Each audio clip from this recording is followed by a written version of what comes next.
of the game, gunfire and flames. I hear echoes of my name being called in a hall of fame. You ever get the feeling your inner cause to be great? I want championship rings and a trophy cabinet display. To be H, I feel like TBE. If I'm mid, then I'm KDB. Rookie, but somehow I still end up as the MVP. My kick game like Fredo, or better yet, MVP. Champion at MP3, that's why they all envy me. Make the ground shake, make the ground shake. We did it like that way, we did it our way. Make the sound wave, make the sound wave. Hall of Fame, theme music, man, we don't play. Make the ground shake, make the ground shake. We did it like that way, we did it our way. Make the sound wave, make the sound wave. Hall of Fame, theme music, man, we don't play.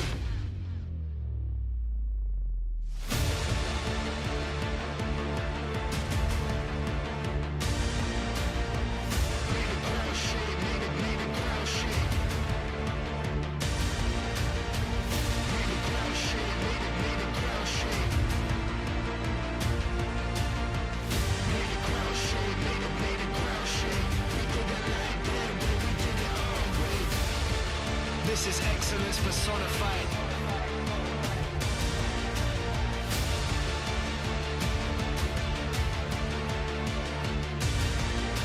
Tell coach put me in, call my number, I'ma show up. And they ain't no stopping all the shots that I'ma throw up. Been the man since the boy, but now the boy is all grown up. All it takes is one chance to make your life blow up. It's game time.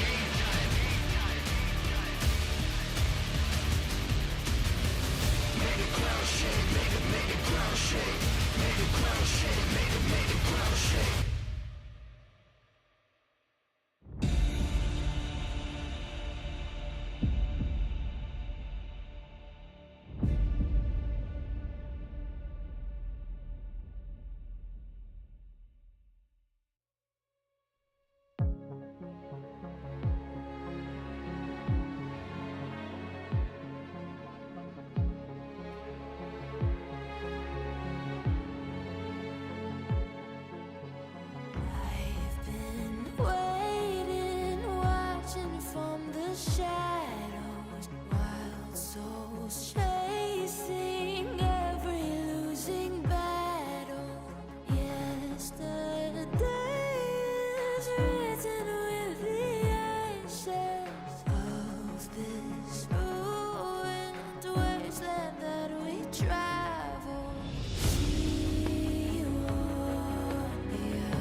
벌써 2달이나. 열심히 했는데 아이언을 아 진짜 못하는구나. 적당히 좀 제치하려고.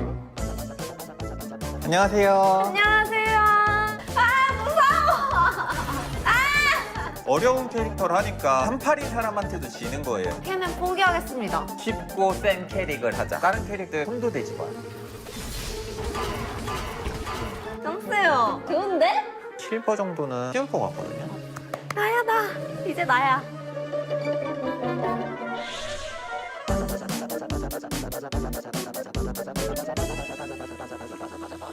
여기가 T1 스트리밍실이거든요? 방송해야 되는 느낌인데 사실은 튜베쌤이 초대한 선생님이 한 분 더 계시거든요. 그것도 자꾸 피디님이랑 작가님이 도란 선수를 만나러 가는 거라고 하시는 거예요. 사실 믿지는 않고 있습니다.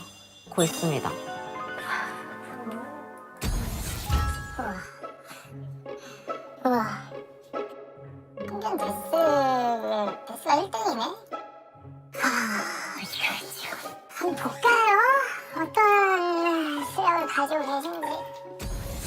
게임을 하는 거예요, 지금? 뭐지? 그러면 말파이트를 하겠습니다. 말파이트! 말파가 굴렁쇠를 계속 써줘야 되는데. 숙련도가 높은 편은 아니지만 한 번만 잘 해볼게요. 출동 준비 완료! 96년생 티모 장인이시군요. 문차라님이시군요. 누군지 바로 알죠.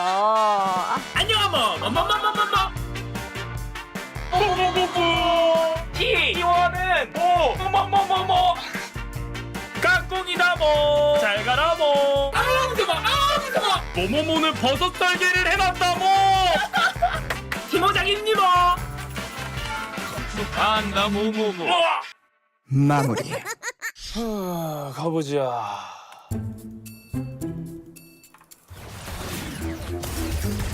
오 이걸로 싸워줘요? 자신감 좋아요. 근데 이게 큐가 쿨이거든요. 지금 말파이트? 아니 쿨. 아니 새를 다 좀. 아니 근데 좋아. 맞으면서 배우는 거야. 아니 이거 너무 제 마우스랑 저거랑 달라요. 한번 해주고 다시 경험치 못 먹게 변신 한번 해주고. 아니 저 이거 마우스랑 이게 너무 다르다고요 제 거랑. 근데 이게 티모가 이거 들어가도 안 보이잖아요 이게. 아니 이거는 잠깐만요. 이제 여기서 이제 2레벨 찍어주면서 잡고. 괜찮아요? 텔 쓸래요?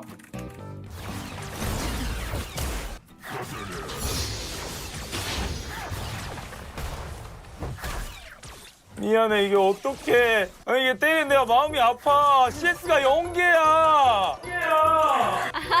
아니 이거 어떡해. CS 먹어야 되는 거예요? 아니 이거 어떡해요. 지금 또 집 가야 되는데 미치겠다 뭐. 아니 미안해 이거 안돼.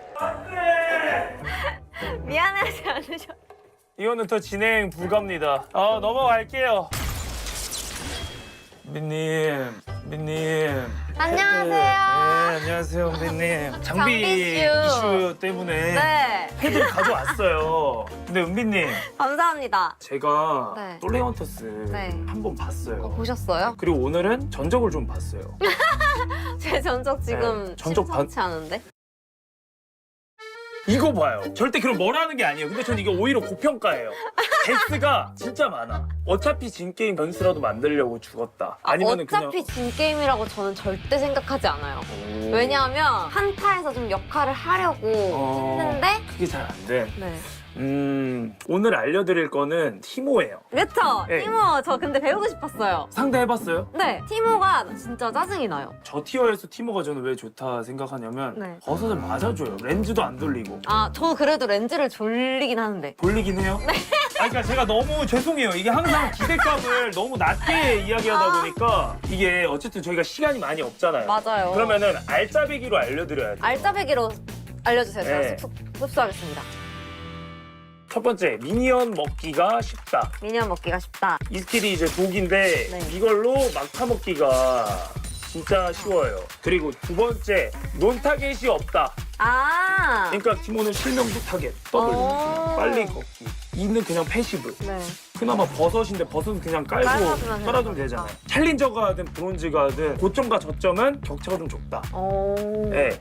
그리고 세 번째, 약 올릴 수 있다. 요거 좀 재밌죠? 아 이거 정말 좋아요. 네. 약 올리자. 네, 그리고 사이드가 강하다. 아. 세덴보다. 티모는 한타 안 해도 돼요. 그냥 사이드만 해도 돼요. 버섯 깔면서 그냥 탑에서 끝까지 2차 타워 계속 밀면서 요런 느낌으로. 오. 오케이. 아, 이거 스킨이 필요한데. 그리고 티모의 또 가장 좋은 점, 인기가 많은 이유. 스킨이 귀여워요. 귀여워요. 주한 우주 비행사. 네. 눈은 뭘 추천하시나요? 저는 고정이에요. 저도. 고정으로 하세요? 네, 그러니까 그럼 지포, 저 고정으로 가져가겠습니다. 침착. 자, 일단 1레벨 노란링 와드 하나 사고요. 이게 또 중요한 게 바로 뛰어야 돼요. 우리가 여기를 빨리 먹어야 되니까 와드를 한번 써요. 없으면 들어가요. 네. 여기서 이제 은신. 자, 이제 패시브랑 Q를 아시면 좋은데 네. 실명이 쿨타임이 이게 맞으면은 2초 동안 이 사람은 나를 못 때려요. 맞아요. 1.5초 동안 부시했으면 은신이 돼요. 아. 그러면은 실명 쓰고 안 때리고 가만히 있으면 은신이 돼요. 피해를 안 받기 때문에 은신이 된다. 부시에 1.5초 있으면 은신이 된다고요? 네, 1.5초. 그럼 이제 얘가 여기서 이쪽 부시로 이 끝자락에서 전멸을 쓰고 넘어가면 상대방은 제가 전멸을 썼는지 몰라요. 아 진짜요? 네, 그냥 이 부시에 이펙트가 없어요. 그래요? 그래서 부시는 티모의 집이다. 집이다. 이거를 일단 외우시고. 네. 스킬 콤보는요? 스택 뭐 굉장히 단순해요. 평 Q 끝. 어? 그리고 2렙에는 항상 Q, 2렙이 2렙 Q, 3렙 E. 아 그럼 2Q2? 2Q2 덕. 그 다음에 2선마, Q선마. 완전 깔끔해요. 이제 우리가 6레벨을 찍었어요. 네. 버섯은? 버섯을 배우잖아요. 네. 이렇게 3개 있죠. 네. 여기에는 어지간하면 다 깔아야 돼요. 그리고요? 그리고 진짜 중요한 게 여기예요. 여기. 아. 얘는 상대방 입장에서 이쪽 부시 가면 어차피 버섯이 있을 수도 있고 티모가 있을 수도 있으니까 얘는 일로 가요. 아래로. 맞아. 보통 이렇게 가요. 그렇죠? 네. 그리고 이대로 은신하고 기다려요. 그러면 이제 얘가 이렇게 쭈루루루 와서 와드 벌려다가 버섯 밟으면 밟고? 그때 이제 아. 점만 걸고 딜 해주고. 완전 치사하게 게임을 해야 되는 거네. 그치만 이런 것들은 이제 난이도가 좀 높아요. 이 정도 할 수 있어요. 그래요? 네. 자, 그러면 바로 솔랭 가는 건가요? 바로 가요. 팀 올려놓고 반갑다 모 한번 써요. 아니 써야 돼. 이거 해야 돼. 한번 해볼게요. 럼블 잘라주고. 반갑다 뭐. 아 그리고 굉장히 닉네임도 마음에 안 들어요. 왜요? 아니 이게 아 제가 크면? 밀크티를 좋아해가지고. 네, 블랙 밀크티 네. 밀크티 96년생 티머 장인은 괜찮은 건가요? 너무 지금 완전 장난 아니죠. 아, 이 사람 그냥 티모만 하는 사람이구나. 버섯 농장 주인. 이런 귀여운데요? 지금 첫 판부터 힘든 적을 만났어요. 좀 디테일이 필요해요. 아 벌써요? 네. 저 친구 상대 잘 못해요. 저도 힘들어요. 그러니까 저도 힘든데 근데 또 은근 1레벨 할만 하거든요. 바로 갈증. 네, 바로 가면 돼요. 첫 번째 부시에 숨고 두 번째 부시에 와드를 박을게요. 알겠습니다. 은신 상태에서 와드 박아도 은신 안 풀. 거기 숨어요. 거기 숨어 있어요. 기다려. 아, 근데 때리면 안 돼. 때리면서. 때리면 안 돼요? 괜찮아요. 부시 와드 받고 빼야 돼. 와드 받고 빼면서 딜교. 포션 먹어요. 포션 먹고 한 대 더 집 가면 안 돼요. 집 가면 안 돼요. 잠깐만요. 이거 부시 들어갈게요 다시. 거기 숨어 S 절대 때리면 안 돼요. 네. 때리면 안 돼요. 이제 내려 아랫무빙 쭉. 괜찮아요. 쭉쭉쭉쭉쭉쭉. 오케이 2대 맞았어. 이득이에요 이거는. 다시 을지. 근데 지금 킬각 나와요. 괜찮아요. 천천히. 아 진짜로요? 딜교해도 돼요 지금. 지금요? 예, 죽여. 어떻게 빠졌어? W. 자, 점화. 형, 뒤로 풀. 오케이. 아 대박! 올라프를 잡았어. 예. 근데 이게 왜 이겼는지 알아야 돼요, 내가. 잘해 찍었고, 네. 올라프 큐 한번 빠졌고, 맞아요. 웨이브 좀 많았고, 이 세 가지 삼박자가 다 맞았죠. 그럴 때는 이제 이길 수 있어요. 자.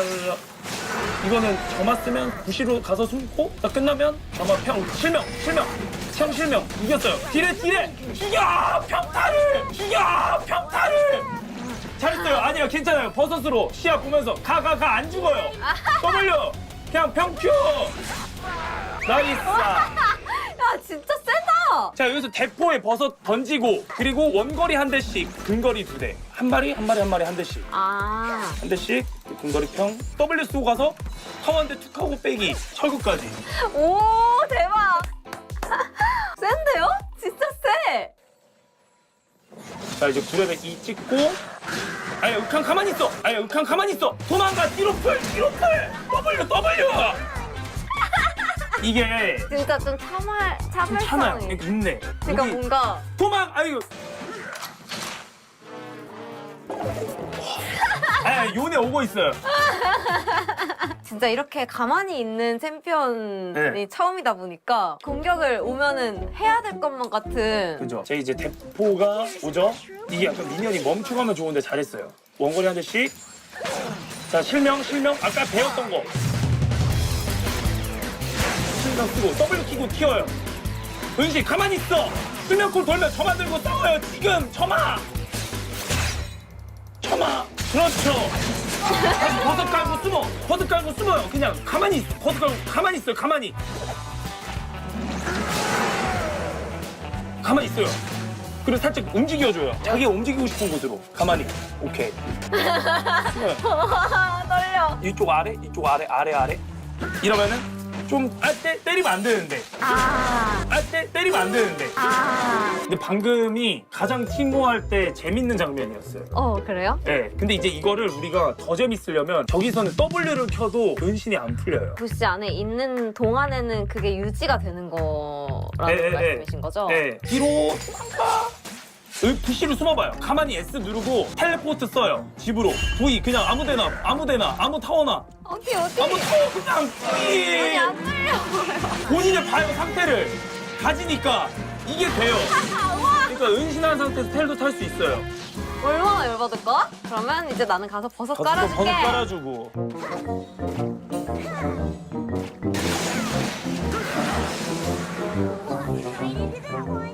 짱 좋다. 독이. 와, 독장수예요. 뭐냐? 네. 버섯 너무 좋다. 버섯이 나중에 이제 또 큰일 해줘요. 저 친구는 이제 괴물이라. 근데 이 판은 어떠셨어요, 일단 첫 판? 저는 괜찮은 것 같아요. 근데 괜찮아요? 좀 이제 진짜 가만히 있다가 네. 공격을 하거나 아니면 도망을 치거나 해야 되는데. 그러니까 제가 봤을 때 은비님이 클릭으로 이렇게 뭔가 가만히 있어요. 그러니까 부시에 숨으면 S를 계속 누르고 있어요. S를요? 네, 알겠습니다. 그러면은 공격은 안 할 거예요. 한 판만 더 해볼까요? 네. 한 판만 더. 제가 지금 거의 첫 번째 판을 옆에서 계속 말했잖아요. 이번에는 스스로 생각하면서 한번 해보는 거예요. 알겠습니다. 오!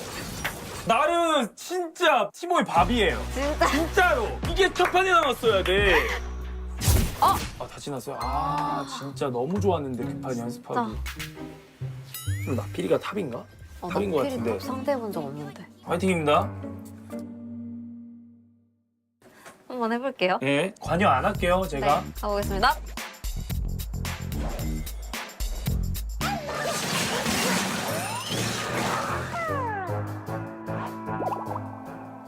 Did you miss me? 이거 이렇게 가만히 있어요. 저거는 제가 잘 맞췄어요. 평타사거리 될 때 한 대 톡 때려주는 것도 좀 중요하긴 해요. 오케이, 다시. 다시 잘해볼게요.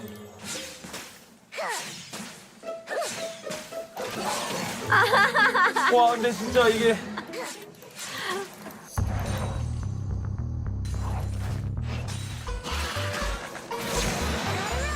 실명?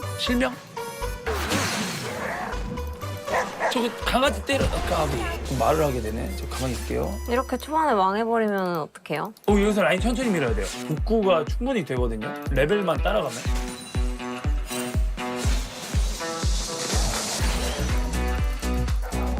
오, 좋았다, 방금. 버스 Q 2번 피하고 평타 섞어주고. 잘 버텼어요. 2대 3대 쌀만 했는데 그 턴을 잘 사렸어요, 형님.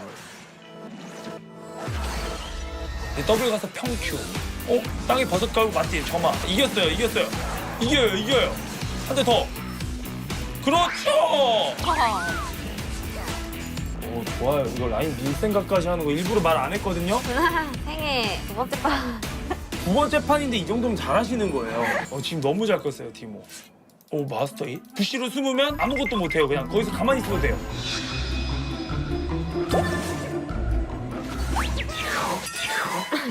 괜찮아요. 근데 움직이기만 했는데 왜 은신이 안 돼요? 움직이면서 마이를 때려버렸어.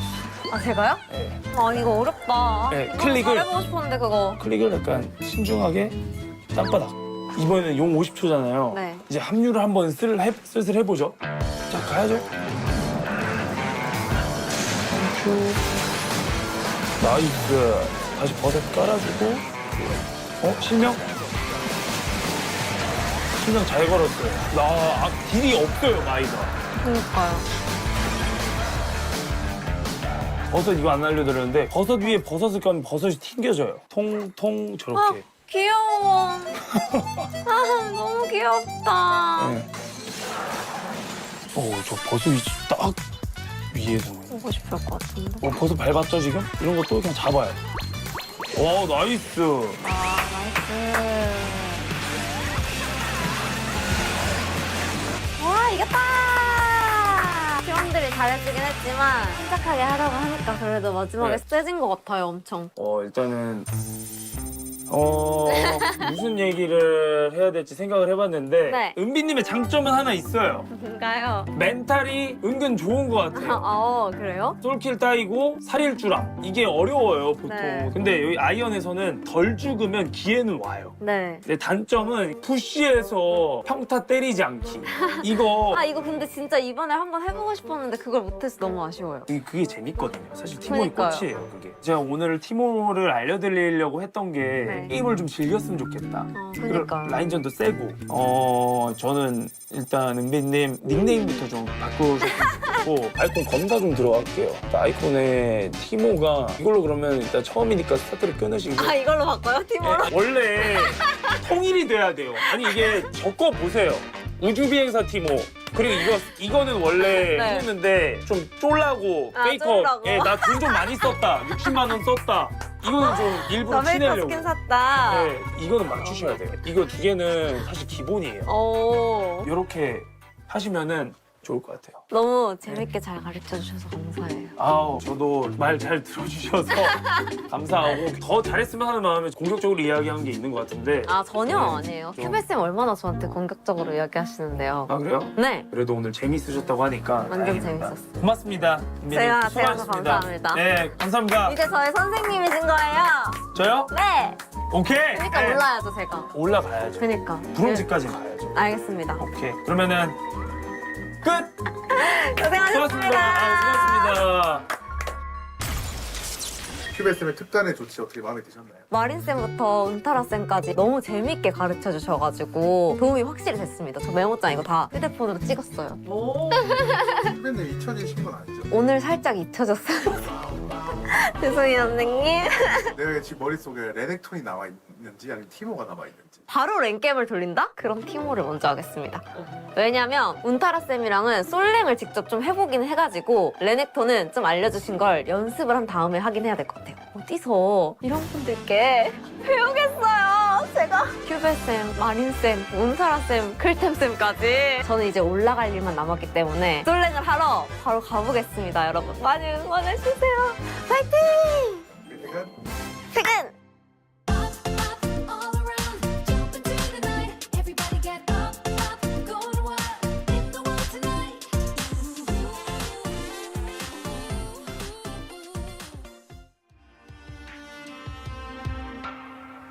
In the shadow of thunder, breath shallow, caught under what you don't know. Oh, wonder, steady tempo, my hunter.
greatest teams of the LCK doing battle today, yet again, in the Saturday Showdown. It's T1 and Gen G Day. It's also Atlas's birthday. Happy birthday, Atlas! Digon here alongside Wolf and Wadid, the double W duo here, to break down this huge matchup on the Legend side of the standings. It is the most iconic Saturday Showdown since the inception of Saturday Showdown. T1 versus Gen G, the biggest rivalry in League of Legends. I am hyped for this one because we have seen these two teams on quite a rise right now. First, it felt like they were challenging for, KT's first place spot. KT lost that, right? They're both passing KT. But it almost feels like if they can continue this streak, they could become the best team. Like they could actually, either of these teams could pass Hanwha Life Esports as well. Yeah, exactly. Not only the matchup, I think because of their momentum right now for both teams, it's just so much important to have this one to win, because I think it's gonna continue to have the successful round for this rest of the season. Yeah, and as you take a look at the standings here, it has been such a unique journey for these squads. Gen G has perennially been at the top of the standings in the LCK, and T1 find a way to surge on in, but the start has been anything but smooth sailing for these squads, but now they are indeed in form.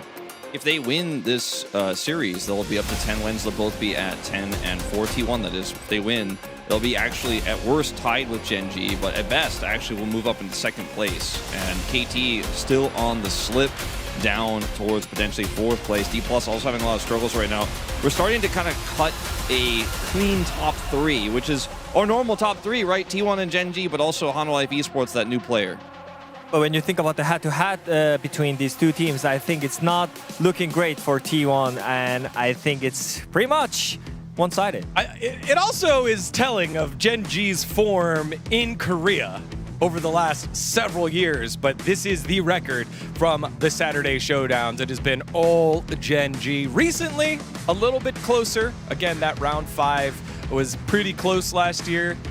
T1 was the one team to beat Gen G at the home ground in round 3, so showing some vulnerability, but still, Gen G has just been so good on Saturday. This is also obviously Saturday Showdown stats, not regular season stats. We'd have so many to put up if we did, because they play against each other usually 4 or 5 times a year in regular season alone, and then obviously have a ton of playoff appearances against each other as well. So Saturday Showdown's the big one, though. This is the one where you get to push yourself ahead. And these two teams are, of course, competing for that MSI spot as well. So this is kind of a temperature check for what that could look like when we move into those MSI qualifiers later on. Yeah, let's take a look at the stats between these squads, because again, it has been just pretty great that they have been on the rise. As look at those numbers there for T1, and league leading in multiple different categories here for Gen G as well. I mean, I feel like whenever I watch their games, it's all about the Ollie Snowball. So I think since they're having such a great idea into the draft, I think most of the games,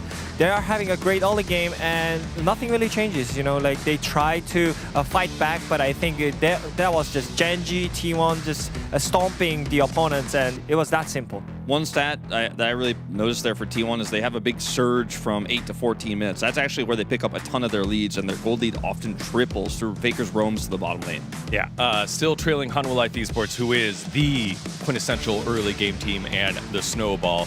As we go top to bottom in this huge matchup, and we start with Keen, whose Scion has been unbeatable so far, 100%, 7-0, and you can take a look at all the victims he's defeated and the different champs he's played against. Jace specifically seeming to have a really hard time into his Scion, so I don't think Doran should necessarily put his hands on that champion. I think this pick is strong for both of our top laners, though. It will heavily be targeted in draft, but Keen, his Scion looks like it is on another level from everyone else's right now. I mean, beginning of this split, we all mentioned that like top lane counter pick is just so much important. You can't really blind pick anything, but I think people forgot about the Scion value, and I think Keen was the one who just figured out like that quickly and then like just picked up the Scion, and I feel like you gotta just ban it, because I think they're having such a huge advantage when it comes to draft. You just pick the Scion for Keen.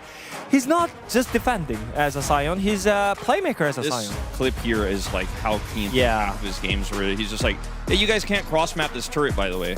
Yeah, of can't course. stop us from getting Baron either. So yeah, of course. Like BNK look lost here because there's just no option.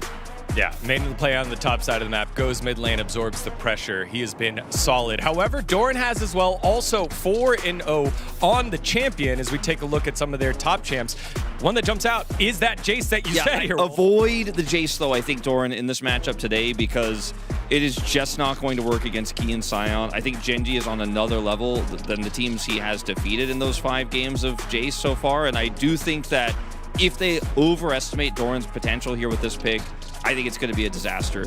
Outside of this pick for Doran, or these picks for Doran, by the way, is Yorick has also looked really good. He has really turned it on here midway through the season. I mean, about Doran, we have 2 faces of Doran. Like, one is the dark side, one is the hard carry Doran. I think we're in a phase that where Doran just wants to have a fun matchup on the top side where he can just 1v9 every single game. Well, we've seen priority in some of the champs on the top side of the map. At the jungle role, though, it's a lot of prio on the Xin Zhao. 8 wins for Owner, which is just a crazy amount. I mean, I think Owner even mentioned about his role that I think this meta is not about jungle carry. It's really hard to do it, but I think this champion specifically, like Xin Zhao, I think it has such a high limit that you can like do something more than any other champion. And I think this champion is just so much important coming into this series. It's been known to be his best champion for really the last 2 years. One thing that stands out with these 2 stats is the Jarvan win rate for Owner at 2 and 3. Those are your bread and butter champions right now in the jungle. Those are the most picked. They are often traded. And Owner doesn't have a great win rate on one of those very, very important. He's going to have to turn that around. He's got the Nocturne right and a lot of other pocket picks like the Lee Sin that I think will probably come out in this series. In the eye test, both of these junglers, though, kind of struggling a little bit, not the key role for these 2 teams. Yeah, expect to see those top 3 champions focused for the junglers. Now let's focus to the star power. In the mid lane, it's Chovy versus Faker yet again, but a little different here, right? Because you have the different styles on how these guys have been playing it out. So this is basically the matchup that we are having most hype for today. I think Chovy right now looking just insane. Like his lane kingdom is working out, and also I think the risk that he takes right now is just the different style that I'm seeing. Because I think so many times Chovy kind of just have to have like some boring games that he just wins by a CSing. But I think this time around, look at his playmaking as a Mel. He's dash in, he dash forward, dash back, and like he's the playmaker. And now it's even more scarier. As straight up Chovy has hard carried some of the wins for Genji, but Faker is showcasing he's got a lot of roaming on the mind right now. Look at his stats. At 8 minutes, he has roamed more than any other mid laner. 25% of time at 8 minutes is spent out of the lane. He actually has the lowest lane, he's stays in the lane the least, lane presence of any mid laner right now in the LCK. But look at the Chovy damage numbers, right? Damage per gold, much higher than Faker. DPM, much higher than Faker here. Damage percent for his team, way higher. First place. Chovy is the true carry on this roster right now, but Faker is setting everybody else up. FaZe doesn't get those pentakills if he's not put ahead by Faker's roams to the bottom lane. So these 2 styles are going to collide here in a big way. Is it going to be the roaming style that wins, or is it going to be Chovy's massive, massive damage output? Yeah, and again, you saw leading the category of solo deaths as well, so the risk and reward play of the team play for Faker. We'll keep an eye on that. Now to the bottom side of the map. FaZe and Ruler, maybe have started a little slower, gotten to consistency, and we only can imagine what their peak can be when they're really in form here with it. Yeah, we talked about the positive things about their top sides, but I think for both teams, the bot lane was the issue for mainly, because I think both teams, they kind of really struggled to find out where the matchup. I think since the meta is all about the 2v2, there's a lot of combinations that you can use, like Yunara, Lulu, Lucia, Emilio, but I think both teams didn't utilize it that well.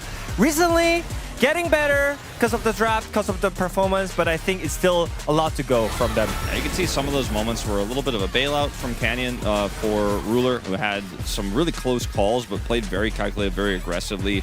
Either way, obviously FaZe having a bit of a return to form here midway through the season. He looked great in his debut on this roster in Kespa Cup, LCK Cup, a little bit rockier, but it's just been on the up and up and up. And I think it's because T1 have figured out their style, which is really similar to the Guma-Keria era, right? Where you just roam Faker bottom lane, get FaZe ahead, and then he succeeds in the mid game, and in the late game, he starts popping off, right? He's so stable as an AD carry, but also has a little bit more aggression, I think, than Guma did on this roster. Like, he's a very different player, but T1 are utilizing that to win early skirmishes. You can take a look at the stats here.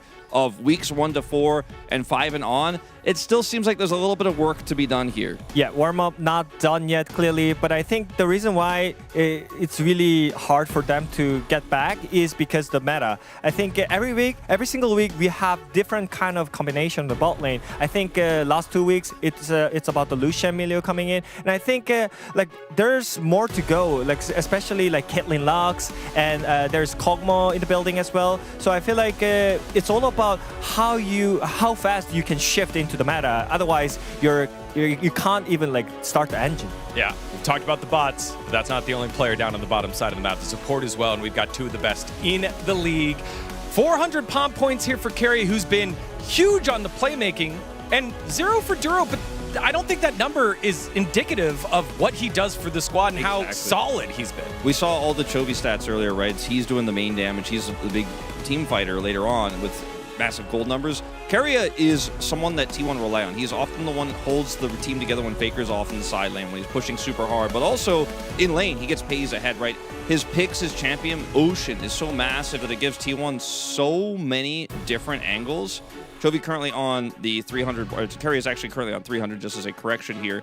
But I do want to point out that like the reliance on Keria could be a problem for T1 on a big match like this if he has a bad day. You know, if his form today is not strong, T1 could crumple without him. So I feel like no one will doubt that like Keria is one of the best performer in LCK right now. But I think whenever you think about the Duro, I think he's the player who actually like denies like Keria a lot. When you think about this matchup, like Gen G versus T1, I think Duro is the reason why they could actually win against T1 a lot. I think his consistency can have more space against Keria. I think I'm expecting more from him today. Yeah, well, you've brought up the meta a lot as we were taking a look at some of the champs here we did.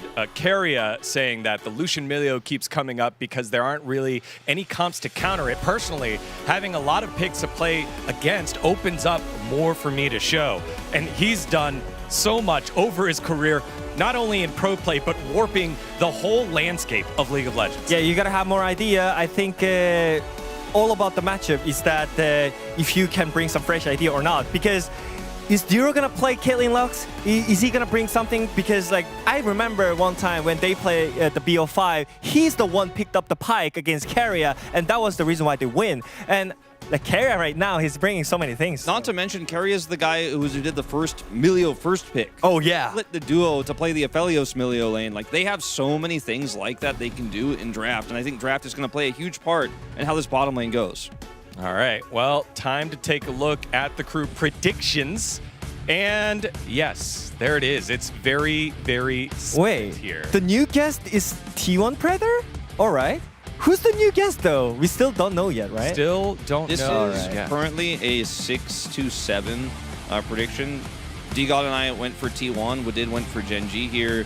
I do think this matchup is going to be very close. I hope we get 3 games. Yeah. I think that is what everyone is hoping for. You want to get the maximum out of what has been such a legendary rivalry. Yeah. All right, let's get to it. Our one-liners and how we think things are going to go for me. When you take a look at this roster, everybody is a star, which means the POM, the star play, can come from anybody because all of them have carry potential. It's just exciting to watch and see. Wolf? All right, it's going to be about Fakers. Wait for it. Wait for it.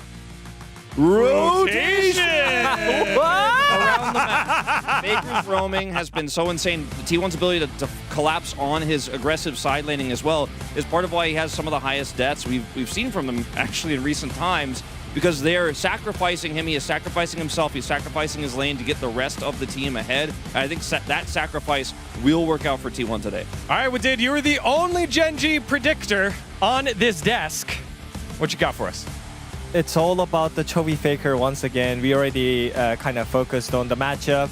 I think Chovy's the player, though. Like, I think whenever you drop something, he's gonna just maximize the snowball power, and I trust his firepower at this point. He's just unbeatable right now. That's how I feel. So I still think Faker has like so many good ideas about rotation, but I think this time around it's Chovy's. Yeah, one of the coolest part about this edition of T1 versus Gen G is the unique styles that they're bringing here, Wolf. It's very clear with how they want to play, and now it's just a kind of a case of seeing how it's going to play out. Can Chovy just kind of smash the illusion that T1 is building around them. Yeah. Like, it feels like they're always pulling you in one direction. They're trying to trick you. They're trying to turn off of a Baron. And then Chovy just shows up and says, forget all your tricks. I'm just going to hard carry. I'm going to 1v9 this game. And that collision between these two teams is going to be so epic. Make it clear.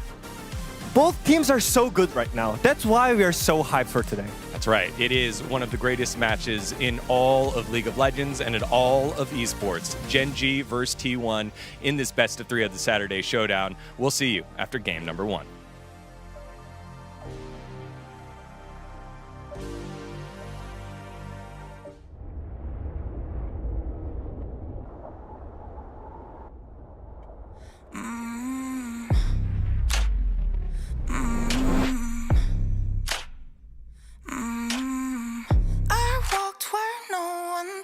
To go.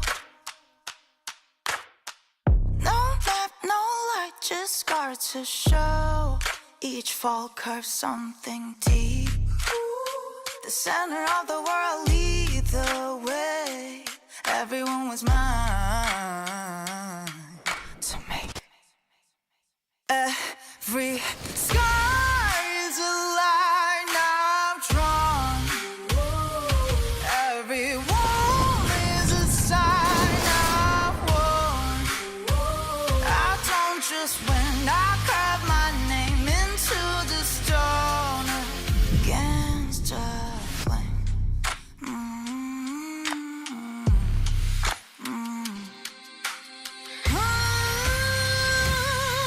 Every scar is a line I've drawn. Every wound is a sign I won.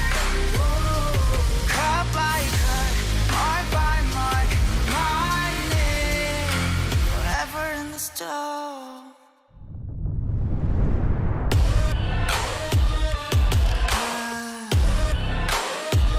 I don't just win, I live my mark into the stone.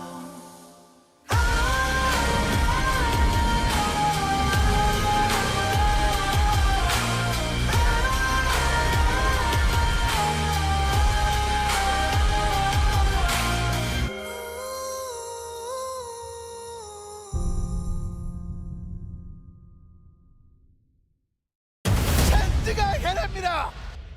T1의 이 길을 막을 사람이 없습니다.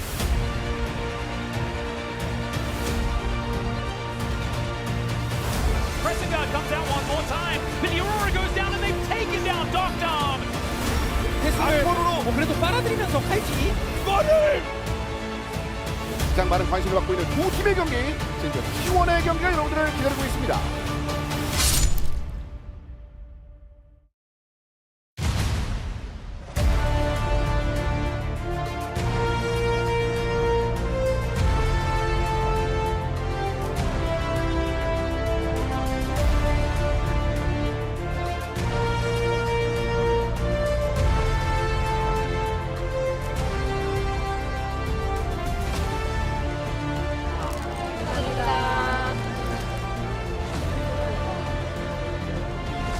젠지 화이팅! 로 화이팅! T1 화이팅! T1 화이팅! T1 화이팅! T1 화이팅! Hello and welcome to Saturday Showdown. Gen G up against T1.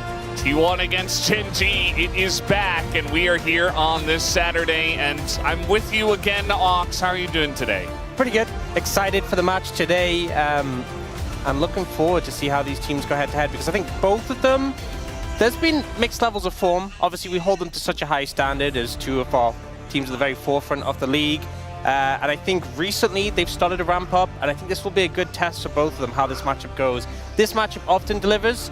Usually, it's Gen G who gets the advantage, but, you know, T1 often give a good fight back in return. So I think this will kind of be telling, especially as we move towards Road to MSI. It's not just these teams trying to figure out where they're at, but also every other team looking at them and thinking, how much of a threat are Gen G and T1 going to be? Yeah, I think it's kind of crazy that for a large majority of the LCK up until this moment, it's really been about Life Esports, it's been about KT Rolster, obviously a little bit less about them nowadays. But Gen G and T1, they're the two titans of the LCK, and, you know, they feel inevitable. We were just wondering, you know, it was a matter of time. When was T1 going to return to form? When was Gen G going to return to form? And I feel like they're getting there, Ox. And you remember last Road to MSI, Life Esports went up 2-0 in the upper bracket. One game away from MSI, only to get reverse swept and then beaten in a sweep by T1. So yes, they're on top right now, but definitely seeing these two teams as a threat, not letting them get the jump on them. Seeing a lot of the fan votes leading towards T1. And I think, you know, we saw obviously the talent vote was very split between them. I think it's a hard one to call. I think obviously we've seen a lot of matches that give indications. We've seen some great performances across the board from different players, but I think on the day, it's always just who comes up clutch. Yeah, I think it really does come down to that, the form on the day. And the thing is that both of these teams' forms are getting better and better. Even the players themselves have talked about, you know, Dorn was saying, you know, I know my form wasn't great at the beginning of the season, but I've been practicing hard. I didn't have a good read on the meta, but now I'm getting it. And he's been showing up. A lot of the different players on both of these teams have been showing up. And it's kind of why the talent vote is so split, because they're both very strong teams, but they're both improving at a similar rate. So we don't really know exactly right now, based on the matches we've seen, who is actually better. And I think this is a really nice moment to try to figure that out in this one best-of-3 at Saturday Showdown. Yeah, and if we look at the standings, even though Gen G has a different edge currently, still pretty close, still very close. And that's not something we often see. Often Gen G has the more immaculate record when it comes to regular season. But here, this is a real T1 to get the jump on Gen G and climb the ladder a decent amount. Yeah, I think, you know, trying to figure it out here in this one best-of-3. It could feel like it's all leading up to this moment. We've seen in the past where, you know, either of these teams is doing well, but then they face each other in a best-of-3 and it doesn't go well, and then all of a sudden the form really dips after that because it's kind of a curveball thrown in the middle of your season, or in the end of the season, or the beginning of the season. Really just depends on when they do face off. As the fans are out here in Forest, we have a full house. Not too surprising, I would say. Yeah. Especially for a matchup like this on a Saturday. A lot of the fan signs, you know, Yenrang, this is Addy, always a fun one. Haven't seen them yet myself, but maybe they'll show up later. Yeah, we did have the fan mascot fight at the home ground, which was very nice to watch. I believe that was with Nex, right? During the BNK FearX match that T1 had with them. Yep. And definitely a lot of eyes on the mid lane. Faker, nowadays, very much in the limelight with all of the ads that are coming out with Karina and stuff like that. Good stuff, very funny. But, you know, we'll see how he feels after a match like this. And he had that pop-up series as well, you know, playing the Akali against Scout, getting lots of solo kills and such, showing that even at 30 years old, he still got it. And that, you know, you can carry a League of Legends game at 30. Which I might also be 30. He's doing it for all the 30-year-olds out there. He's one of us. Yeah, but you turned 31 this year, don't you? Yeah, but I can... I'm putting that off for now. I'm not thinking about it. Yeah. Yeah. It's okay. You're not there yet. And excited to see Keria playing once again. Definitely one of our more interesting support players in terms of the picks that he brings out and the play that he brings to the Rift, always creating highlight reels for himself and getting palms as well. We've talked about this a good amount, just the fact that we have such a wide pool for supports at the moment. There's so many picks that are being played, so much variety. Really allows you to flex your muscles for a player like Keria. I will say, generally, in terms of flexing muscles, we haven't seen that much craziness from the new patch that introduced, you know, new runes, new items. I feel like things have generally been quite tame. It's mostly been picks that were played already, adopting those new systems to get a bit of power boost. But if you compare to some of the stuff that seems like it's really overpowered, we haven't really seen this rear its head yet. So maybe this is a series where it comes out. You know, Canyon obviously had his Skarner that he's been bringing out for a while. That's gained a bit of popularity. But I definitely think there's more untapped potential. And if you're going to lean into it, this may be the game in match 67. What was that, Ox? What? Huh? What? Oh, Which match is it? I was just reading the match number. It's there. Oh, what does it say? 6-7. Huh. Interesting. Not sure what you're hinting at. Rip but, good luck, Lunel. We are getting ready for this first game, and very much interested to see what does come out here. I do think we're going to see some new stuff. I don't think it's going to be of the Zyra mid variety like we saw at a Showmaker, but maybe some cool new picks. Yeah, Rumble still open and available. We'll see if they opt to ban it. There's been occasional times teams are letting it go open, trying to deal with it, and they ban Carrier's Bard instead, which, you know, I mean, is a great ban, but does leave the Rumble available for Doran to pick here. But they go for the Ashe instead. So passing it over to Gen G, the opportunity to pick up the Rumble. Ashe secured. Seraphine going to likely be on the cards. And we can potentially have Ashe, Seraphine, Xin Zhao, which is a really strong trio together for T1 if Gen G allow them to get it. Yeah, I think not the easiest rotation here for Gen G, but they're going to pick Ezreal. Ezreal, Seraphine. Yes, denying the Seraphine away, so no Ashe Seraphine going to come through. Ezreal, Seraphine, not as much synergy as Ashe Seraphine, but a combo we've seen a couple of times. And what about Rumble? I think here we'll probably get the Ashe, Xin Zhao, Lulu then. We have to see Ashe, Lulu instead, and Lulu, Xin Zhao has been a combo forever since we had Lulu mid. I mean, that's definitely a good combo. What about Rumble? Yeah, I think it's one of these situations where they're putting a lot of emphasis on the bot lane. And I feel like you kind of have to secure the Ashe's pairing if you want to hear it now. So maybe Gen G take Rumble on 3. Or they could end up going in a different direction. You know, Trundle as an option into Xin Zhao. We know Canyon has really liked his Skarner. It does feel weird. Sometimes we get that when the power pick's left open. And it kind of feels like it's a trap being baited. And both teams are like, you know what? We'll just leave it for now. We'll get it in the second rotation. Garia was smiling and smirking, thought maybe he was going to do something interesting, but it's just Ashe Lulu, as you did expect to see here, Ox. And now... Do we get the Rumble? Do we prio jungle? Is kind of the question here. And they will just go for the Rumble. And this feels especially dangerous because now you can pick the Rumble and ban away any picks that you were worried about taking it into, which, if we're being real, is not many. A lot of the picks into Rumble do neutralize, but we did recently have... it was actually T1 who left the Rumble open, and they had Doran play Yorick into it to great effect. Yeah. So we'll see if they want to deal with that. But for now, actually banning away some of the picks that give Ryze a hard time. So maybe T1 end up banning Ryze as a result. Cassiopeia has kind of been stronger in her own right just because of the death by a touch. So we have definitely seen her show up more and more by herself, irrespective of the matchup. Yeah, something that Chovy has played to great effect, and kind of interesting to see him ban it here, but obviously they don't want to give it over to T1. It does look like, as Trundle going to be banned, a very common answer into the Xin Zhao. Yeah, there's still a lot of junglers available for Canyon. You know, his Skarner that we talked about, the Pantheon, the Vi, the Nocturne, all options. Interestingly, they banned Cassiopeia then Ryze, so just kind of respecting the Cassiopeia itself, not necessarily using it to set up the Ryze.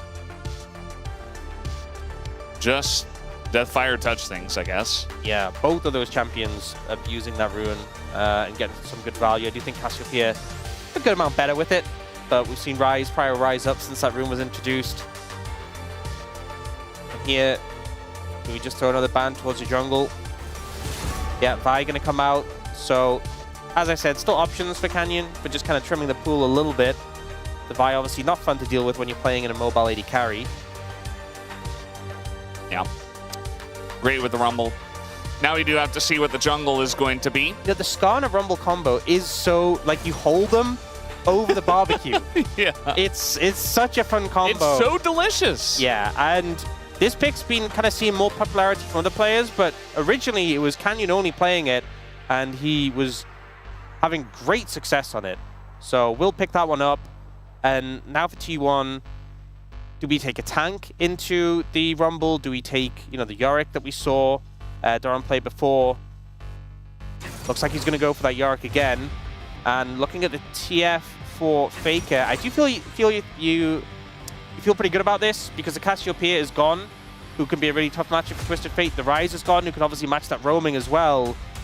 And you're able to have that sort of map-wide impact.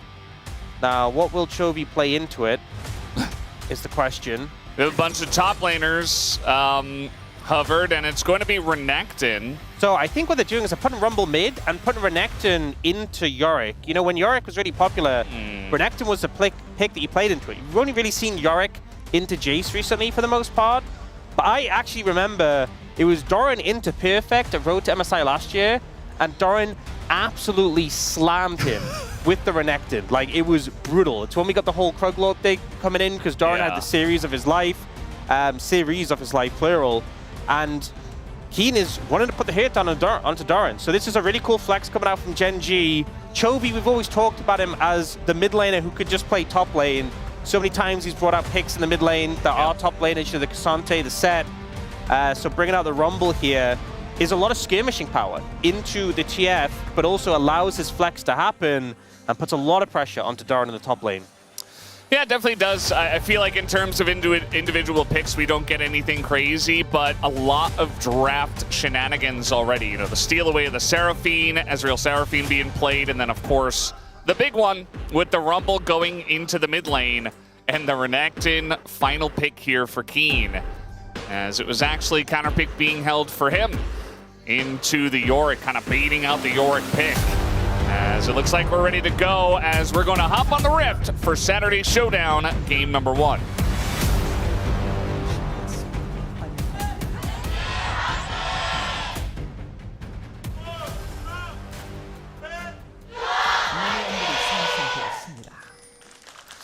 Here we go, match 6-7, game number 1. As we are getting into it, Saturday Showdown. And Chovy has gone Ghost in the mid lane. Honestly, there's a lot of threat. With the Rumble, with Ghost, and Death via Touch, I don't think this is an easy lane for the TF, to be honest. I have to be a little bit cautious. Rumble is just one of those obnoxious lane bullies. And even if the TF outranges him, he can kind of just get up in your face. Is a shorter lane, though, of course. Not as much space to run you down. I think bot lane's going to be interesting as well. The Seraphine has more poke than the Lulu, so there's going to be a good amount of pressure there. And the Ezreal, if you're hitting your skills, a lot of poke. We've seen the Ezreal having great success recently, especially around the level 1. You can see already Willa and Duro have the push in the lane.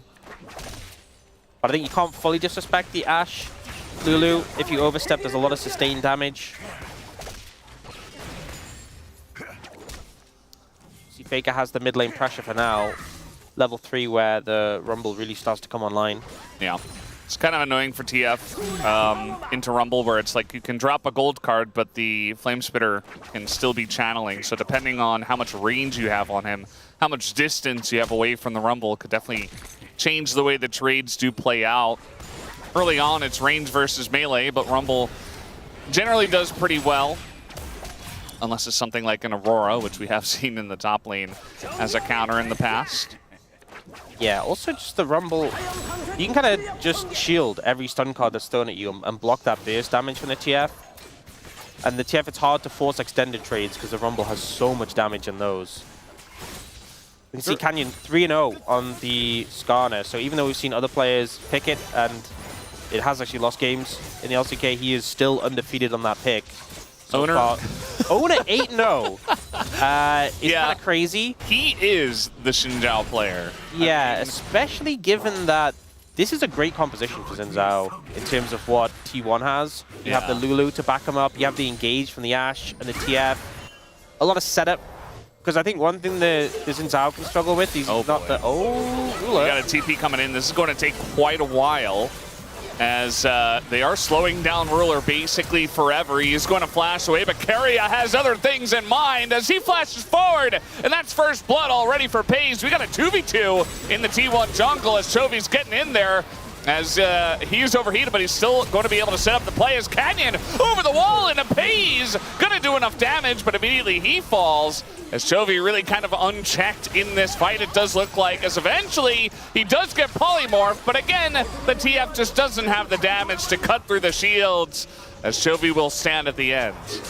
Does end up being Gen G who found the advantage overall. It was really close, a pretty hectic skirmish coming through, but I think there's so much power from the Skarner and the Rumble. These two champions just have insane base damages. So what happens here is the TP comes in, and Duro and Ruler know they have to get out. They put some damage back into Paze, but they can't stick around, and they just get run down by the slows. But meanwhile, on this top side, Canyon slides through the wall to get CC on Ona, and the base damages of the Rumble and the Skarner are just kind of absurd. So Ona gets bursted through, Faker's trying to kite away, they do get the backup, and Paze barrier keeps them alive for long enough so they can turn the kill around. But this Rumble is still such a problem here, and as more and more members fall and there's less and less damage available, Chovy just keeps rotating the scrap shield and still has so much sustained damage in these fights. So it's a slight edge to Gen G. I also think we have to kind of look at where the gold has gone, because although there was like kills for Canyon and Chovy, which is great, Paze managed to get a lead over Ruler thanks to the kill he picked up. So a slight advantage for Gen G overall, but not always evenly distributed. I feel like also in the 2v2, like if Canyon wasn't there, if it was just a 2v2, we saw Ruler go very aggressively with the shift over the wall, and that's really where his trouble started. I feel like he did it because Canyon was there, so it's kind of hard to take the 2v2 in isolation, but very over-aggressive there, as Doran is going to get harassed out quite a bit here, but nice ghoulie wall to keep Keen in check. Yeah, it was a good ghoulie wall, and also Keen dashed kind of towards the wall rather than deeper into the lane. That gave a lot of space for Doran to get away. Doran, that was definitely a window you were under a lot of threat when you didn't have 6, and he did... Oh. Okay, Fake is fine. Yeah, one thing as well is Ruler took cleanse, and I feel like this is something I always discuss when you're playing into Ashe. I mean, there's Ashe TF here, but often it's Ashe Seraphine. Oh, here we go again. Ruler gonna have to shift away. Looks like he's okay. The cleanse is great value into that CC and will help keep you alive in team fights, but in those little skirmishes there and in lane, not having the barrier just means you have a lot less durability. And if you think if Ruler had the barrier in that last skirmish, could have survived longer, got some more damage back, Pace was already quite low. But obviously this is going to do him a lot of favors later on, and also puts less emphasis on Duro to pick up a Mikhail's first. Means he can go towards those core items of the Helia and the Diadem that are so powerful now. Gen G will be able to pick up this first dragon. Is an Ocean. I feel like early Ocean always feels great. Oh, we got a TF on the way, as the stun is going to come in, but he does have flash. Faker, yeah, he is going into this one as the equalizer comes down from Chovy, and Faker will be free food for Keen. Meanwhile, Chovy looking for more, but the ghoulie wall that's a great wall. Perfect. Yeah, no flash in Chovy, so you can't really circumvent that. Doran mitigating that play quite well, but Faker going very aggressive without the mana or the damage really to back up the play, and very quickly gets punished for it. So we see Keen's low, and they actually see Faker moving. So Chovy just starts following. Keen does a good dash there to get away. You see the Glubber miss from Doran gets avoided by the flash, and then Faker's too deep. He even has flash himself, but he's so deep that he knows it's not even worth using. He's just dead. The equalizer was great, the position against the wall, and just a bit of an unforced error from T1 there, but a great answer by Gen G's mid lane. Yeah, and I'm a little bit worried for T1 in this game specifically, because Chovy is going unchecked here on the Rumble. It's another Deathfire Touch champion. It's Chovy playing Rumble. He's got a kill and 2 assists already. He doesn't have a massively, but it's against TF, so, you know, that's to be expected. If you have a lead against TF, you have to like your chances. It's so crazy that Rumble's just been better and like super high prow for the longest time. Oh, they are looking for Ona. And Canyon kind of awkwardly gets over the wall, and he's like, well, I guess I'm going to flash away. Now the arrow comes in, and Chovy is in a lot of trouble. He doesn't have his flash just yet as the blue card comes out, and now the Impale onto 2. Canyon just helping out there a bit as Doran now trying to help out. The Glob goes in, and now Chovy caught in the goalie wall, and they dive on a Canyon too. And I suppose I shouldn't have been too worried for T1 as they execute a great play in mid. Yeah, great setup there, and Doran coming in on the flank really allows them to put the pain in and clean up those kills. We do see plates picked up in the top bot lane by Ruler and Keen, so there is some cost to this roam down, this move, but a very successful play for T1. Canyon goes over the wall, but doesn't actually commit onto Owner. And then they start backing away. The arrow coming through, I assume there was signaling from the bot lane that, you know, Kerry and Pays are moving, we have to back off. Maybe the top lane as well, and that's why Gen.G didn't want to commit to the play. Then Chovy here, his flash is nearly up, but not quite. The Ghoulie Wall is such a problem in that situation. And Faker landing the stun card onto Canyon. It's a 5-man play from T1, but it goes off very successfully. And it is able to get them to equalize the game here. Now Canyon's moved straight onto these grubs. And looks like he's able to get these uncontested. Yeah, the thing I was saying before is it's crazy that Rumble was just meta for the longest time, like permaban status. Yeah. And then they added a rune that syncs with them so well.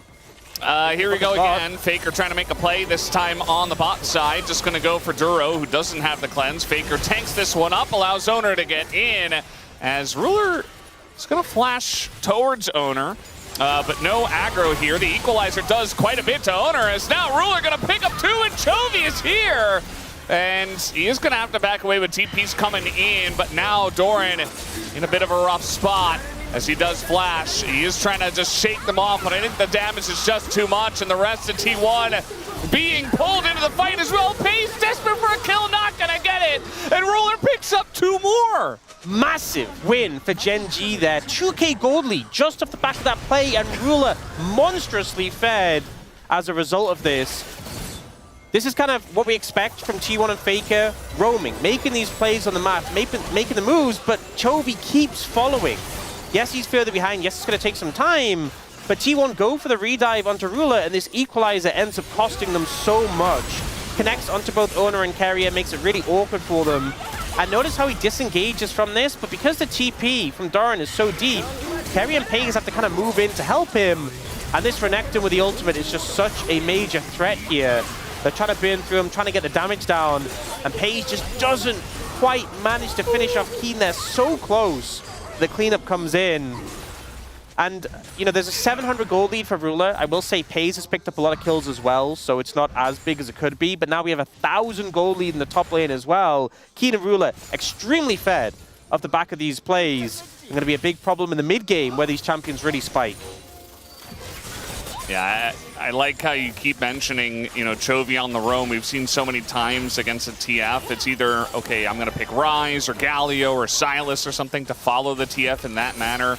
And if you don't, you're kind of just like, well, he's bot, I'm just going to push mid. But Chovy's like, no, this play is going to extend for quite a while. I will get value eventually. And Rumble has that long-range ult to help out from at least a little bit extra range, and really has been helping out in both of the side lane plays. Now we have the second dragon up. It looks like Gen.G after that play probably just going to look to stack double dragons here. And Ocean into Cloud means that you've got a good chance at a pretty good soul. Yeah, definitely in this situation, a lot of good options available. Looks like T1 not going to contest this right now as well. Not feeling super strong, and you can kind of get it. You know, Triforce completed for Ruler. I know the Hex Optics is there for Pays, but I feel like the Ashe does need more items to come online. Just Hex Sec. Soul. It's a pretty good soul, especially with this composition, with an Ezreal with all the poke he has, able to land those slows. Faker as well, you know, he's been setting up all these plays, moving around, but 0-stack Darkseal, just a Catalyst, and the completed boots. He himself doesn't have that much power. It's very much around the setup, and it feels really bad that he's being proactive. Good eye for when to go for these plays, but just the timing is not quite quick enough to pull them off and get away. And Chovy's been there to answer time and time again. This mid lane Rumble working out highest kill participation on the side of Gen.G at 7 out of 9. And you can see here in the top lane, Keen's got a level lead. He's got this massive gold lead as well. we know what has happened in the game, but also you do have to go back to the draft with the really nice swapperoonie with the Rumble into mid. Doran was very much expecting to play into Rumble in this game. Instead, he has to play against Keen's gigantic Renekton. So it's not going to be a fun time for the Yorick, especially from behind. So you don't have pressure in that top lane for your Yorick, which was a key part of this composition for T1. Yeah, T1's composition very much would love to just play, especially further on. Well, it doesn't quite have cleanse. Yeah, I mean, they're going pretty deep for this one, but he doesn't have flash, doesn't have cleanse, and with 3 members of T1, that's a big shutdown for FaZe. Look at the cleanse. It's now available. And whenever I see someone dying in a situation like that where the summoners are seconds away, I always think, T1 must have had really clean timers. Throwing the arrow at Ruler just before his cleanse comes available, managed to pick him off, and unfortunately only now has the summoner. So a good pick from them, and another kill for FaZe. Actually puts him ahead in gold off his counterpart. Yeah, we actually have the exact timer from production. Cleanse was 6 seconds away. So unlucky, I guess, Ruler. But as you mentioned, really good timers. I think sometimes, if it was a one-up, if this happens to solo queue, you can maybe it was just lucky. But when it happens with pro teams so frequently, and T1 in particular definitely feels calculated, able to find this angle onto Ruler. And it must be frustrating from his point of view. I feel like in that scenario, you do hit the cleanse button, and you're like, man, because it's almost lit up. Yeah. But not able to find it there. Yeah, it's a really nice pick for the side of FaZe just to kind of equalize the gold. And, I mean, this Ashe, especially with the Lulu, is going to be very strong in this game. They're going to need him to be strong because he will be a large portion of the damage. Yeah, and there's a pretty bulky front line from Gen G. Rumble being an AP bruiser, the Skarn obviously very tanky, the Renekton as well.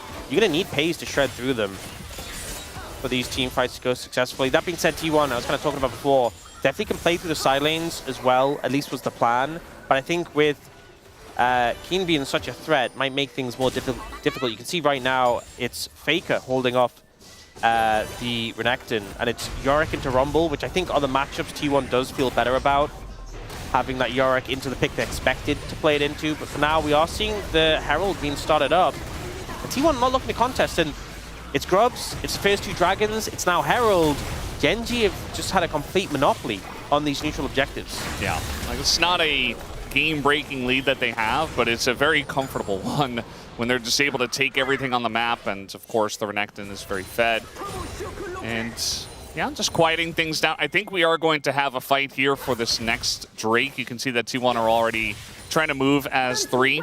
It's actually the same 3 that got the kill on a Ruler, so just kind of roaming around the map together and allowing, the Yorick and the TF to play sides. Definitely the way you want to play it here for T1. I think there's such an easy opportunity for T1's composition to get behind someone like Duro. Duro goes to ward, and you can just appear behind him with the TF, set up with an Ashe arrow. Ruler does have his summoners back, has the cleanse. I mean, everyone has their summoners, apart from Kerrier's heal and Faker's TP, so I think Duro is a pretty easy target if you can get behind him. But right now, Keen is on top of Faker, and he's taking a good amount of damage. We'll be able to gold card and walk away, but playing against this Renekton, who's 2 levels up, doesn't feel too fun right now. He's going to go for a reset here. I don't know if Keen will be very killable in these fights when it does come down to it. I mean, unless he is really putting his face into it and spends a lot of time with an Ashe. Ruler just completed his Merman. It's not quite fully stacked. Not sure if he'll be able to get it up in time for the fight. But it's a pretty big 2-item spike. I feel like as Ezreal, you can see maybe if you keep this wave around for him and he casts a bunch of abilities and then maybe hit some Qs. It's more just on the item cooldown. He's still 24 stacks away. Starting up the dragon. T1 are just bursting this one down, but Canyon is in there, not able to hit the smite. As now Keen, can you deal with the crocodile? That is what we need to see as a big equalizer going to get them along the wall, and the Encore is there as well. They take down Doran. And that's going to be what Gen G get out of this fight. But T1 at least are able to pick up the dragon. They're looking for more. Yeah, I mean, this is just one weak turret down on the bottom side of the map. They got to be careful about diving into a TF, though. But Faker already going to take a bit of damage. Flash comes in. There's the stun. As Keen also getting ahead of himself. But that's Chovy now in the back line. Nobody to answer him. But Pace does take him down. this dive. Not exactly the cleanest, but they do get it done in the end. 2 more kills for Ruler on the board. Gen G could have easily walked towards mid lane. They had the path to get over there without T1 being able to cut them off. They could have just taken mid tower, but they saw blood in the water and opt to go for the cleanup instead. We see T1 have control. They want to force this immediately and manage to secure the dragon. But then Keen comes in, disengage from Ona's really nice to get the Renekton out. This equalizer into the Encore does so much work, and honestly, if not for some good flashes from T1, it could have been absolutely devastating for them. But then here, Gen G opt to continue. Instead of moving towards mid, taking that tower for free, they go for the play here. And we see Keen very aggressively putting forward, sacrificing himself. The rest of T1 move to respond, and then Canyon slides in. It gets a bit messy here, because Ona gets a lot of healing that keeps him alive long enough to take down Duro. But Ruler's basically untouched and just pumping out damage throughout this fight. He's now hit that 2-item spike with a completely stacked Manamune in 6, 2, and 4. I mean, both AD carries with a lot of gold right now.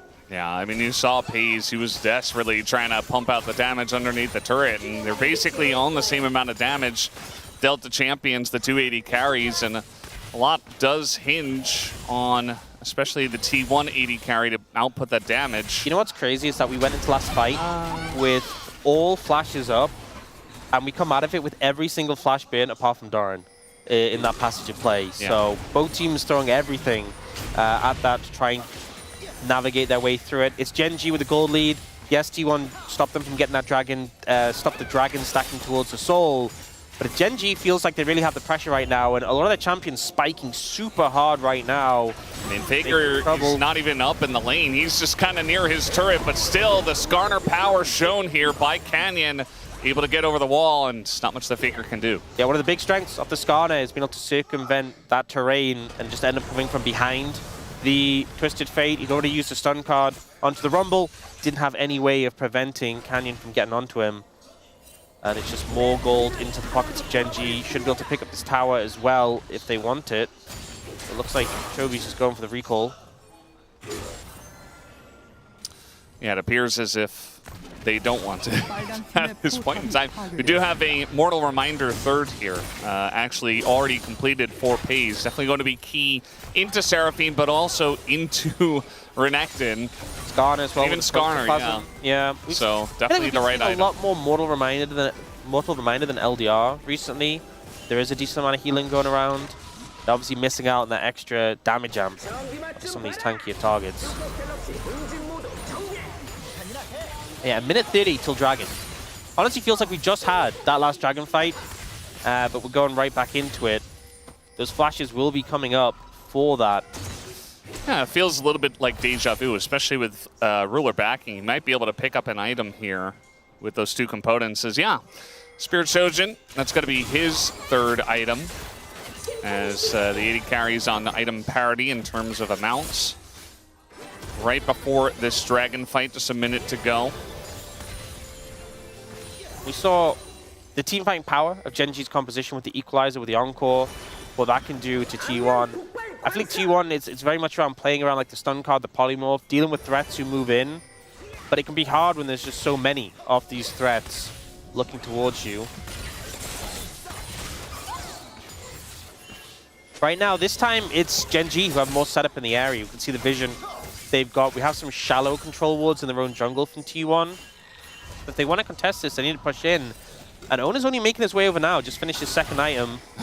We can see, though, Canyon on 3 items. And I know his items are cheaper. He has the Protoplasm and the Final Pipes, very cheap items, but definitely feels good to have that lead and be able to just have an entire completed item over your counterpart. Yeah, also just the randoms into an Ashe feels just pretty much perfect for him in this next fight. And the Dragon has spawns. Again, Gen G do have full control over this. I suppose there is a world where T1 say, okay, it's not the soul, we got the one, we delayed it already. So maybe we just give this one away. It puts so much pressure on the next Dragon, though. And T1 will use this time. They don't want to waste it. They will put some effort towards getting vision around Baron, but not really in a position to start up the Baron. There is Bishop Raj going to come through. There's the Scuttle Crab already cleared in the area. Didn't really have the control to be able to go for that. A Gromp is taken. that is the trade-off value. I think Gen G happy to get a dragon for that.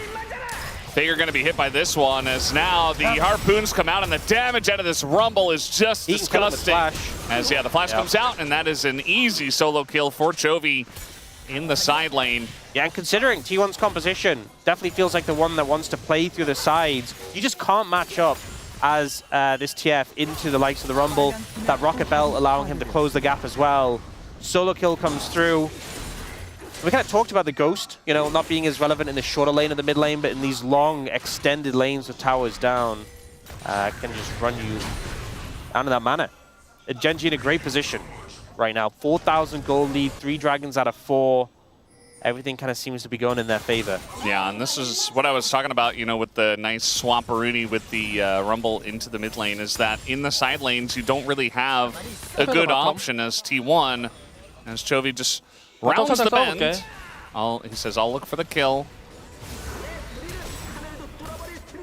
And we got a fight in live, actually, over the Raptors. Canyon is taking a huge amount of damage from Pace, even with all of those items, as now the Impale goes on to Owner, and he is isolated from the rest of the team, just taking out Keen with the flash stun, but that's only going to hit Keria, who is trying to go into the Hex Gate to get away.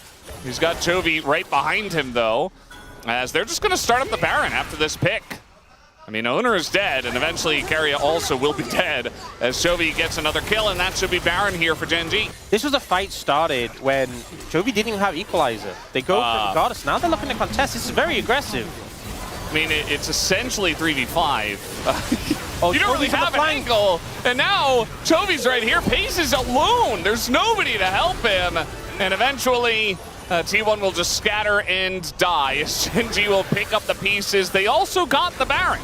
So they get the objective, they get the bonus kills as T1 decide to try to go for the fight, which was quite confusing, and Gen G will just win off of the back of that. Yeah, I mean, the initial fight, kind of get, they thought they had a pick opportunity. Chovy didn't have Equalizer. They thought maybe they could find a window there. You can see them setting up in this position onto Canyon, but Canyon's just so tanky. And has the flash to get away. Protoplasm comes through as well. And then this is why I feel like the Skarner does so well into Xin Zhao. Just holds him still.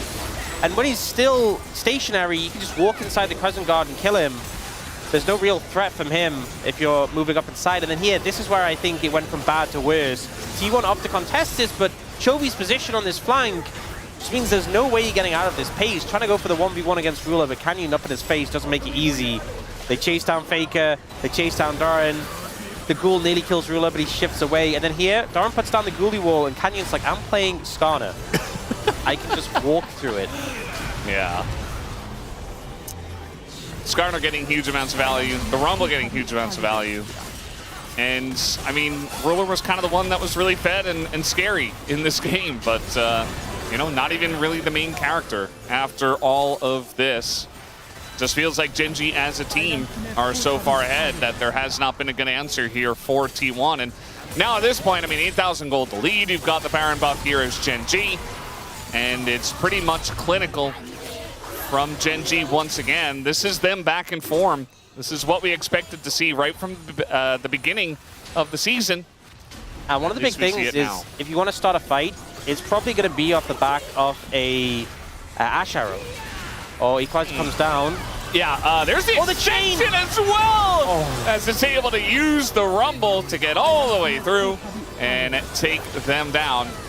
I mean, that was just beautiful. You know, extending the Encore, hits the targets into the Impale from the Skarner. Gen G is playing it in phenomenal form right now, looking to end. And they will do exactly that. Doran is like, well, I thought I was going to play the Yorick into the Rumble and have a good time. He was not able to have a good time in this game. Gen G stopped them here in game number 1. There were some moments earlier on for T1, but after that, Gen G in total control to take down the first game of Saturday Showdown. Yeah, Gen G kind of just suffocating T1 out after they got that advantage. I feel like the draft as well, flexing the Rumble to mid lane, not something we've seen before this year. And Chovy just demonstrating his wide pool, dipping into the toes of some of these top lane picks to great effect.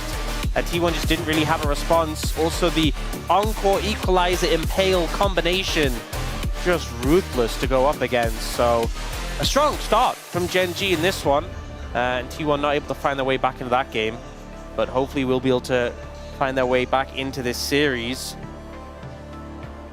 You can see that Faker was very much trying to see what he could see in the replay. Not every day that he's, in there and holding the mouse and trying to control things in the booth, but got to see a little piece of that there. It's interesting as well because it was Gen G who banned the Cassiopeia and the Rise, which are picks that are pretty good into TF. It's almost like they set it up like, hey, this is a great spot for TF, why didn't you pick it? And then Joby having a great time on the Rumble in that matchup, getting that solo kill as well in the side lane on pretty terrific form right now. Yeah, draft masterclass and a great game as well from Gen G to take it down 1-0 here in Saturday Showdown as we'll head into the break.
이거 못 잡나?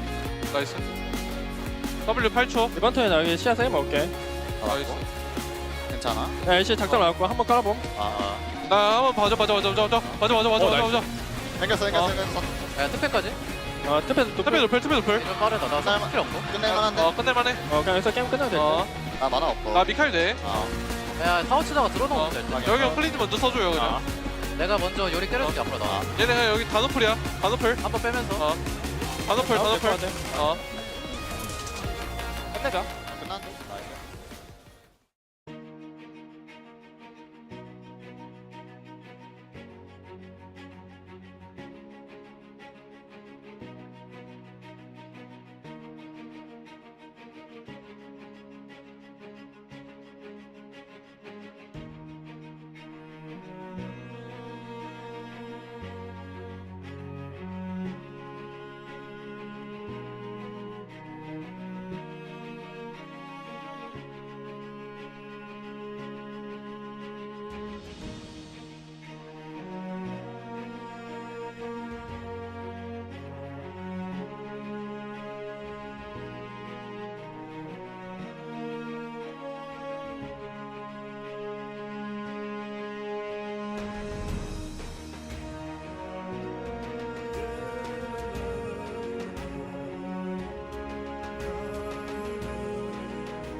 was blind, but now I see.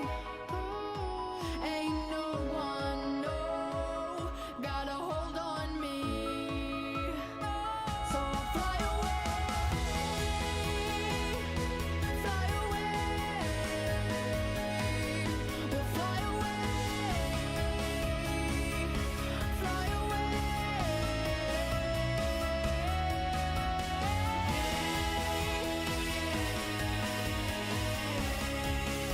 We'll fly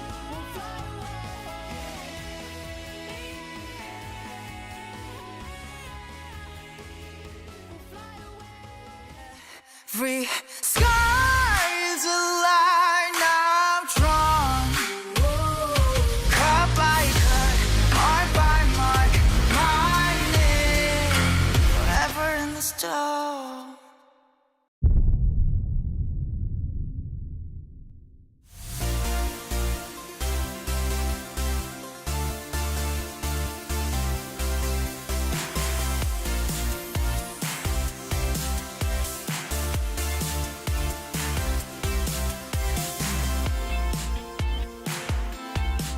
That's one happy Genrongi, as what a way to kick off the Saturday showdown. T1 and Gen G were going back and forth, trading blows like the prize fighters they are. Ultimately, Gen G come out on top, and they are up 1-0. Digon here alongside Wolf and Wadid, and man, it just feels so good to get these two teams playing against each other at such a high level. One of the best regular season games we've had all year long. Insanely high level. I want to start talking about the draft right away because Wadid and I had some thoughts, but the Rumble into the TF is actually such a great answer. Now, the Rumble was early, and they were able to flex it with this Renekton counter pick here. So unlike Gen G, they usually don't do stuff like this, but it was actually the global answer to the TF. We've seen picks like Silas in the past be used to follow the Twisted Fate. Rumble's just following with an equalizer. He's like, I can shoot this from basically a screen away, it doesn't matter. And Chovy had such a good time playing around T1's rotations, and this was just a masterstroke here in the draft. So you can never outpush Rumble, but on top of that, he already had the experience, the Rumble made. He already played 10 times in his career. And the thing that he picked the Ghost to follow the TF from, it kind of affected a lot as well. All right, let's see how it all shook on up. It started with a pretty big skirmish down on the bottom side of the map that went the way of Gen G. So then T1, they're on the front foot. They try to make a play here on Keen, and Keen says, not so fast, my friend. Oh, he's a Renekton with a lot of fury here, so actually can play through this wave and get a little of extra healing. Baker commits the ultimate here, right? Look at this buffer from Keen. He's buying more space, and then guess who shows up? It's that global answer, right? With the Rumble. The equalizer placement here is fantastic. Look at how far away Chovy can impact this play with. This is exactly the type of moment I'm talking about with the Rumble answer to TF. But I think T1 didn't stop here. The Ash Arrow hits the Rumble in the mid lane, and I think this is the way how T1 wants to snowball on this meta. They just look for every single skirmishes around the mid, and as a 5, I think they just know that they can just fight around the mid, and this is the power of the T1 right now. You can see with Doran's roam as well, like how long ahead T1 had planned that exchange. Now we're going to see here again an attempt on the bottom side for T1. They have the gold card set up here. Ruler, though, just so difficult to pin down. Yeah, and I think they kind of like misplayed this one. I think if they really wanted to dive Ezreal here, I think the carrier should be the one who's tanking the turret, but I think they overcommit on the turret, and Ruler plays it so perfectly. And again, the Chovy Rumble is on the bot side to clean that up. Yeah, I love seeing the buffer of the Ez ult there during the stun card. It still goes through, and then the perfect play after that, allowing the rest of Gen G to clean this one up. It was an active early game. So much of this game was just all teams, or all members of both teams rotating to a single pivot point, right? Like, that's how high level this game is. Both teams know this is the weak point. The other team is already thinking 2 steps ahead. We know this is our weak point. We got to rotate over. We got to match this. And it was just so incredible to watch. Like, all of these fights look like a simple dive turned into a full-blown 5v5 effectively. Yeah, after that then, about a 2,000 gold lead for Gen G after the back and forth, which led us to the Drake, and this is where the game broke open. Yeah, I think I really want to spotlight how Keen played this out for this fight. I think maybe some people might say, why do you pick Renekton into Yorick? But when Keen plays it, he just set it up for the team. And this is the perfect setup for Rumble and Seraphine when you are going to take the fight in the rubber. But this equalizer again makes it so difficult to play through here. They got to get over the wall and get away. Owner then also has to flash the Impale. And at this point, you already have such an advantage as Gen G that you're like, why not take this one step further? Now, this gets a little bit risky, and I think T1 are right to think they can actually hold their ground here, but look at how they get corralled away from the turret here initially by Gen G. Look at Faker. He's got to push forward here, so he becomes the target, so there's no turret aggro here initially, and they get that kill before this insane engage comes through from Canyon. This looks just insane. I mean, maybe it was not the perfect dive from Genji, but it showcased that how impactful that the series is. Like, everyone is going for the plays and the kills, and this match is just insane. So confident the way they played that, right? Canyon splash forward. They know the summoners are all down for T1 from the initial part of that fight, and at the same time, they're also so incredibly confident they could go, we could just walk away. We got the edge here, or we could win this game right now. And they all just go in, and they win the game in that moment. It's crazy. And that was the part that I loved, because Ox said it on the broadcast. Mid was wide open, but Gen G wanted to make a statement, and they did. That man there was one of our spotlights in Chovy, who did everything and pulled out a unique pick here with did. Oh yeah, it's gonna, I mean, I told you, it's about Chovy versus Faker once again, and now T1 picked the blue side as a first selection, and I think this kind of showcases that they really want to play on both sides, and blue side is known as a side of the play when you really want to play through both sides, and I think it's gonna help them a lot. Well, the reigning LCK champs showing off exactly why they've been doing it for so long. That man on your screen, pinnacle to their success. Let's see what happens here in game number 2 with Valdez and Ox. Thank you, Spacers, for that great breakdown. Love all of the focus on those early game fights, and then the Dragon, where it really got blown open, as it appears we do have some special guests today. From the Asian Games gold medalist for climbing, we have Chun Jong-won, and Jong-won Chun, I guess is how you would say it in English. And then we also have volleyball player Sungjin Lim there on the left. So cool to see them coming down and supporting the LCK. Yeah, super cool. And climbing as well. I know you were part of the Seoul Climbing Club yourself a while ago. Yes, I did do some bouldering in my time. Yeah, maybe you could ask him for some tips. And then I had a child. Oh. I mean, you could just strap him in like a little baby harness and climb up. You know how bouldering works. You gotta get close to the wall and everything. It's hard. Maybe you can be on my back though. That might be a backpack safety issue. No, it's okay. It'll work. So yes, blue side selected here by T1, and Gen G go for first pick. So no second pick, counter pick shenanigans from Gen G after that. And at the moment, I mean, Gen G, they look like they're back in form. And unless T1 can prove that they can actually go toe-to-toe with this team in game number 2 here, it might just be Gen G taking this Saturday showdown. Yeah, we've had so many 2-0s recently. It's kind of been the theme, just 2-0s on repeat. We haven't had a single 6-game day yet this season. But if there's any series I'm hoping goes to 3, it's this one. Gen G now on first pick side. Will ban the Bard again. I feel like they have a lot more freedom to do so on this side. It is Vi banned by T1 here. There's still the likes of Lucian, Jarvan, and Karma open that were banned last time. So see if any of those get through. Lucian ban comes in, especially if you're trying to prioritize the Jarvan. I think that's a lot of value. Obviously, one of those AD carries who can get out the Cataclysm. Ezreal's already gone. So I think Gen G could be leaning towards a Jarvan first pick. Will T1 ban it, or will they go for the Karma instead? I'd say I think you need to take Karma away. I think she's just too strong, especially with, you know, game 2 coming along and some options for the bottom lane taken away. You still have Caitlyn and Jhin available for Karma lanes. They're going to disagree with me and go for the Jarvan ban. So we'll see how that works out for them. Going to be a tricky lane, most likely, but this obviously alleviates some of the pressure in team fights and also just the pressure of the Jarvan, particularly in ganking bot lane where there's a mobile picks there. Cataclysm so effective, so the assumption is Gen G prioritize the Karma here, and they will do so. As you said, A lot of pairings are still good. You don't get Ezreal Karma, but you can have Kate Karma, Jhin Karma. And the question is, what will T1 look to answer that with? With obviously the Lulu being taken out. You know, Nico is a pick that we saw Karma often picked as a counter into. Gives a lot of trouble in lane. Carriers, Nico's been pretty excellent, but it does make that option a bit tricky. You could go maybe like Caitlyn Lux here into it. Obviously denies the Caitlyn pairing with the Karma. It's probably going to be like Caitlyn Lux into Jhin Karma, I would assume. There are other pairings you can do with the Caitlyn though. That one seems like a bit of a classic for Keria.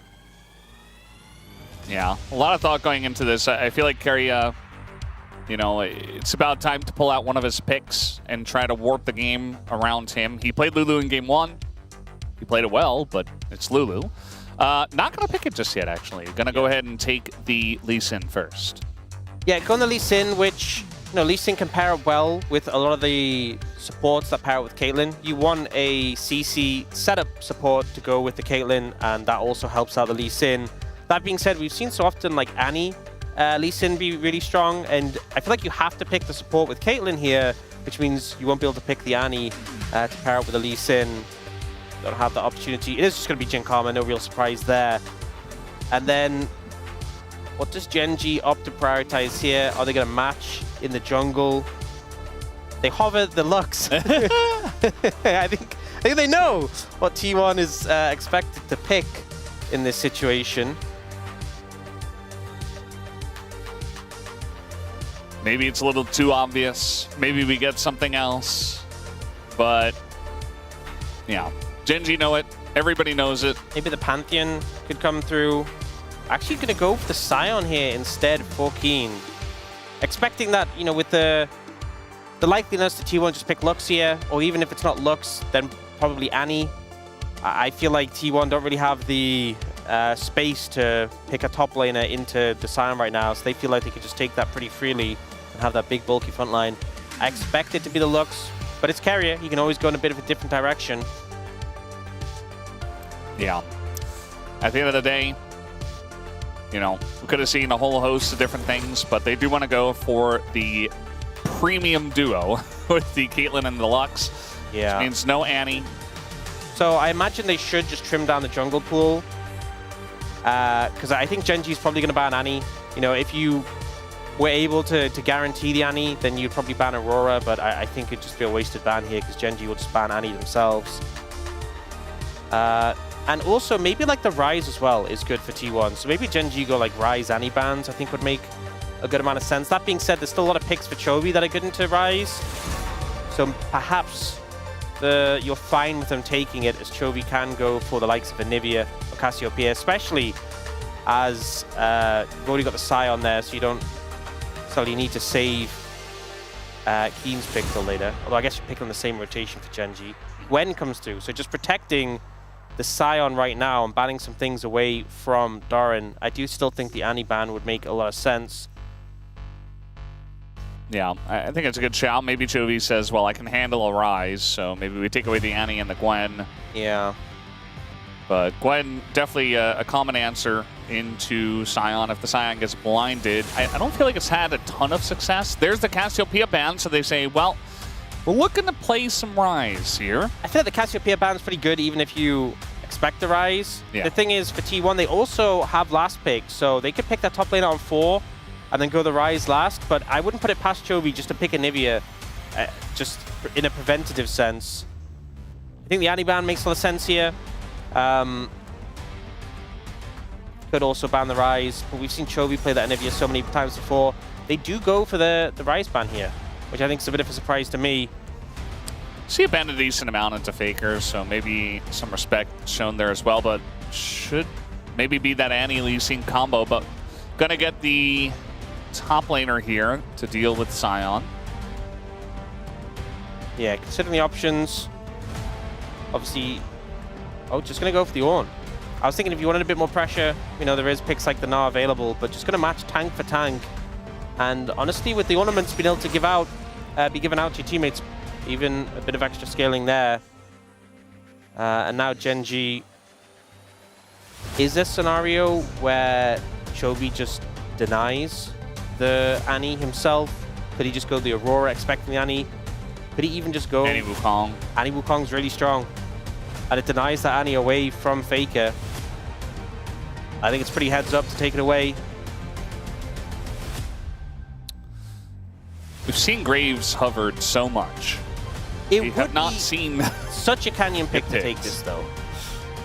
I think Annie Wukong is what we'd expect, and they do go through with it. This was kind of the duo that ran the Legend Rise groups. Rise group in particular, but both groups saw a lot of success from this last year. They will commit to this. And now what is Faker going to take? Ideally, I mean, Aurora is what you typically expect into Annie.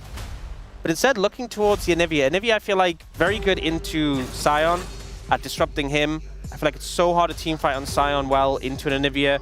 It gives this composition a ton of control. The setup for the Lee Sin is not as reliable as a point-and-click stun on the Annie, but still pretty good. I think the matchup is pretty good into Annie as well. So for T1, a lot of control in their composition. They want to get set up on an objective early. They have the Caitlyn traps, they have the Anivia wall, they have layered CC with the follow-up from the traps of the Lee Sin.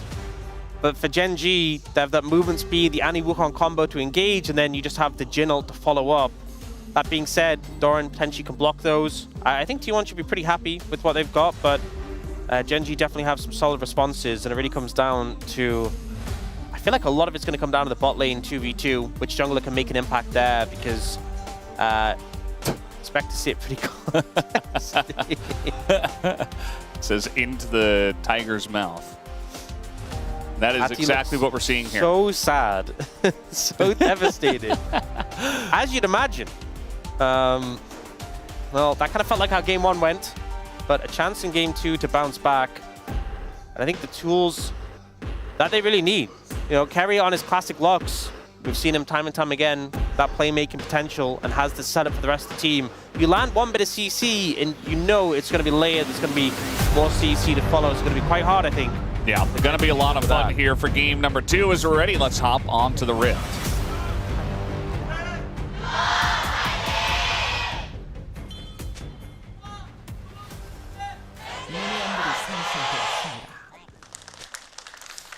Here we go. Game number 2 of match 6-7. And, of course, Saturday Showdown, very deserving of such a honor to be match number 6-7. You think they planned it? What? You think they planned it? Yes. They're like T1 vs Gen G, Saturday Showdown. We'll just ensure that it's a specific match number. Definitely. Yeah, all plans. I just hope it's not a 2-0. You know, we almost had the full 2-0 week last week. And then KMDRX won a game against Hamalife Esports at their homestand. And that was good. That was good, but we almost got, you know, a full only 20 matches, or games rather. We've already had one best of 3 go 3. That was also KMDRX against KT. As Faker does this very often with his Anivia, plays ultra aggressive and utilizes the egg as kind of a second health bar. His heal's going to be used here just to get away from the binding. As in goes Faker, gonna get the flash out of Jovi. Yeah, Jovi, oh. Ooh, binding is going to sail wide into the mid. That was close. That could have just been a kill on the back of that. You can see Carrier and Paige doing a pretty good job already of having the pressure here. This is a matchup where the Karma and the Jin could definitely fight back, but Carrier's just been so clean, dodging away from the Qs from the Karma. I feel like it's one of those things where the skill shots of both, I mean, the main thing is the E from the Lux and the Q from the Karma are so easy to land, but if you dodge them, the opposition can just get so much pressure in return. And Carrier's been doing a pretty good job of that. Ruler also going cleanse. One wall could kill Jovi here as the stun comes in, and there's the Sonic Wave. One stun into Owners, not going to stop the Lee Sin, and First Blood set up very nicely in mid lane. Beautifully set up by Faker, not just on this wall and stun here, but also binning the flash earlier allows Owner to make his way in and clean up this kill. So good start here for the mid jungle of T1.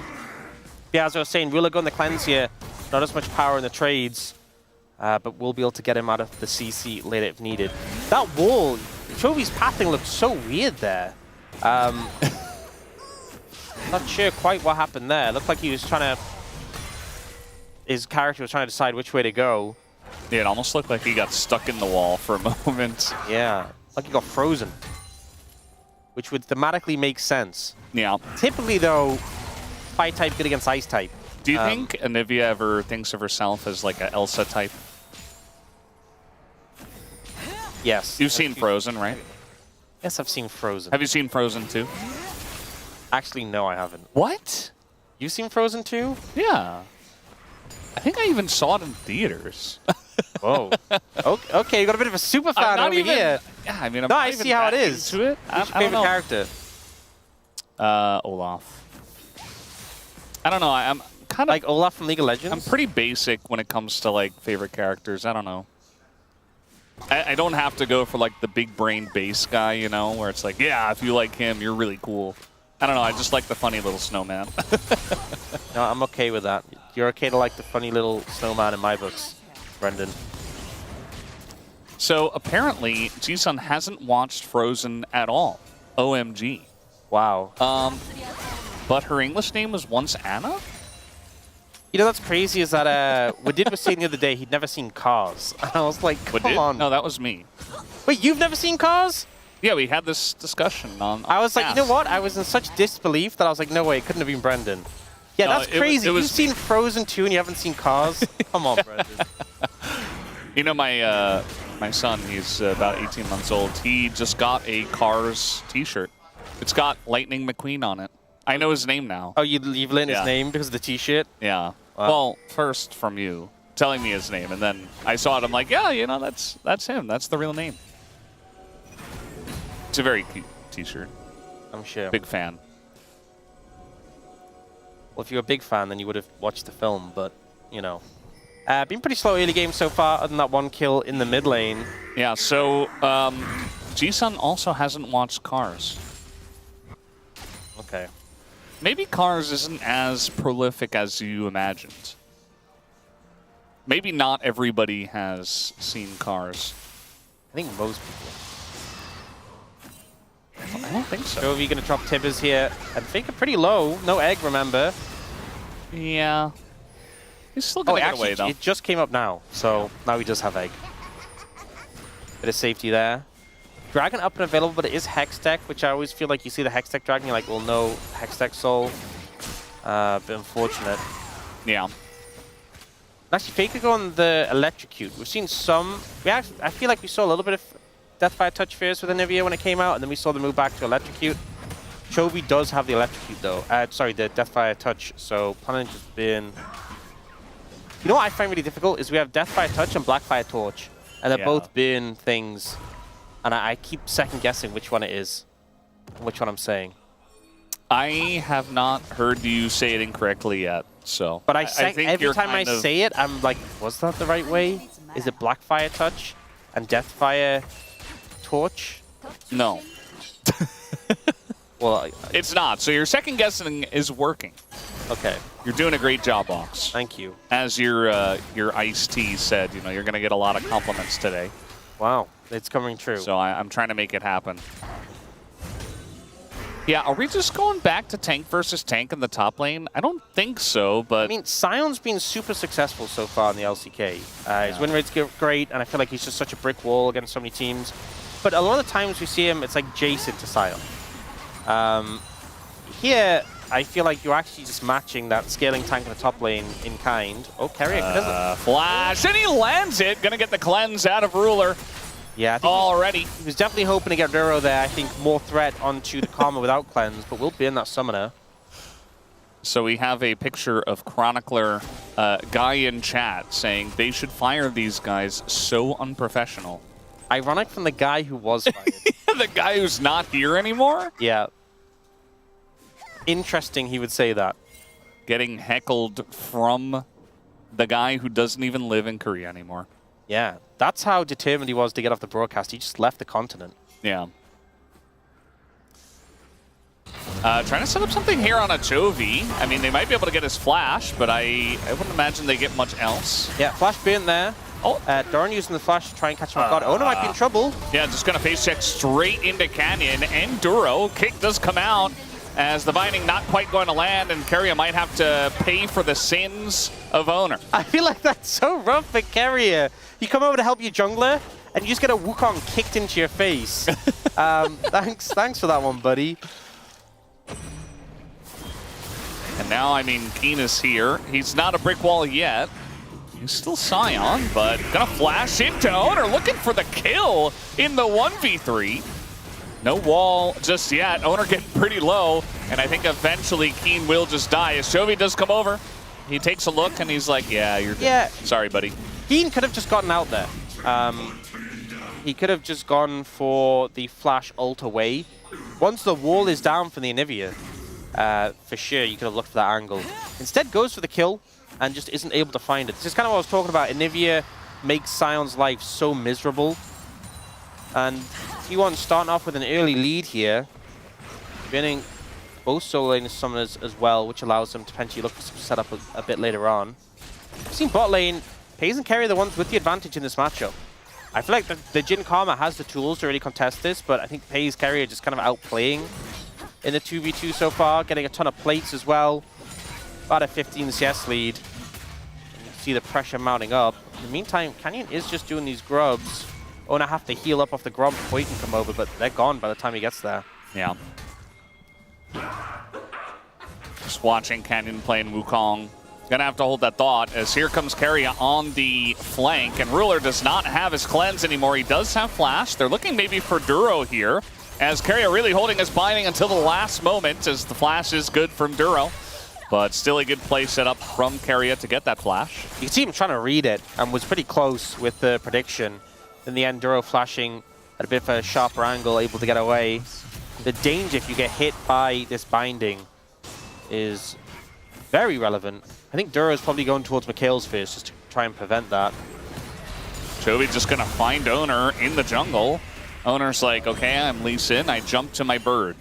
This is a pretty good read because Owner actually had a Sonic Wave on the red buff. Keria's in a lot of trouble. No flash, no heal against a Wukong. And now Paze could be in a lot of trouble as well. They even have Tibbers to tank here. Yeah, and the Jhin ultimate. I mean, Paze, he's got double summoners. I don't think he's going to use either of them. He might as well just take it, and that is going to be Canyon picking up a third kill on the Wukong. Wukong, not a pick we see super often, but every once in a while you get these Wukong games where they just take over. Yeah, so we see Owner retreating, not wanting to follow the Sonic Wave to his red buff, as he expected the aggression here from the rest of Gen G, Canyon being there. Then Keria just steps too far, gets caught out, the root from Ruler's great, and then here you just knew Paze was dead. Paze knew he was dead, all of Gen G knew he was dead, tries to outplay, but there's just not much you can do against the point-and-click CC combined with the Jhin ult and the Wukong to clean up. It's still actually a minor gold lead for T1, but a lot of kills onto this Wukong, making Canyon a very real threat right now. Yeah, going to be very important, especially, you know, Owner got that first blood and was able to have a good impact very early on in the game, but the Wukong hits level 6, and all of a sudden Canyon is on the map. He's picking up objectives again, got that early Drake, the 3 grubs. Now Owner trying to make that Lee Sin work for him, as he is down in the bottom lane. We got a TP coming in, as Owner does go pretty deep on this one. We'll get rooted up, but we got 5 members of T1 here. 4 members of Gen G, though, as they look for the kick. Just going to kick the clone to the side, and now Doran is in a rough spot. The Sonic Wave is going to land, though, as that is a kill going over to Owner, as we do have Ruler at least picking up one. Nice binding here on a Chovy, as Owner goes very deep for that one, but certainly going to enjoy that, as Ruler desperately trying to clear this wave. And I think eventually will just die. He gets bound up, and that is going to be the end of him. Even get the kill over to Pace. This felt very scrappy from T1, and for a moment I really thought it was going to go pear-shaped, but they're able to clean up the play, clean up the kills, and get a pretty significant advantage on the back of that play. Let's talk about the things that didn't go so great. Owner goes for a kick onto Canyon in a little bit and ends up getting the clone.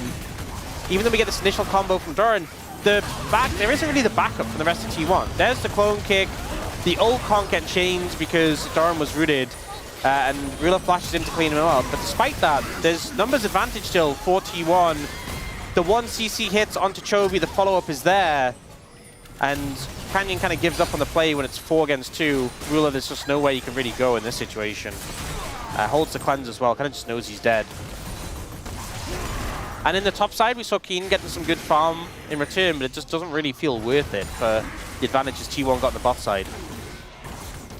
Yeah, I mean, a Scion getting a little bit more farm in between turrets is like whatever. And you're really going to enjoy that extra gold on the pays. We do have this Drake about to spawn.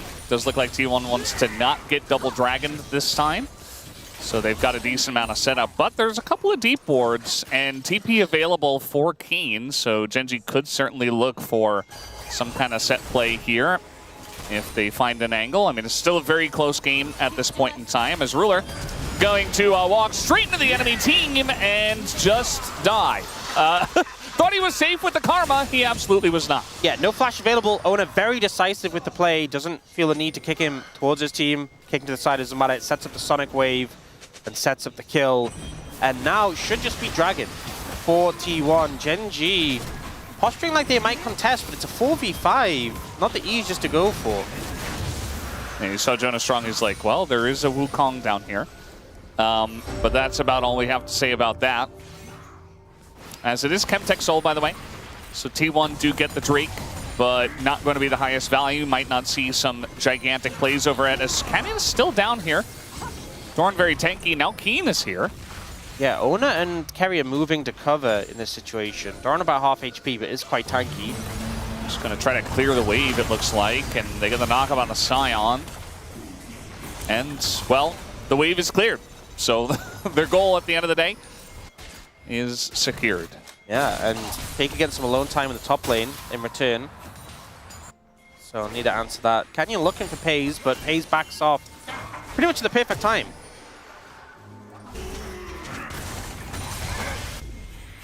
Yep, that's going to force the TP from Chovy into the top lane as... Oh, a little bit mistimed there by Faker. And I feel like that's one thing, is that everyone kind of learned the old TP timing, and even though the new TP's been out for a while, it definitely feels less predictable than the old TP.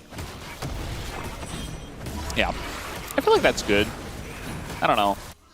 Shouldn't just be like free food. Although punishing bad TPs is good. Doran is going to flash away, but the knockup eventually comes out from the Cyclone, and he will be going down. Nice little dive between the two members of Gen.G. Yeah, Doran was still low from the earlier play and sticks around. Or not the easiest target to die, but committing the Wukong ult early. Oh, the binding, it's going to hit. Carrier just doesn't miss. His Oner goes in, and he goes out. The kill also does go over to Pace. Oner in a rough spot here, trying to get over the wall, but he's still going to die to Chovy as Carrier a little bit too passionate for driving, perhaps. So now he is on the run, and you'd have to imagine that eventually he just dies. Oh, the Rocket Bell. The Rocket Bell. The Chovy classic, it feels like. I mean, is there a champion he wouldn't build Rocket Bell on? I don't know, we haven't found it. No, I think he would. Unlike some others. So yeah, this initial play, set up by Carrier really effectively with the binding here onto Ruler. The follow-ups there, the kill comes in. But then Carrier goes for the Herald, and I think the right play would have been just to kill the tower, but instead he's looking for the knockup. And then he ends up taking that tower hit that's ramped up into so much damage. I think if he just hit the tower, it would have bounced him away. He had flash. I think he just lives. And they kill the turret. Sometimes, I mean, he got it anyway. The Herald charged the turret anyway, but I think sometimes you get a little bit too creative with the plays you're trying to set up, and we do see Carrier punished for it. Although now it's 3-1-2 for Pays, a 2,000 gold lead between 80 carries. Caitlyn, Lux, obviously a strong 2v2, but the Jin Karma also is. I feel like if you go in Jin Karma and you've fallen this far behind, it is not a good feeling for Gen.G. Yeah, definitely not what they wanted to have happen when they probably pick the Karma, get a nice pairing for it immediately. Even, you know, seeing the Caitlyn Lux written in the draft. And Faker's just down here trying to push another turret. This is kind of what he does.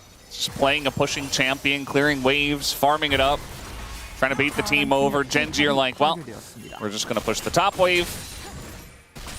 And we might be in for a little bit of a slower mid-game with this Chemtech Soul that does come in. Yeah, I will say, you know, we often talk about the value of the Chemtech Soul. There is some bulky tops, so you're going to get a decent amount of value from it, but Like the Karma shields with it are pretty nice, the Scion shields as well, but as she said, not the craziest value. Doran does get his FaZe is trying to like dodge a train and a bus. Like that was a good response from FaZe to stay safe there. Could have been dangerous. Would have been dangerous. Was dangerous. He would have just been dead. Yeah. Gets away from it though with a good flash. As I was saying, Doran getting his first ornament in, so expect to see those start getting passed out pretty soon. I mean, that's one thing with the XP boosting of top lane. Really nice for Ornn to get those levels sooner rather than later. Yeah. You don't see Ornn all that often. You know, we just see so much Scion. People always said, like, you know, when you get past level 18, the top lane, people are like, oh, imagine if you could get, like, you could skill up your abilities in additional time. Imagine if Ornn just got, like, started to get second round of ornaments. It's like you can give someone on your team a second ornament. How crazy that would be. Then that champion would be pin banned every single game. I feel like we don't see a lot of games where we have our top laners actually hit level 20, though. That's true. So, but I think the threat of it. I mean, to be fair, if you get to level 20 with an Ornn, I think you're doing pretty good anyway. I don't think it needs that. I think you have a point, but it would be crazy to see. Now, team setting up for this dragon. Canyon's already on it. And T1 are trying to push in. They don't have control initially of the area. Keen's got a big shield, but he also has to deal with Anivia and traps and bindings and everything from T1. Like, he just doesn't get to play the game. As eventually the Timber's very nice here from Chovy, stopping that Ornn as the kick kind of helping the Scion. Chovy going to take a bit of damage, but this is going to be a Drake that goes to Gen G. And not much loss for it. The stun into Faker as he face checks. And now Canyon is in that backline. Pays super low, but he lives. Keen trying to get the kill on Scion. And he will be able to take out the Caitlyn. As now the Jhin ultimate rings true. And T1 on the run. The Roots is going to be denied. But they get the flash out of Doran and Gen G turn up big again. I think there's two sides to this. One is you saw how miserable it looked for Keen. Just being CC'd. Like, rooted in place, blocked by the wall, kicked around. All that punishment he took looked really uncomfortable, but he didn't die. Yeah. I think that's the key thing, is if you can go through all of this punishment, and look how much time T1 is committing to trying to take down Keen, and yeah, it doesn't look fun for him, but he still just lives on through all of this. It was a great ult by Chovy to stop the Ornn ult coming through. Keen goes back in. They actually kick him out. But they just really struggle to make headway in this fight. They get the dragon, and then Faker goes too aggressive. Chovy stuns him, instantly sent into the egg form. Canyon moves up through the fight. Keen still has a ton of health to work with. Yeah. Still a lot of effective HP, and the shield just keeps providing so much value. I think T1 spent so much time trying to cut through this front line, but realistically, FaZe, the Collector, and IE just didn't have the DPS to shred through this Ornn. And now we got another play kind of brewing here. I think Keria has taken the correct path, though. And they're just going to get Chovy in position. But yeah, it's still a close game, and they really only get the Chemtech Drake. And a bunch of kills. Obviously, you know, Gen G do gain the lead from this, but it's not over at this point in time. So curious to see if they can deal with the Scion once the Caitlyn and the Anivia get some more items. As Canyon in a bit of a rough spot here, going to get hit by the horn, or the Ornn horn, as now the kick does go down, but doesn't really do a whole lot. Just kind of gets Keen out of position. Yeah, Canyon able to disrupt that a lot with the ultimate, and there's not a ton of damage between Ona and Doran there to take him out. That will become quite slippery. Also, Duro now has the Mikhails, went for the Echoes of Helia first, which has a lot of value in early skirmishes, but the Mikhails, I think, versus T1 composition is a ton of value. We also saw Faker go the Rod of Age's Seraphs, which it's completed now, and obviously both of them give... Oh, nearly got hit by the Mantra Q from Duro, flashes away from that one.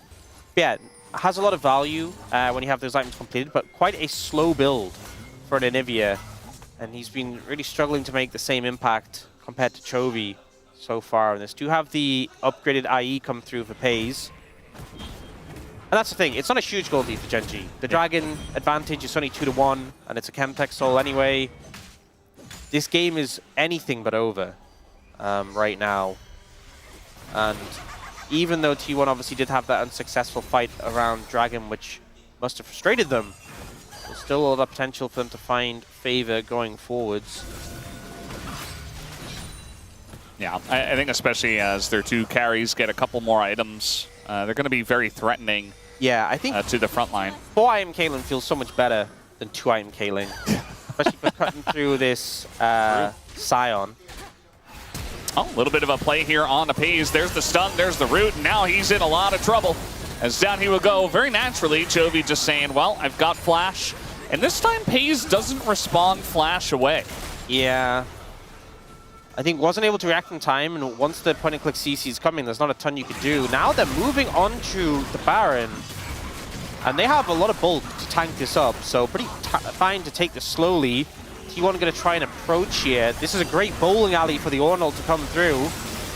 I mean, they're getting some vision on the objective. It looks like Gen.G just wants to turn, but T1 so far effectively are able to get away, but Keria not so much. And now they're on the wrong side of the fight. Keen gonna flash slow onto Doran, and the root is gonna catch Faker, and guess who's behind him? It's Canyon, who's got the angle. And it looks like Doran also not very long for this world, dealing with the rest of Gen.G. Faker gonna go down to the egg and eventually go down to a death here. And that is a nice turn from Gen.G in the extended play, as now maybe they just go back to the Baron. I think they can. Oda tries to get a ward down to threaten a steal, but it's going to be so difficult to approach against his composition. We also have a control ward from Duro, so he can actually... He finds Ona. I was going to say he can put it in the pit and clear the vision, but he's actually just going to keep him occupied. Yeah, take him for a little walk. Get him rooted up. Yeah, no way he gets close now. Great disruption from Gen.G to keep the enemy jungler away.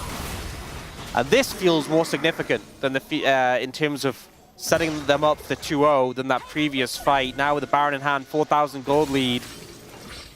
You do see T1 setting up to take away this dragon, but it's a small consolation prize in the grand scheme of things.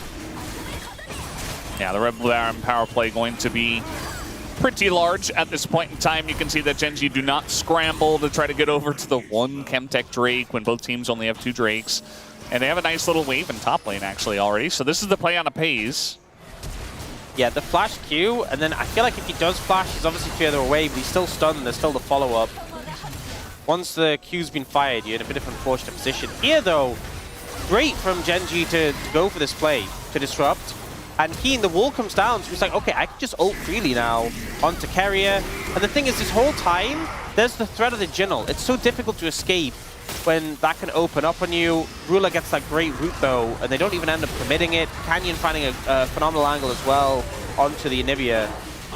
Just feels like as soon as they started the Baron, Gen.G knew what they wanted to do, and we're just waiting for T1 to push up and fall for the trap.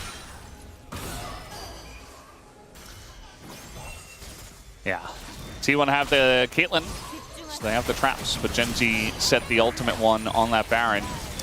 And this push is coming in. Owner's going to find Canyon. Gets a nice kickoff as the binding will connect, but still, Canyon's just so difficult to lock down. As Faker on the flank here as Anivia. I mean, he's going to do a bit of damage, but I think eventually he just kind of dies. Toby's waiting for him. Yeah, he does have flash, but he's like, well, I'm just dead.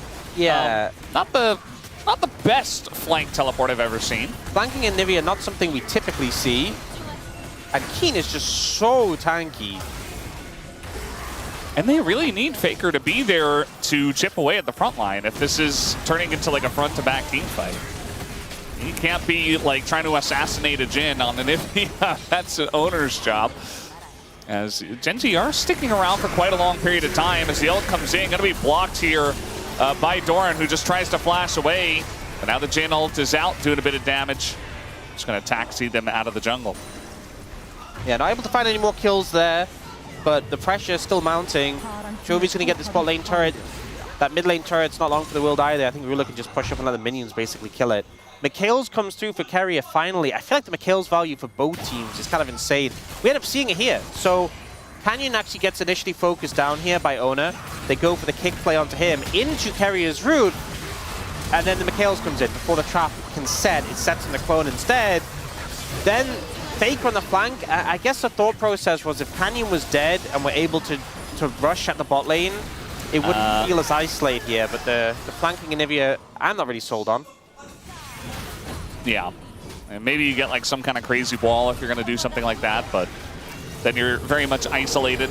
As, yeah, Carrion can't even break through the individual Scion shield. I mean, this Scion just feels immortal.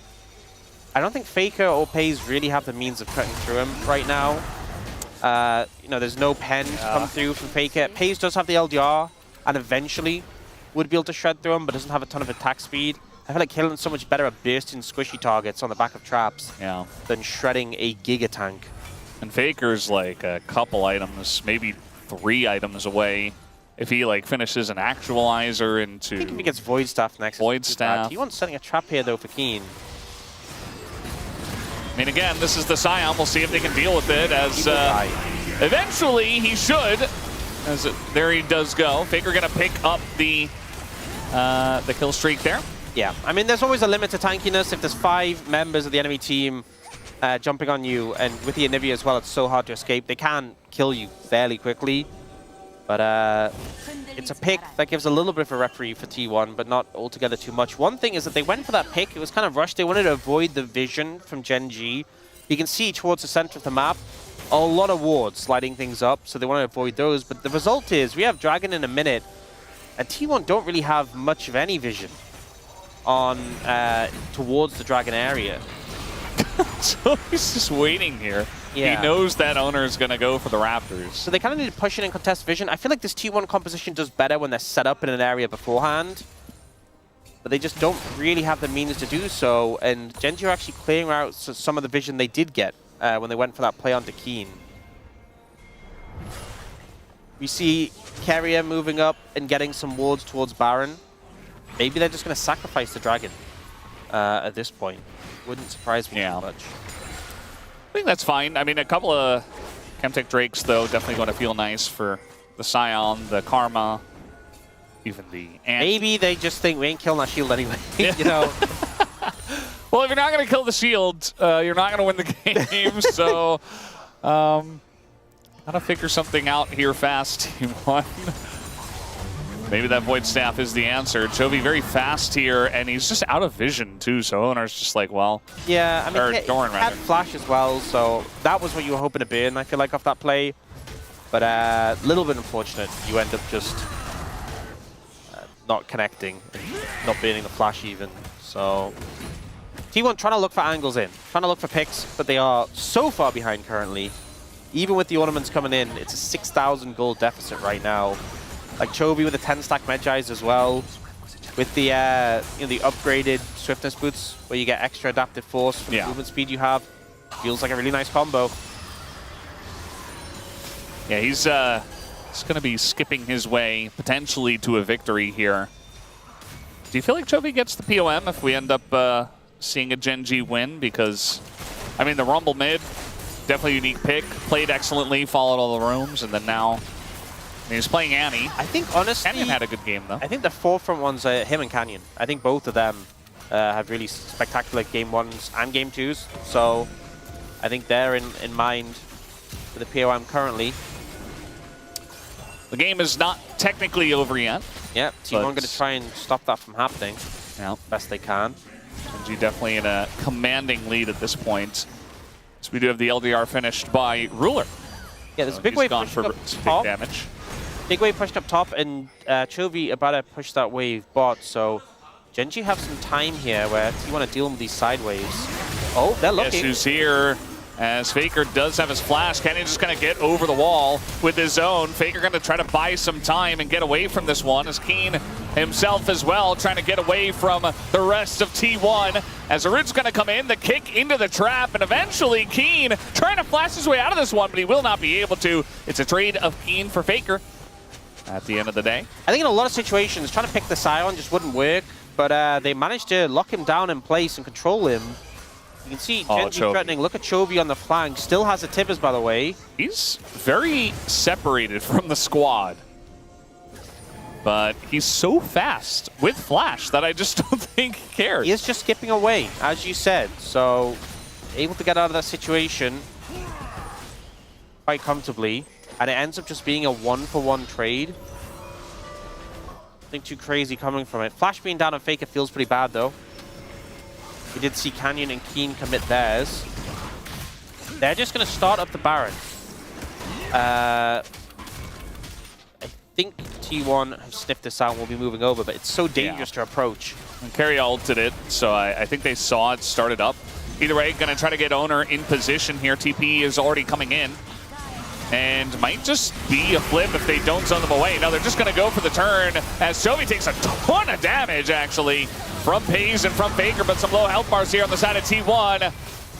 As not really able to land much with that Ornn ultimate. As in goes, oh, steals away the Baron! It might be the hero here for T1. He's able to get the objective. Pays trying to do a little bit more. As they do get Owner after the GA, as now the Jhin ult gonna keep people around.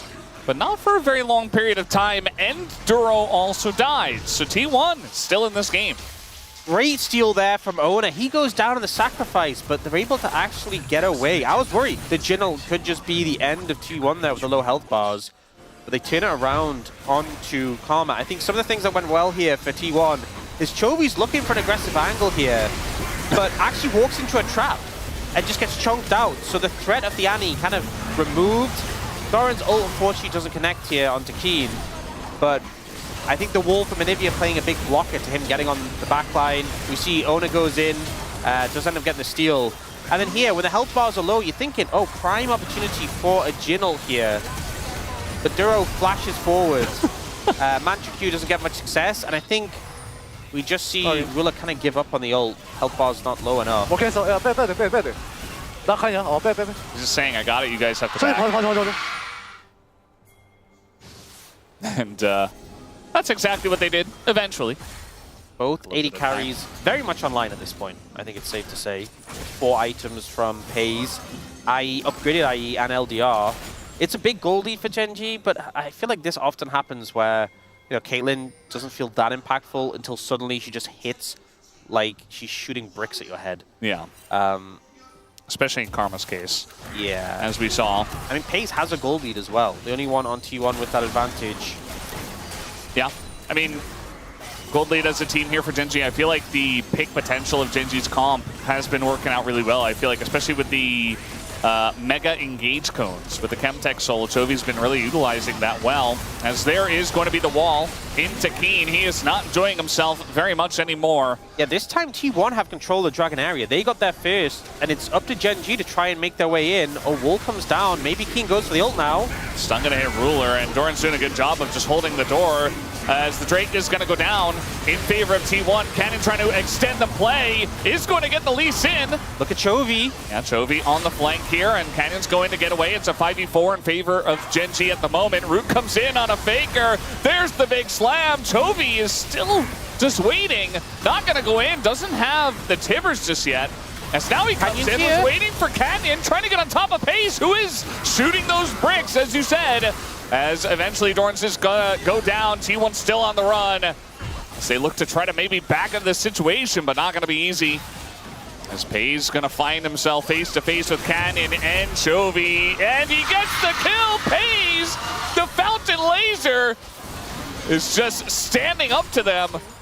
And they can't really just walk straight at Pays. He does too much damage. The wall value so big here. T1 still trying to get away from this.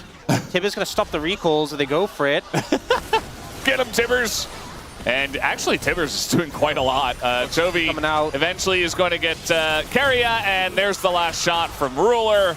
As it was very fun, the escape from T1, but eventually it ends in tears. Yeah, we see Pays getting a ton of value here. So first off, it's T1 with the control. Faker uses the wall, so Keen ults, but Doran is able to block it. Jhin ult comes out, and unfortunately, Owner doesn't have GA, so this trade of lives of the jungler favors Gen G, and Chovy's just being so frustrating on this flank, but he slow plays it. He doesn't push in too aggressively, and he waits for Canyon to wrap all the way around here and get in position. Keen does die in the meantime, but now it just gets a lot more complicated when you're being attacked by both the jungle and mid. Pays, though, kiting away and doing so much damage consistently over the course of this. You can tell he's the person they're really respecting here, and they have to be wary of his damage. Canyon tries to go aggressive here and gets punished. But I think eventually, you know, on the wrong side of the map, no real way to get out. Ruler playing around the rapid fire. And I think Gen G were right to go patiently on this one, not rushing into it. I mean, there is a world where if they go a little bit too fast, what happened to Canyon happens to the rest of them. But not meant to be. Yeah, I think the rapid fire usage there from Ruler was pretty great. Waiting for opportunities to use that to punish. Chovy has 22 stacks on his Magi's. That's quite a lot. We saw Tibbers was doing quite a lot of damage, and it was into luck, so I was like, okay. But seeing what he has in his inventory, I'm like, yeah, maybe he's just really fed. He is just full build. He's very fed. Yeah. You know, Faker's got 3.5 items, Chovy's got the full 5. And one of them being a 22 stack Magi's, which is why, because it's cheaper, but definitely a lot of AP. Ooh. Could have been a little scary if that binding actually hits Canyon. No more GA for him. GA back up for Owner. Just kind of waiting for this Baron to spawn. I mean, Gen G still have excellent map control, but T1 have been scrapping every single time and staying in this game. 30 seconds on that Baron, and there's just no real vision from T1 in the vicinity. It's going to be so difficult to push through and contest this.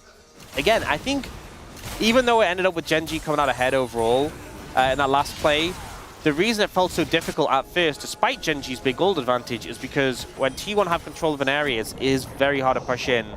But for a lot of this game, they haven't. And this is another example where they're not going to have control of the area. They have to push in. Gen G already have men on the Baron. And Page just recalled for GA, so he's going to be so late. Yeah. I think they just have to give this up. Just going to have to give it away. You see that carry spots it, and they're like, well, what are we going to do about this? We don't have an AD carry at the moment. It's hard to really fault Page because GA is such a huge buy for these team fights, but it doesn't feel good that you just essentially gave over the Baron for free. Soul is in 45 seconds, though, and they're getting a bit of vision down here. You know, this Scuttle Crab's being cleared by Owner. They have some eyes on the area, not as much vision as you'd like. And as I said before, you really want to have control of the area first, but we've had big spikes come through. We've had the Crypt Bloom from Faker for some penetration. The GA, obviously, for Pays is a pretty massive buy. I think it's likely going to all come down to this fight. Once again, Owner trying to scout out the area. A short TP from Doran in to mid, but he will get that massive shield from it. Yeah. Which kind of matches the shield Keen gets every few seconds by pressing W. Yeah, Sion is really, he's just built different, as we know. Trying to get some vision. This is something that the Lux is really good at doing, actually, but not able to find Canyon. Canyon going to find himself face-to-face with his death, potentially, but Doran taking a huge amount of damage from Ruler on the top side of this fight, as Doran has to flash away. There's the binding on Akeen, and all of a sudden, yeah, he's just going to flash out, and the flash response from Ruler is beautiful, able to get away from Owner, who really wanted to set that one up. Nice kick away here on Akeen, not able to lock down the jungler of T1, and now Keen, not very long for this world, and will be taken down. Meanwhile, though, this Dragon will go the way of Gen G as they pick up the Chemtech Soul. All coming out from Ruler. Able to do a bunch of damage already. Oh! Okay. That's a full build Jin. They're still trying to collapse in. Faker has TP. They want these kills. I don't think they... I mean, they're going to try. And just going to have to face check into a lot of lack of vision. I mean, there's a man advantage, yes. The trap. Carrion, no! Not like this. Not to just the trap. Gen G, this looks eerily like the last time when T1 were running away from them. They have Baron recalls, though, so they just really need a little bit of time out of vision to get away, but it looks like they're just able to run this one out. Oh, Chovy's looking. Oh, here he is. Won't find it. But now, actually, Embers have recalled. The carries are gone for T1. Yeah. Oh, no. Carry is like, well, I know that, yep. They're going to find Doran. I don't know if they get Owner, but He's got spotted, though, on the minion. Yeah. He's mobile enough with the Mega Cone. He should be able to get out, but... He got a Sion ult. I mean, there's an angle for Keen if he gets into mid lane, but yeah, no, he's just going to... T1 not synced with the recalls there. Obviously, Chovy came in and disrupted Owners, but... The man left behind. Multiple men left behind. Unfortunately, and Gen G get the soul and come out favorably in the play. These fights are feeling so tense right now, though. Yeah, you can see even Keen is like You know, he knows his limits, but if he ever gets caught in a rough spot and he doesn't have flash, he also kind of just dies. Yeah, I mean, Canyon's playing this so well. He goes aggressive, gets punished, and just, I don't know how he keeps making it out alive. Yeah. So hard to deal with for T1. But I think sieging without the Baron, a little bit fruitless for Gen G. Yep. The root comes down, and now Ruler, he's just gonna die! Gets caught by Faker in his own jungle. Faker's jungle, that is now the ult away here from Keen, and Gen G just trying to get away. Chovy just gonna drop a bear. There's no objective for T1 to take now, but they're gonna look for the push in mid. Yeah, so much back and forth in this game, but a phenomenal pick by Faker onto the enemy AD carry, onto Ruler. Ends up giving T1 the advantage they need to push up and start taking some structures. How far can they go? It's so difficult for Gen G to approach here into this Anivia, and with no AD carry, they have to buy 30 seconds. And they're just trying to clear the wave. You can see that it's really up to Duro. Canning gonna find himself face-to-face with Owner, just has a Blasco to get away. They're still kind of 1v1ing up there, by the way. This inhibitor is going to fall. It's very late in the game. T1, 14 seconds here on Ruler. As Duro keeps hitting these big Mantra Qs. Not always the difference maker, but if you give him enough time, you can certainly do that, as we have the trap set and an escape path for T1. Okay, a lot of structures taken by T1, but they can't push into the Nexus towers. With Keen there as a blocker, they're able to clear the waves. Ruler getting punished here. This was just phenomenal by Faker. The control ward goes down to block the vision, then steps up to catch out Ruler. Cleanse does nothing when the Caitlyn is there just to put the headshots into you. And you know what? I think everyone was hoping for the series to go to a game 3, but this game 2 is delivered more than anything. It's just really tense. I mean, we've had steals as well, or really just the main steal from Owner on that one Baron. Pretty critical stuff. And very much back and forth. You know, T1 have been behind in this game for the majority of it in terms of gold, but they have an Ornn, and it's very late game, and they have a Caitlyn, a Nivea comp. I mean, there's a lot of ways for them to it's win just this absurd. Headshot comes in, and it feels like anyone but Keen just winces as soon as they get hit. We have just Baron. dies. Oh, that, yeah. Baron at 15, Elder in a minute 45, and it may end up coming down to the Elder. I feel like for so much of this game, it was Gen G who had control of the map and were pushing out. Now T1, the ones moving around. They've spotted Canyon here. Yeah, they know he's here. The entirety of T1 is making their way up, and now they have vision. The Cyclone going to deny for a little bit, but Canyon, he's going to try to flash, tries to get out with the Karma, and somehow this guy keeps on living. Chovy, ooh, that wall, pretty close. Yeah, Gotta force his flash. Canyon just constantly able to survive these crazy scenarios where you're saying he's dead, but alive or not, he has to reset, and T1, I think the Baron is just theirs, so Gen G missing out on that objective.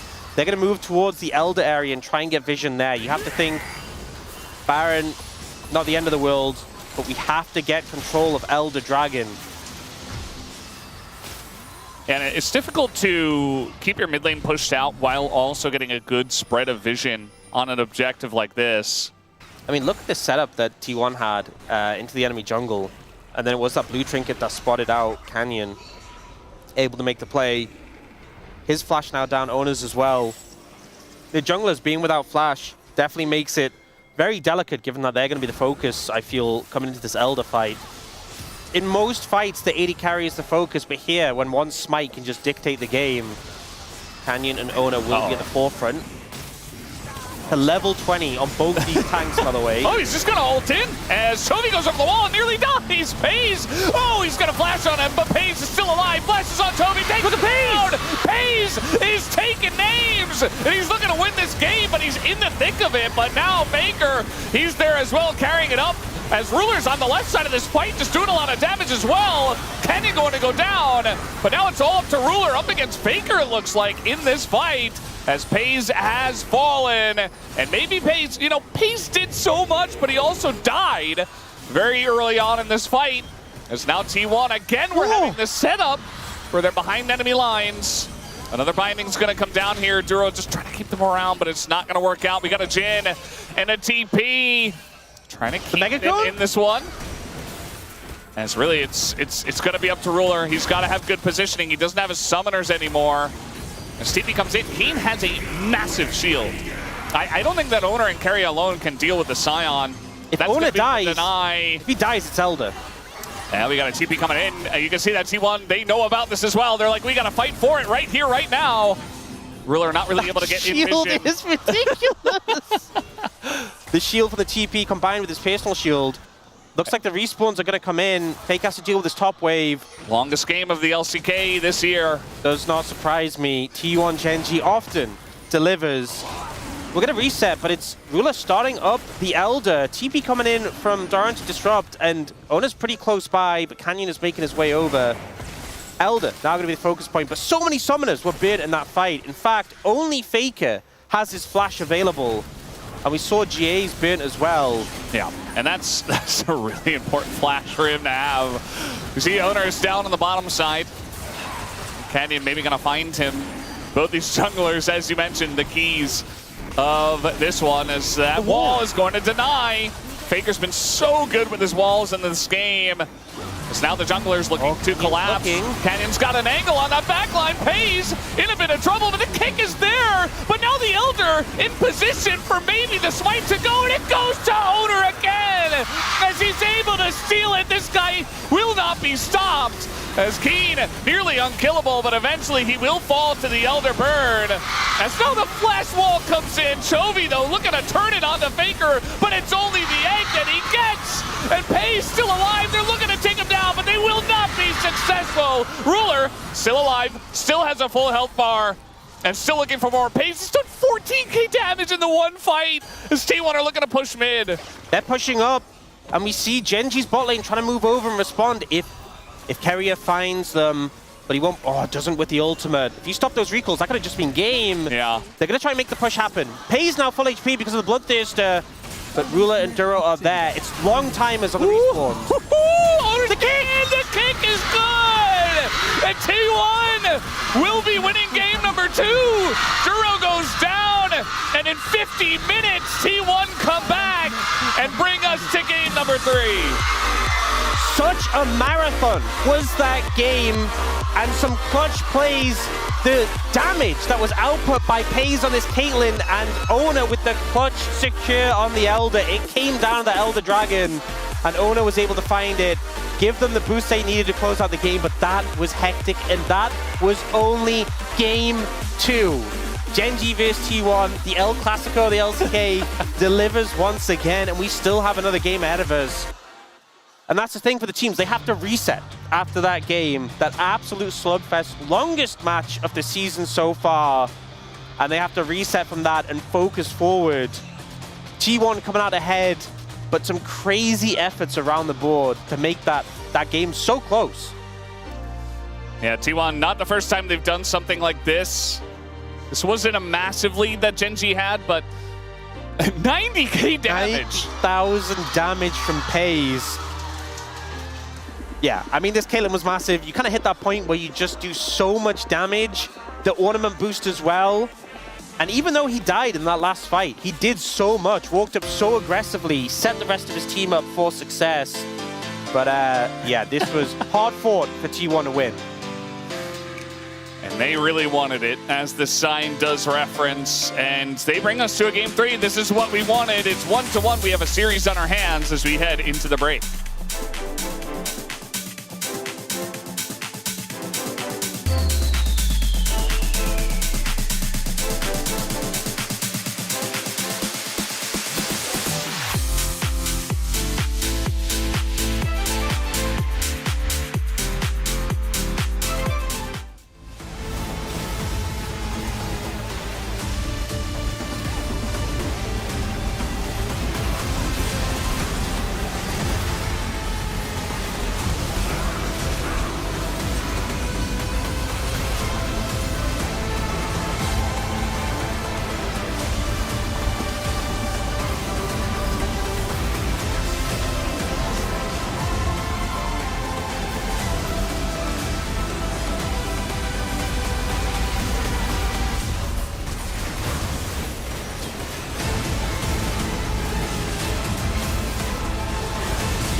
앞으로 갈게. 앞에 오케이. 난 막을게. 막았어. 타임 없어. 이거 강타선 많이 불리하거든? 이거 리셋 한번 해. 뭐 안 돼. 리셋. 이거 해야 돼. 와. 야 밀어내고 야야 나가. 고고. 아인이랑 너 먼저. 야, 쓰마. 이거 전로. 장로. 오케이 전로부터. 먹겠어 애니 노공. 위로 애니 노공. 미칼 있어. 상대 다 노플이야. 천천히. 사이먼. 오케이 천천히 막아도 돼. 앞라인 상대 다 노플이야. 좋아. 나 대가 안 와, 지금. 지금 애매해 아리야. 좋아. 진노스펠. 나 미드로 가. 얘들아 기다려 오고고 싸워. 나 코멘포라 해. 천천히 해봐. 미드로 가면 돼. 미드로. 미러 가 야, 미드로 와. 천천히 가. 조금만 천천히 해봐 나 이거 피 없다, 이거.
Every sky is a line I've drawn. Cut by cut, mark by mark, my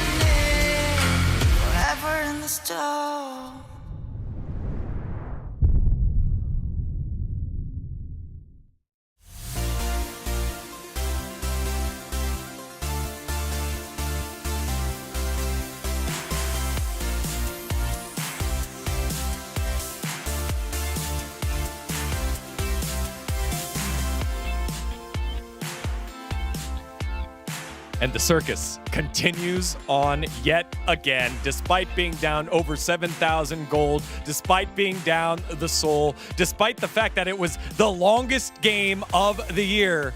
T1 still find a way to get the job done and force us to a game number 3. Force is the wrong word. It's more like grace us with a game. I mean, they survived to give us the 3-game circus here on our Saturday showdown. We spent so much of that game, the 3 of us watching it, wondering how could T1 do it, because they kept surviving, right? They kept holding off those waves. The Anivia, a huge part of this. And they kept making mistakes as well. And I felt like, oh, this is it. This is the moment when Gen G won. But they back away. The amount of times they had to survive and fight their way out for like recalls, which sometimes even fail, but it bought enough time, like Pays respawns. The individual play we saw from T1 from behind in this might be like the highest level League of Legends I feel like we've ever seen. It was absolutely crazy, but Gen G were playing well too. This is just such a great series after what we saw already with Chovy's Rumble in Game 1. This might go down as one of the best Saturday showdowns of all time, no matter what happens in Game 3. For real. So before we hit to Highlight 1, Highlight 1 is literally like starts at 43 minutes, but I think T1, they showed up. The reason why they picked the blue side is because blue side is a lot easier to play on both sides in terms of the jungle camp, the jungle root. So that's why they had the Kayn and Lux, and they had a successful time on the bot lane. And I think it was literally like Faker trying to do so many stuffs in the game. Didn't work out for almost 40 minutes, but that one play in their base, and that literally flipped the time here. Yeah, so watch what happens here as they're trying to fish. Like the entire late game, they spent trying to find a mistake, trying to find a timing. And the timing is right here. Ruler is unable to get to the other side of the wall here and ends up getting burst down. Quick cleanse, but it does not matter. We are late game. We are 43 minutes in. If you get caught by anything, you explode. That moment was when T1 started to be able to play the game again. Like up until that point, they were locked in their base pretty much the entire time, had no control, but knew exactly how to stall the game out. Yeah, very much on the back foot, and it's tough for Ruler because he's the guy that other than the one other time, very famously, gets caught, is your consistent player. Like, he's the one, right? And unfortunately, he gets caught out. That gives T1 some life, and now they're tussling in the mid lane before the Drake spawns. And this is one of those moments where coming from the top rope is Chovy, but it doesn't go right for him. Yeah, Chovy is looking for the play with the Blastcorn, but at this point, Pays already got the full build. He has the Bloodthirster, he has the Mikhails from his support. He's not afraid to attack in front. Yeah, he flashes forward here because he knows there are no other threats. You know, Ruler's on the left side of the fight. Keen is getting blown, or I mean, call it blow it up is not the correct term, but getting burned down is really what's happening there, and he cannot actually get on top of him. So ultimately, Pays does the main job here, and Ruler on the left side, even with his ult ticking, is just not going to be able to compete with Faker's damage on top of all of the Gen G members. And even though this fight gets incredibly close and wonky, and there's a lot of mechanical outplays here made by Gen G to make this closer than it otherwise could have been, T1 finally get map control. They got their pick on the Ruler to play the game. They got these kills here, won this fight. Pays' play here gets them back in control. But that was the start of the play of the Elder. So I think after that, they could see how strong is Pays, and they had to like prey on the Pays no matter what. And I think the Elder situation happened right after that, and that was full of chaos. Dude, 3 GAs all respawning all at the same time on top of each other. Then here, this Elder fight goes crazy. No GA on Pays, who is doing a ton of damage. By the end of this one, does 14,000 damage. I mean, I think they literally forced out all the flashes from Gen G after that fight. And I think here, we could hear from Owner as well. The Smite fight is really hard for me. But at the end, he made it. Yeah, and they were able to get Canyon into a really uncomfortable spot. 647. At some point in this game, like I think he realizes and he becomes frustrated, but he still can't otherwise change the game plan. He can't actually kill Pays anymore. If he gets on top of Pays, Pays kills him. Like, he's full build. He has Bloodthirster, and you can see it in this fight as well. He's super frustrated, and now he can't do anything, right? He's already used his Cyclone, he's already used his tools. Comes back in here, tries to save the day, but the Elder is already secured, and with that extra burn damage, Gen G cannot win the fight. The support from Keria also saves him again. I think Pays did the 90k damage in that game, that single game as a Caitlyn. And I think it was not the comfortable position that he had for this game especially. So many Pays games. Oh, yeah. He has been the guy who gets the penta, the guy who sits back, the guy who's set up. And he even had, like, his haters call him passenger Pays, right? Like, he's the guy that people say wins because his teams are good. This is one of those examples, though, of that just being absolutely untrue. He hard carried this late game, his positioning, his threatening. This is one of his best games of his career. Well, we were hoping to get 3 games of some of the best league in the world, and we are not let down. It also means a potential 6-game day is on the cards as well. It's just a great day of League of Legends, and we get one more of Gen G versus T1, the important matchup here as we're fighting for positioning as we look towards the road to MSI. Let's send it on over for Game 3 to Valdez and Ox. Thank you very much, guys, as a great breakdown and awesome stuff that T1 do make this into a 3-game series. I was getting worried there in the middle of game 2. I'm like, looks like maybe we're just going to have another 2-0-2-0. Not meant to be. And it's just such a nice Saturday to, sit back, relax, watch some League of Legends, and go to a 6-gamer. Yeah, I mean, we do have Nongshim versus BNK Fearex later. That's also going to be a close one. That was such a relaxing game to watch. I'm sure none of the fans were stressed out, clutching their hair over that match. Really easy watching. You could just absolutely chill out. I think a lot of people were definitely sitting back in that one, not staring intently at the screen. Yeah, I think it was great League of Legends and a lot of fun to watch, but a stressful one for the fans. Even though both teams are in a great position in terms of the standings, I feel like this matchup always really sets the tone. And there's a lot in it. The teams, I think, really focus on this matchup specifically. It's a big one and always trying to get the advantage. T1 vs Gen G, a tale as old as time. And once again, going to a Game 3. A lot of picks taken away. We don't get many Game 3s in the LCK at the moment.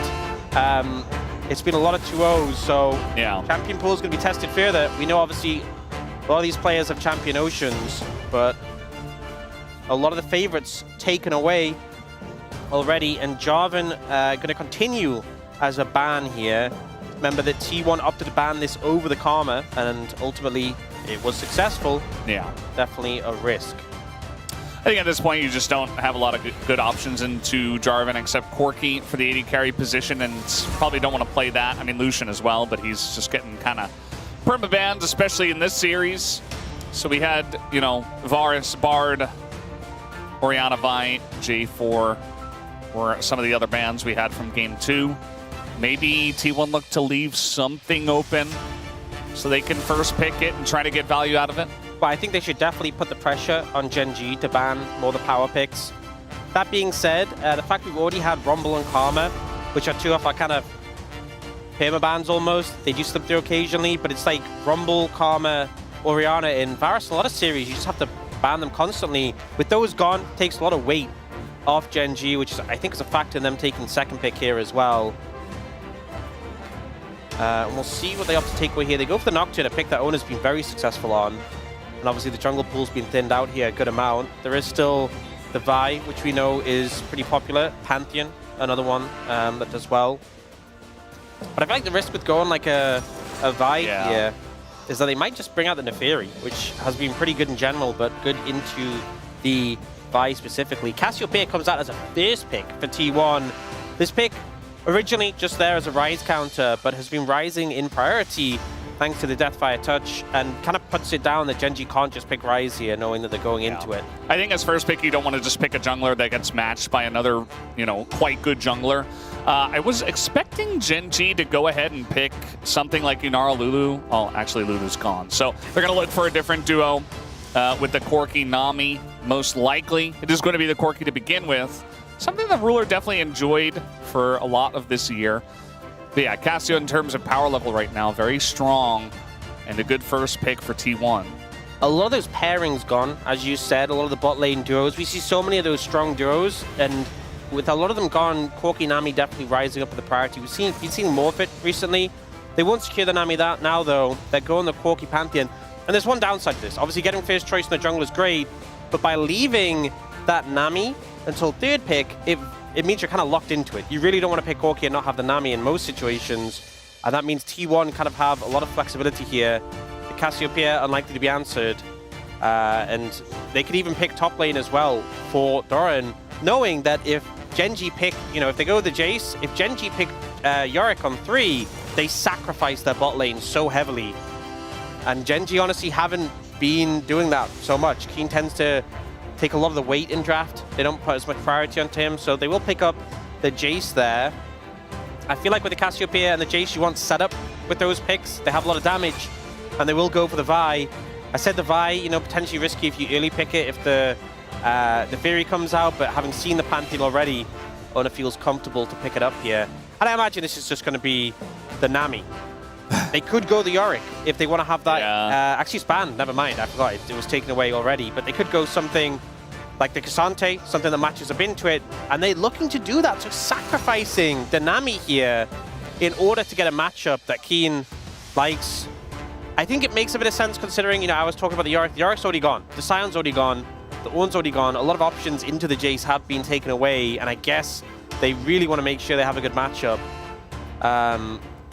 And now for bot lane as well, you can ban even more things for Genji. You can take away the Yunara. There's Sivir available. Maybe even, honestly, the Ziggs could come through. They're going to go with the Kalista, though, first and foremost. Kalista Renata would be pretty good here into, like, the Pantheon Cassante. Yeah, just trying to target stuff that is left. The Nami ban, very obvious. Anyone could have guessed that one. Does leave you wondering what they might ban next, though. I feel like Cassio does well into pretty much anything, but if you want to ban something Chovy specific, you could look for that as the Ziggs. Yeah, there'll be a lot of poke with that, and the Vi has a setup to land the ult on top of it, especially when you have a tank top laner and you're liable to just have 2 carries. I feel like Ziggs Vi is a big threat, and Ziggs Jace a lot of poke, so I think it makes sense to remove that. I feel like maybe a ban towards Chovy here. There's still picks like the Aurora available, which is really good on. They go for the Akali. I mean, the Akali is pretty good if you can get on top of the backline, but we've seen the Akali into Cassio just be miserable. Yeah. Even more so with the extra damage available in the runes. And I think it would make the composition of Genji very short range. Playing into a Cassiopeia would not be a fun time, so I don't think that the ban was necessarily needed. And it looks like Genji going to go for the Nico here. So obviously with the Nami gone, have to go for something else. It does continue with that sort of threaten the backline line of thinking. If Nico can get on top of the Jace Cassiopeia, a lot of pressure there. Nico definitely still a strong pick. And now, I mean, for T1, this is their chance to do something strange. We don't have a lot of good options left available for this bottom lane. I honestly like the Sivir here, to be honest. Mel. Go for the Mel, though. Mel Camille. Mel Camille. Okay. Camille. So they have the setup from the Camille. They have the Mel, who can obviously follow up on CC with a lot of burst. But you are going to get poked a good amount by this lane in opposition. Chovy considering the Talia as an option, a pick that did get buffed slightly, and we've seen a bit more prevalence. Talia Pantheon as Talia well. Pantheon, a really strong combo, yeah, and especially for the Vi. This is not fun to play into. I feel like Genji's composition is the more typical comp. Even though a lot of these picks aren't at the forefront of the meta, you have a pretty robust front line, Corki in the back line, and it feels easier to play.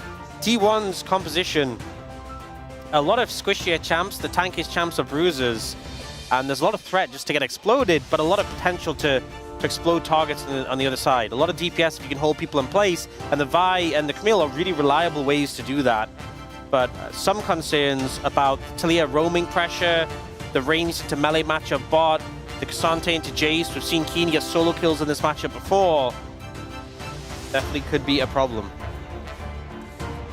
The fans you mentioned, pretty tense right now. I mean, we've seen so many fans come out here for this matchup, for the Saturday Showdown.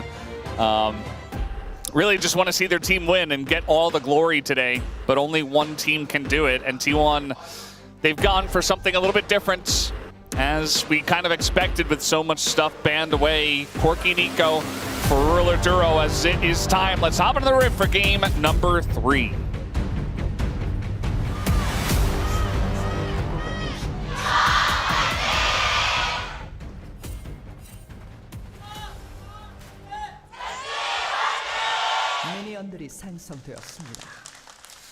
Here we go. And of course, for match 6-7, we get a game number 3. It's just meant to be. It's written in the stars. This ward is going to get cleared out.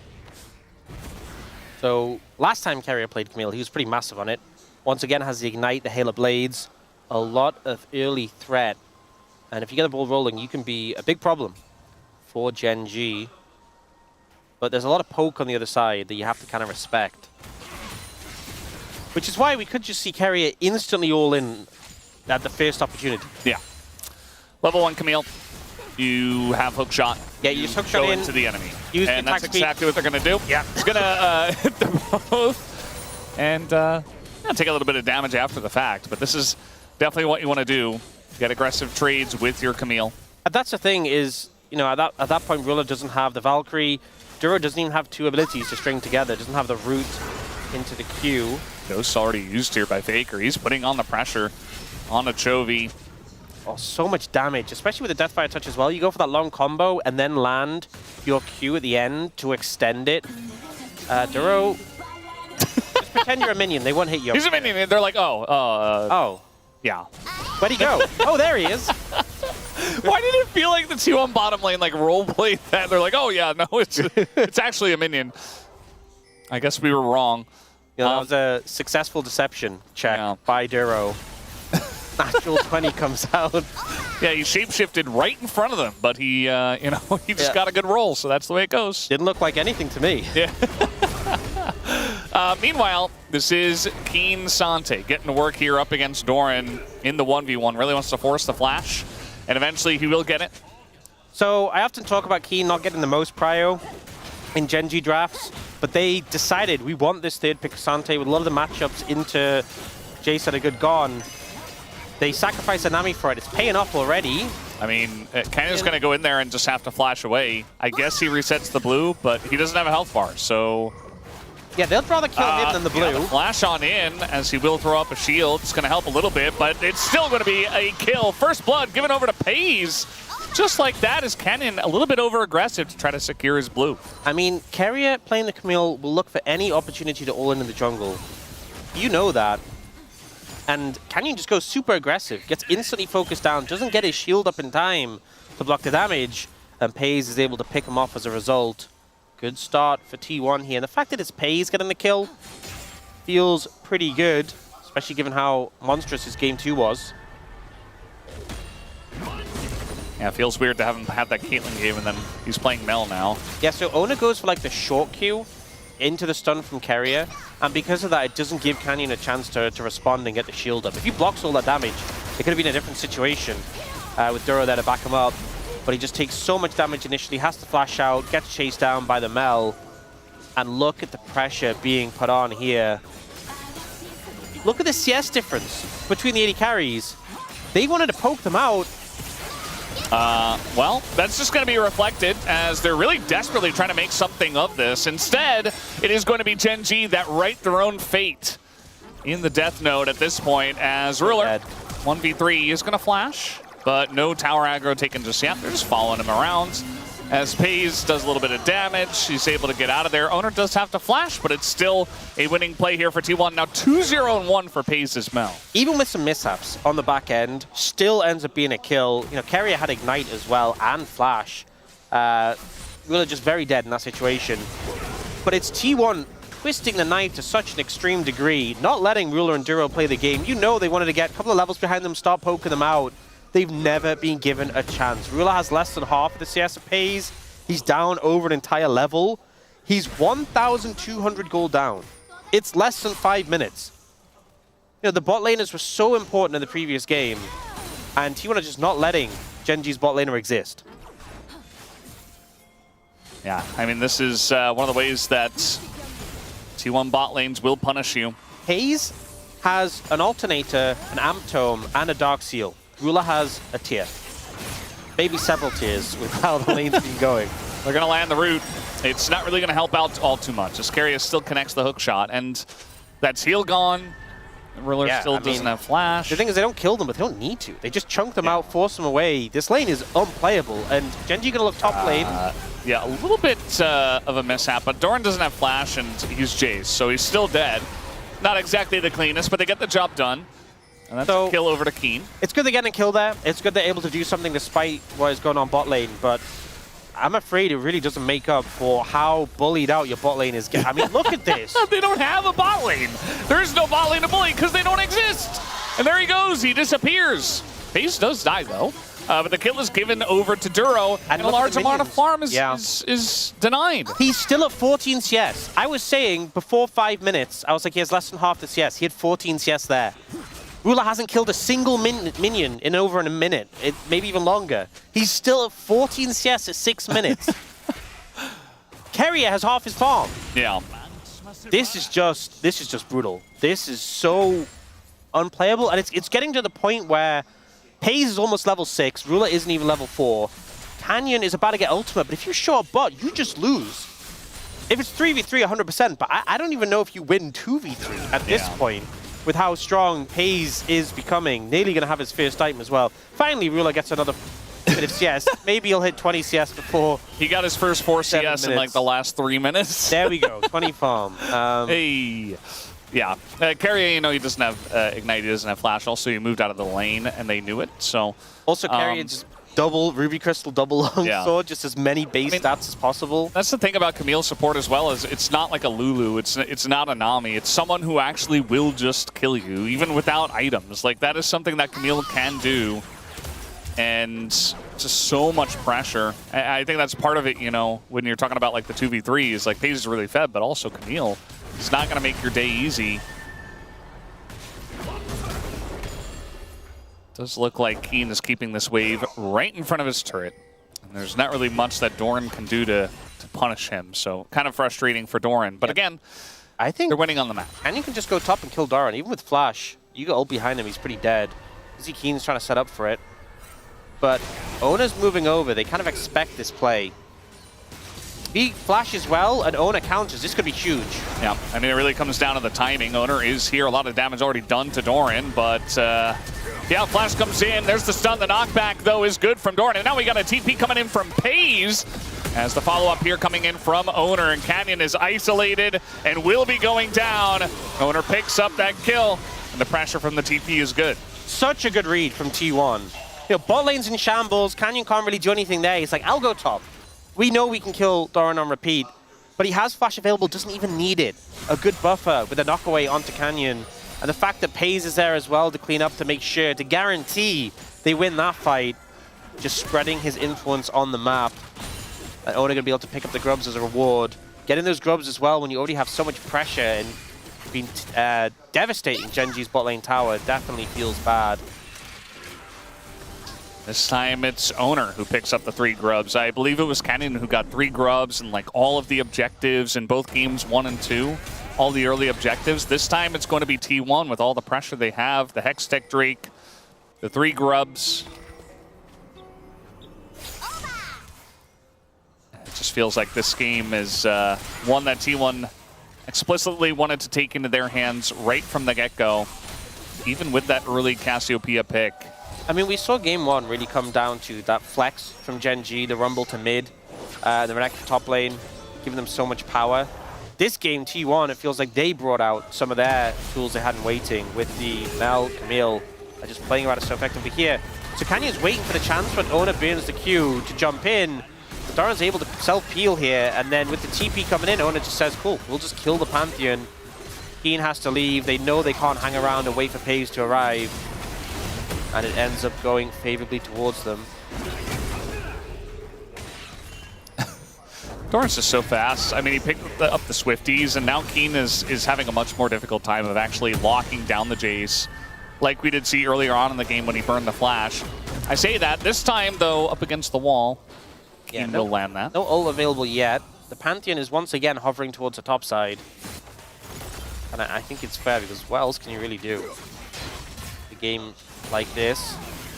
Even though there's been more farm picked up from Ruler, he's level 6 now, can farm with the rockets a bit. You can still see how much pressure there is on the side of T1. And Keria just gave a ton of solo XP over to FaZe. So the level of support's pretty even, but FaZe 2 levels up on Ruler. Yeah, level 8 Mel is pretty gross at this point in the game. Here he is even getting in there, trying to poke a little bit himself. And we thought maybe something was going to be brewing here in mid with Owner nearby, but he says, you know what? It's my turn to get double dragon. Pretty easy to get dragons when your bot lane has this much control, but he'll definitely take it. Yeah, again, the Gen G bottom lane doesn't exist, so pretty easy. And now on Vision, Duro might just be dead, as there's the Reflect as well. It is rebuttable, and Duro's not going to die, but he does get his back stopped. Yeah, the heal and him getting out of that and having the peel from Canyon to stop any further damage coming through, definitely saving him. Shows how scary this Mel is, though. I mean, the fact Canyon jumps on him, and even then they don't want to follow through, they don't want to chase more. The plan right now for Gen G is survive. The bot lane just needs to survive as best as possible, because with how early there was this massive gold lead, you cannot contest them. You need to wait until, even if they still have a 2,000 gold lead, it's a lot less significant at 20 minutes compared to when they had it at like 6 minutes. Yeah. I'm just glad that Ruler doesn't have 14 CS still. That was kind of sad. That would have been troubling if that was still the amount of farm he had at this point. It's going to be very far behind on the quest completion. It's like the saddest Corki feeling because your spike comes so much later. You just do not get to play the game for a very long time. And it totally shifts your mindset. You just have to kind of accept your fate. We'll see if Ruler can handle that. They're moving up to the top side, and they spot Honor just stealing away the red buff. Can't really do much about it. And now it's a 1v1 in the bot lane. Doesn't look fun. I mean, the 2v2 didn't look fun. The 1v1 also doesn't look fun. So, that tower's not long for this world. Honestly, Gen G might be better off with the tower gone, so at least Ruler has somewhere safe to farm. Yeah, I mean, do you just let it go down? I mean, he has to step up and get the farm, but maybe you can let the minions hit a little bit. Trying to go for an aggressive trade as Cannon's up on the top side of the map again. I don't know if T1 let the tower go, though. Yeah. I think Pays is going to let as many minions die to it as possible. He would have liked if Ruler was still on 14 farm. I think that was a good point of the game for them. Once again, Canyon trying to look for something top lane. But Durn playing pretty defensively here near his tower. And mid lane has been the most quiet, which I think Faker feels fantastic about. Obviously went for that early trade on a Chovy, put some pressure down, but it's generally just been a farm fest. And if you're going farm for farm as a Cassiopeia into a Talia, that feels really good. You know, because Canyon's trying to make an impact where he can. He's struggling because bot lane feels just very difficult to deal with. But the fact that it hasn't been Canyon and Chovy able to lean bot makes a world of difference. Yeah, just zero map pressure at all. You can see that Canyon is trying to hang around the bottom side just in case. Maybe just waiting for his Gromp to spawn. Because I mean, Pays has shown many times that he's like, okay, I'm going to clear this wave and just back away because doesn't want to pressure that turret. And actually now Pays is in the mid lane as they're looking for this play on the Chovy. Hextech Ultimatum comes down, and eventually you just die. I mean, there's nobody there to save him. Duro also in this one as Owner takes him down. And even the flash burn from Duro doesn't help him at all. T1 just totally controlling everything in this game. Playing around the setup from this Vi Camille, the decisiveness these picks have, the lockdown, no way to escape from it and get away, and T1 just pulled 2 more kills out of there. I was saying that a 2k gold lead, you know, at 7 minutes feels a lot worse than a 2k gold lead at 20 minutes. I don't think there's looking to be a 2k gold lead at 20 minutes. 4,000 now for T1. They're not giving Gen G any chance to breathe and recover and stall this game out. That's exactly what you got to do. I mean, if you just sit on your hands and let Corki hit spikes, you're actually in danger of throwing the game away as Keria once again sets it up here in mid. It's a great angle coming for the flank here. Flashes to commit the stun. And Chovy runs out of the route, but can't really do much of it. Can't even flash away because Pays can just ult him. Speaking of setups here, yeah, they're just looking for Canyon, and even he is going to have to flash away. We do have a wall coming down. Ruler also able to get out. Owner forced to flash away himself as this TP comes in from Keen Sante. Gonna get on top of Pays. but there's really not much follow-up. I think for Gen G, at least they don't die. That's kind of all they can be happy about at this point. Yeah, no ults from Ona and Carrier make that a trickier one to start off, but Canyon, at this HP, going into the Herald pit, very risky. And we can see, Doran's looking... The Herald does damage. Look at Doran, he's trying to find poke from the top side. If he hits Canyon with a Shock Blast, he might just die. He might just die right here. Like, Canyon needs to be so careful as Shock Blast is going to hit him. And Canyon, yeah, he just dies. Gen G desperate to try to set something up on this objective, and they will be punished heavily for it. T1 immediately call the bluff. Ascaria is in that backline trying to take out Ruler. At least Jovi's able to peel for that, but he won't let them get away. Not for long as Doran knocks it down. And T1, they're looking for Jovi here as well. Jovi doesn't have flash. Used it to get that kill earlier as in goes Owner. He's got a shield. And he gets out. In and he gets out. Beautifully played there by Ona. The angle from Doran as well. You know, this game was so much around the bot lane, but Doran, this is such a heads-up play, moving around the top side. Canyon's so low already. This Shock Blast ends up just basically wiping him out. Follows up with the To the Skies, and Gen G already so chunked out here. We see Keen trying to go in, but against the Fed Mel, not much you can do. Oh, they're going in again. Yeah, looking for a play here on a Canyon. Duro desperately trying to just peel, and he doesn't exist, as I've said many times in this game. And now still trying to fight her, Gen G, trying to fight behind this Cassante, but in goes Carrier again, sets it up, and they just keep baiting Gen G into this fight. We got a TP in from Jovi. He's going to be going down here as well. It is a landslide victory so far for T1. They are absolutely crushing them. 17-3 at 17 minutes. T1 alone have a kill a minute at this point of the game. And with how close Game 2 was, an absolute slugfest that took everything from both teams to get to the end of it, it's T1 who say they have more in the tank. And Gen G, it looks like they do not. They're just getting picked apart right now. The aggression from Ona and Carrier, just permanently looking for these angles to engage. Doran comes in, and there's a feeble attempt to turn it around, but we don't even get to see the replays. They're still looking for more fights. It was Gen G actually who started this one, but the reinforcements come in and they have to run away. Didn't you just keep aggressively positioning on objectives and saying, no, we can still fight this. No, you can't. It's a 10,000. 10,000 gold.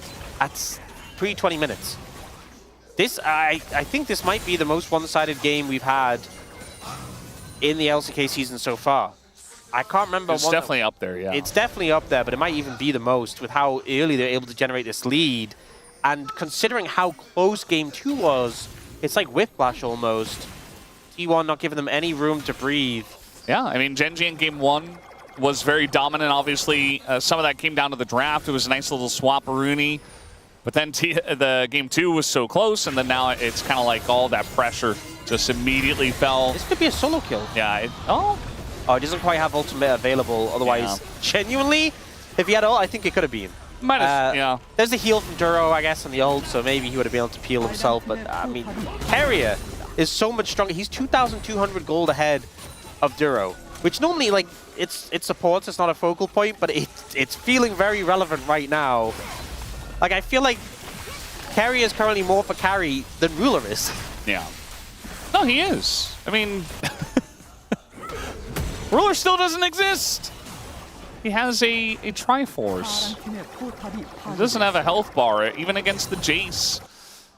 He's just sitting here getting poked out by Mel and Jace who outrange him. He's just like, well, Hayes has so far behind. Hayes has 2 full items, a 10-stack Dark Seal, a Seeker's Arm Guard, and a Wisp, building towards his 3rd items.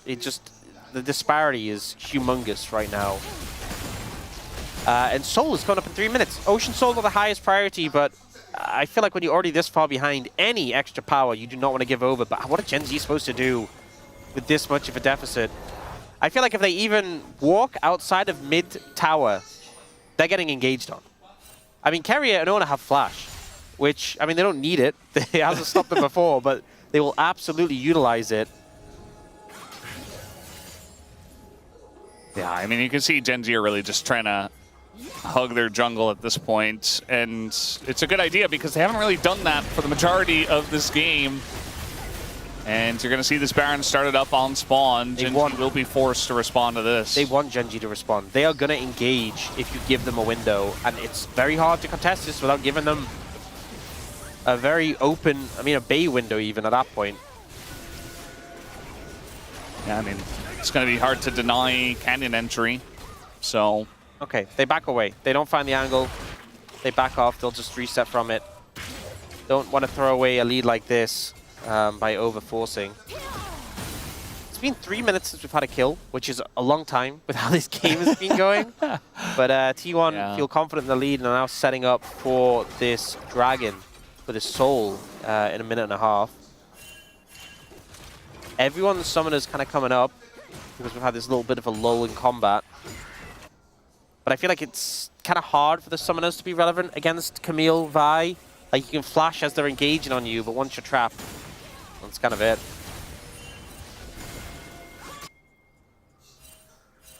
Yeah, I mean, just waiting for this next one to start up in about a minute. See that Doran just pushing top. Still a 10,000 gold lead. Are they giving it up? They don't really seem to be moving too much in the area. I guess maybe they're just so worried about the lack of vision and the engage threat. Maybe they push mid and rotate over. But, I mean, Gen G just do not look like they want anything to do with T1 right now. They're playing so defensively on the map, understandably. But it does not bode well for their chances of making it through the jungle, over the river, and to the Dragon Pit. Feels like, you know, such a long distance to cover with Camille's and Vi's hiding in the jungle. Yeah, I mean, they don't really have an entry to this fight. I mean, as you mentioned, like, maybe you can push up through mid. But if you are out on the map 5v5, even like 5v4, I think T1 just jump at the chance. I mean, T1 have been relatively restrained in the last 3-4 minutes. They haven't gone too deep on anything. I think that's what Gen G are hoping they do. Owner's got a nice angle here on the right side. Doran just keeps hitting Shock Blast onto Rula, and it's definitely not helping Gen G. All right, gonna force the flash out of Doran. That is something, I suppose. Okay, T1 focusing their attentions around mid, and that's given a window in Gen G. And they're just going to try to flash in and burst down one target. They do take out Pays, actually. Ruler getting pretty low, but he will survive for now. Keria, though, going to make quick work of him. And eventually it's only Chovy as a carry who's left over. And Gen G, I think they sent it about as well as they possibly could have. But at the end of the day, T1 will continue with the dominance, and they will pick up this Ocean Soul. Even with this Giga-fed 7 kills Mel getting one shot at the start of the fight, it just does not matter. They throw everything they can at Pays, and it's a good engage. The flash done, the follow-up is there to make sure that the Mel dies. When we see Owner go in, baits Duro's ult and turns on a Rula. Rula deleted by that Camille Vi combo, and then there just isn't the follow-up damage for the rest of the fight. Duro flashing away here, the Faker lands the poisons and just walks away. Well, I guess slithers away. Yeah. Ocean Soul now completed for T1. And it's back to a 10,000 gold lead. Just feels like this is how T1 win some of their games. You know, we have games like game number 2 where they're behind, but they see an angle and they're able to play it out in the long game. But sometimes they just make this draft really work for them. They bring out something that maybe Gen G are not expecting, and they're able to play it so well to a level that a lot of other teams are not. That just allows them to take over games. I mean, the bot lane is so important in this meta, and if you're just able to pull out Mel Camille, like, that's unbannable. They banned Callista Ziggs. That makes a lot more sense. Now, Keria is going to just die, and now they're looking for Faker. I mean, this is swiftly becoming something. Faker getting pretty low as now Duro is zoning away Pays. That's all he can hope for, and immediately down goes Owner. And all of a sudden, I mean, that's a big Mel ultimate, though. A lot of damage still coming out from Pays, who is able to dodge the Cassante. T1 still fighting this one. As now Pays is going to mean the ace, and Gen G are right back in the game. Just when it feels the game is done. A 10,000 gold lead, Dragon Soul as well. We see Gen G find the miracle fight to turn it around. An ace for just their support. Keria ends up overstepping here. And this is an example where T1 could have just let him go. He's one shot basically but they commit to the play. Keen with this flash here to get on top of Faker. Essentially removing 2 members of T1 before the fight's really started. And Pays is trying to get damage down, but he's being chased away by Chovy, by Duro. He commits the ult to kill Duro, but then doesn't have it for the rest of the fight. And look how low these health bars get. Not quite having the damage available. And Ruler's just free-hitting this whole fight. Able to clean up the enemy bot laner at the end. That 10,000 gold lead is down to 4,000. And what looked like if not the most one-sided game of the season so far, could end up turning into the biggest throw this season so far if Gen G are going to find more ways in like that. That was a massive... I mean, look at the goal difference. Yeah. Right now, Keen's actually ahead. Chovy and Ruler are basically even. That's the thing with those kills as well, with who they were going to. It's Canyon who didn't pick up any kills, so he's still really far behind. Duro as well. You don't really care. Okay. Canyon's a point-and-click stun. Duro's your engage. But your carries are now at parity. And that's such a big deal. Insane. I mean, we didn't even talk about what Gen G's composition really does in much detail because it wasn't going to matter. This game was over. It was over. It was in the bin. And yet, now it's not. And Gen G have a Red Bull Baron power play of 1,500. They still have immense amounts of pick with Talia, Pantheon, and Nico. And T1 just did not respect it. I mean, they were respecting it for a while. I'll give them that. Until they weren't. And all it takes is one time. I think it shows how fragile the T1 composition is and how vulnerable to being bursted it can be. There's a lot of squishy members. The Vi Camille combo feels amazing when you're going in, but when you're getting CC locked, you go down pretty quick, especially with all that extra gold the carry's got. But Canyon, Keen, Chovy, that top side of the map has so much setup to make the picks happen. And right now, Gen G looking to pick up even more gold on the map. The Ocean Soul's not a game breaker, so the fact that that's got it just kind of sets up for a really early Elder Dragon. But Gen G just picking up more gold on the back of this Baron. 29-minute Elder is going to be spawning here, and the timing of it is very nice. Gen G get all that gold on the map. They're able to get it back, spend all of that gold, and then head straight for the Elder and try to set up vision. And T1 still have a gold lead, yes, but this was not supposed to be a playable game for Gen G. The fact that they can move out on the map in the first place is just crazy to even say. Now, Pays does have a Zhonya's. Hopefully that does help him in the next fight.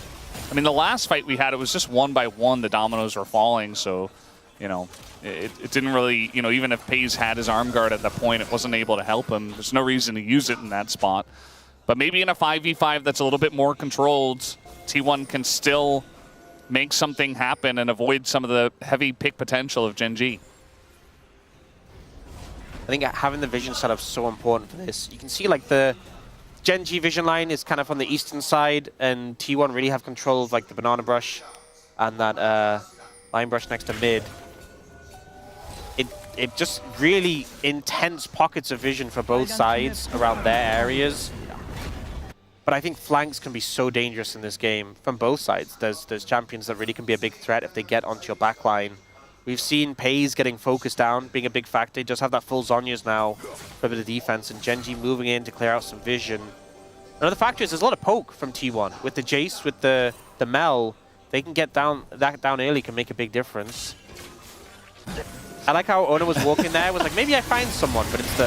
They're going to go in for a pick here. I mean, Canyon just isolated, and he will be taken down. Duro, though, wants to continue the fight. Not much follow-up there for the side of Gen G, but Keen, pretty gigantic. And now Faker looking to flash over the wall. Might just have the damage. Ruler is isolated, and they do take him down this time around. Keen still uncontrolled, but it's only Keen as he will flash on in to try to save Toby, and he will be able to. And all of a sudden, okay, Keen is going to go down. It was looking like maybe we had something brewing here for Gen G, but it's still T1 to win the fight, take the ace, 1,500 kills for Owner, and that's a good fight to get it on. And what a game, honestly, to get it on. Owner has been instrumental for T1 in this one, and honestly last game, getting like the secure on the Elder Dragon. They will be able to dispatch Gen G. I feel like things are pretty positive. Just the fact they took out the jungler immediately means that Elder's such a real threat. This is why Gen G felt forced to fight this a man down, because without their jungler, they have no chance of a steal. Pays flashing away from the ult here keeps him safe for the time being. But Keen gets an insane amount of value here. Jumps onto the enemy Mel and just one-shots FaZe. In the meantime, though, Fake is running Rampage in Gen G's backline, and that's ultimately the problem. Keen did everything he could, but didn't really have a team to back him up with the decimation that Faker, Owner, and Carrier put down. Elder Dragon now secured. And it's Baron in 45 seconds, so even if you struggle to siege, you can just pick that up as well. It's going to overlap quite nicely with the Elder buff. But for the time being, you're going to push up pretty aggressively. We said earlier in the game, Gen G, they just needed to survive, stall the game out. Well, they're now facing an Elder buff, and once again, they just need to survive, clear the waves, and buy time. Yeah, at least for now. As you talked about, the Baron is not up yet, so no Baron buff means that these waves are easier to clear. Talia pretty decent at doing so. Corki a little bit less so, but still doesn't look like T1 have enough pressure. Interestingly, they move towards the boss side jungle, clearing up those camps, and they're going to be a little late on the Baron spawn, which, it doesn't sound like a big deal because they're not going to be contested. But every second that goes by for Gen G means time where they're not overlapping the buffs. And that's a good thing, because Baron and Elder together means you can't clear the waves and you can't fight them. Yeah. But as soon as it's only one of them, if it's just Elder, you clear the waves. If it's just Baron, you fight them. And they are going to pick it up now. They are going to have about a minute, but the waves have been pushed out by Gen G to buy them as much time as possible. A reset comes in from Carrier. How much time do you really have with a wave pushed up to the enemy turret? 30 seconds, you get 2 waves maybe, and then the Elder is gone, and T1 didn't get a ton of value out of it. They're still mega ahead. They still have the Baron. They're still in a great position, but Gen G, they've bought time at least for now. If they have to sacrifice a tower here, it's definitely worth it. You don't want to fight until that buff is cleared. Yeah, almost certain you're going to have to sacrifice something here on the side of Gen G. The question is really, where is it going to be? It looks like T1 main siege is up on the top side of the map. Okay, 20 seconds, last wave. If you have to give up the tower, then do it. Yeah. There's the wall. I mean, that's a little bit lackluster. Doesn't really do anything, and now Chovy's out of position. Straight on the miasma. Does go golden, but that just means that the Casante's dead, and so is Chovy. Ruler gonna get ulted as Duro's trying to peel, but the Elder is too strong, and so are T1. Right? Guys?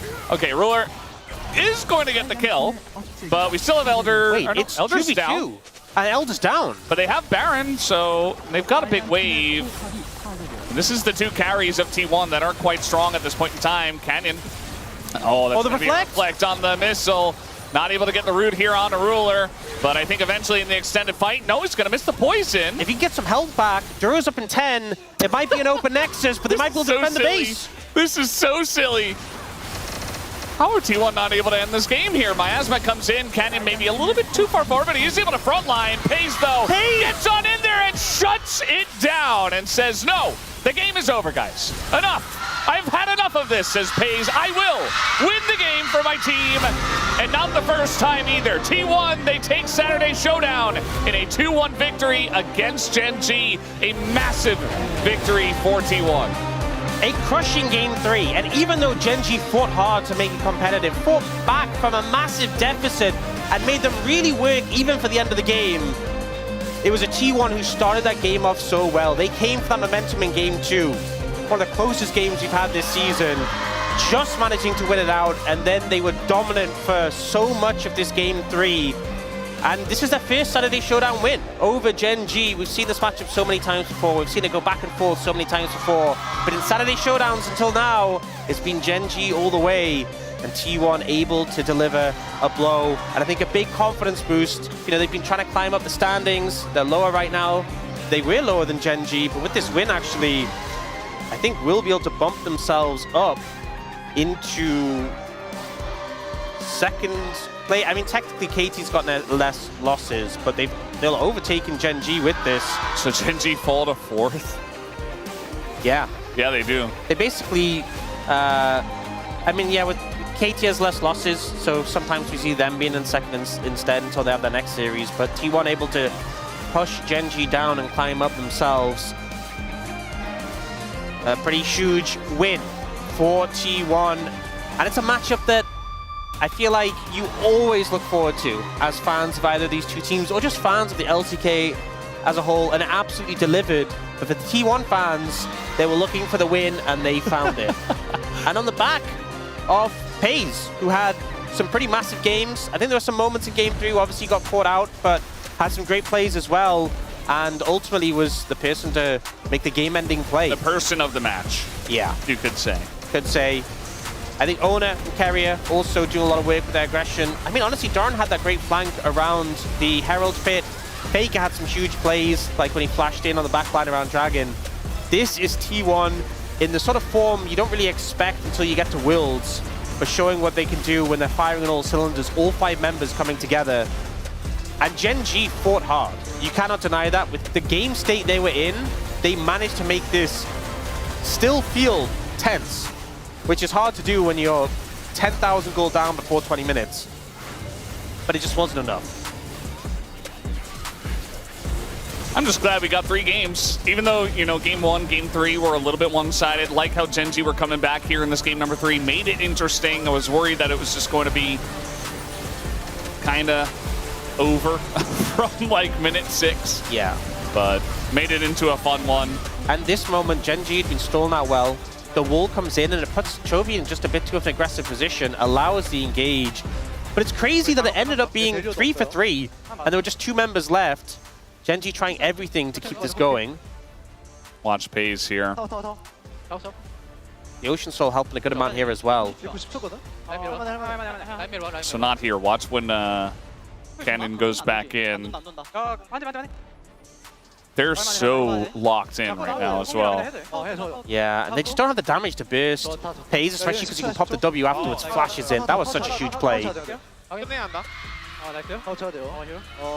It's like, oh, we gotta hit the Nexus. Like, we gotta end this right now.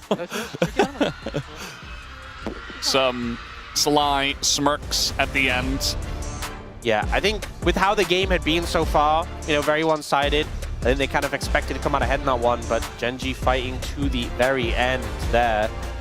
Carrier with the Camille again.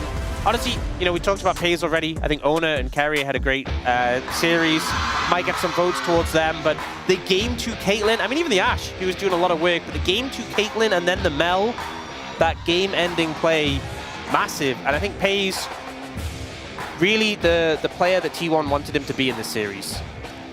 Yeah, I think it was Wolf who was talking about it on the pre-show as well, or maybe it was after game 1. Or no, I think it was after game 2, which makes sense, which is, you know, FaZe finally coming into his own. Just feels like, you know, it's taken a little while for him to really show off his full potential and recognize why he was put into the roster. But I think, you know, with his first POM tonight, he will show that off, as we're going to hand it over to Deer for the translation of the interview. Thank you very much, guys, for the amazing commentary. This is Deer for the POM interview translation, joined by FaZe on the side of T1, who have secured their 10th victory. Well, T1 and Gen G's Saturday showdown in the center of attention, and the winner was T1. How do you feel? You know, our games are quite long today, but it was honestly such a blast. I had so much fun that I didn't even know that it was going that long. And this is your first win against Gen G in a while, and a first one for Saturday Showdown. And this is actually your first POM. And a unanimous one as well. So, how does it feel to be the main contributor for today's victory? You know, I had not received any before today, and I really wanted to get it. But just getting the POM against such a strong opponent means even more to me. And before the match, the major discussion fell on how to strategize the opponent's top mid and how to defend it. So what was T1's players' take on it? I don't think we really prepared to defend necessarily, but I think we were just trying to break through our opponent. Well, in the end, game 1 was an unfortunate drop, but you guys were able to pull off a reverse sweep in the series. So what was the game plan for game 2? For game 1, I felt like, you know, we just I just felt like we didn't do what we were supposed to do and we were lost helplessly. But in game 2, we just wanted to go back to our roots and just be able to do what we actually prepared. And game 2 was a legendary game going over 15 minutes. And this other fight, how did the players feel in this moment? It's been such a long time that we played out such an extended game. So I was quite nervous, but luckily we were actually in a great position and we were able to get the Elder. So it looks like you guys are really calm in terms of making calls. So do you remember what you guys are talking about? Well, I was so focused, I can't really remember. Well, the Anivia was putting up a really nice wall and you guys are able to output some damage. Yeah, Faker was able to really take out all the aggression and give us a really good angle to deal damage. So he really set up our teammates. And your Caitlyn did 90k damage. So did you check the graphs? How did you feel?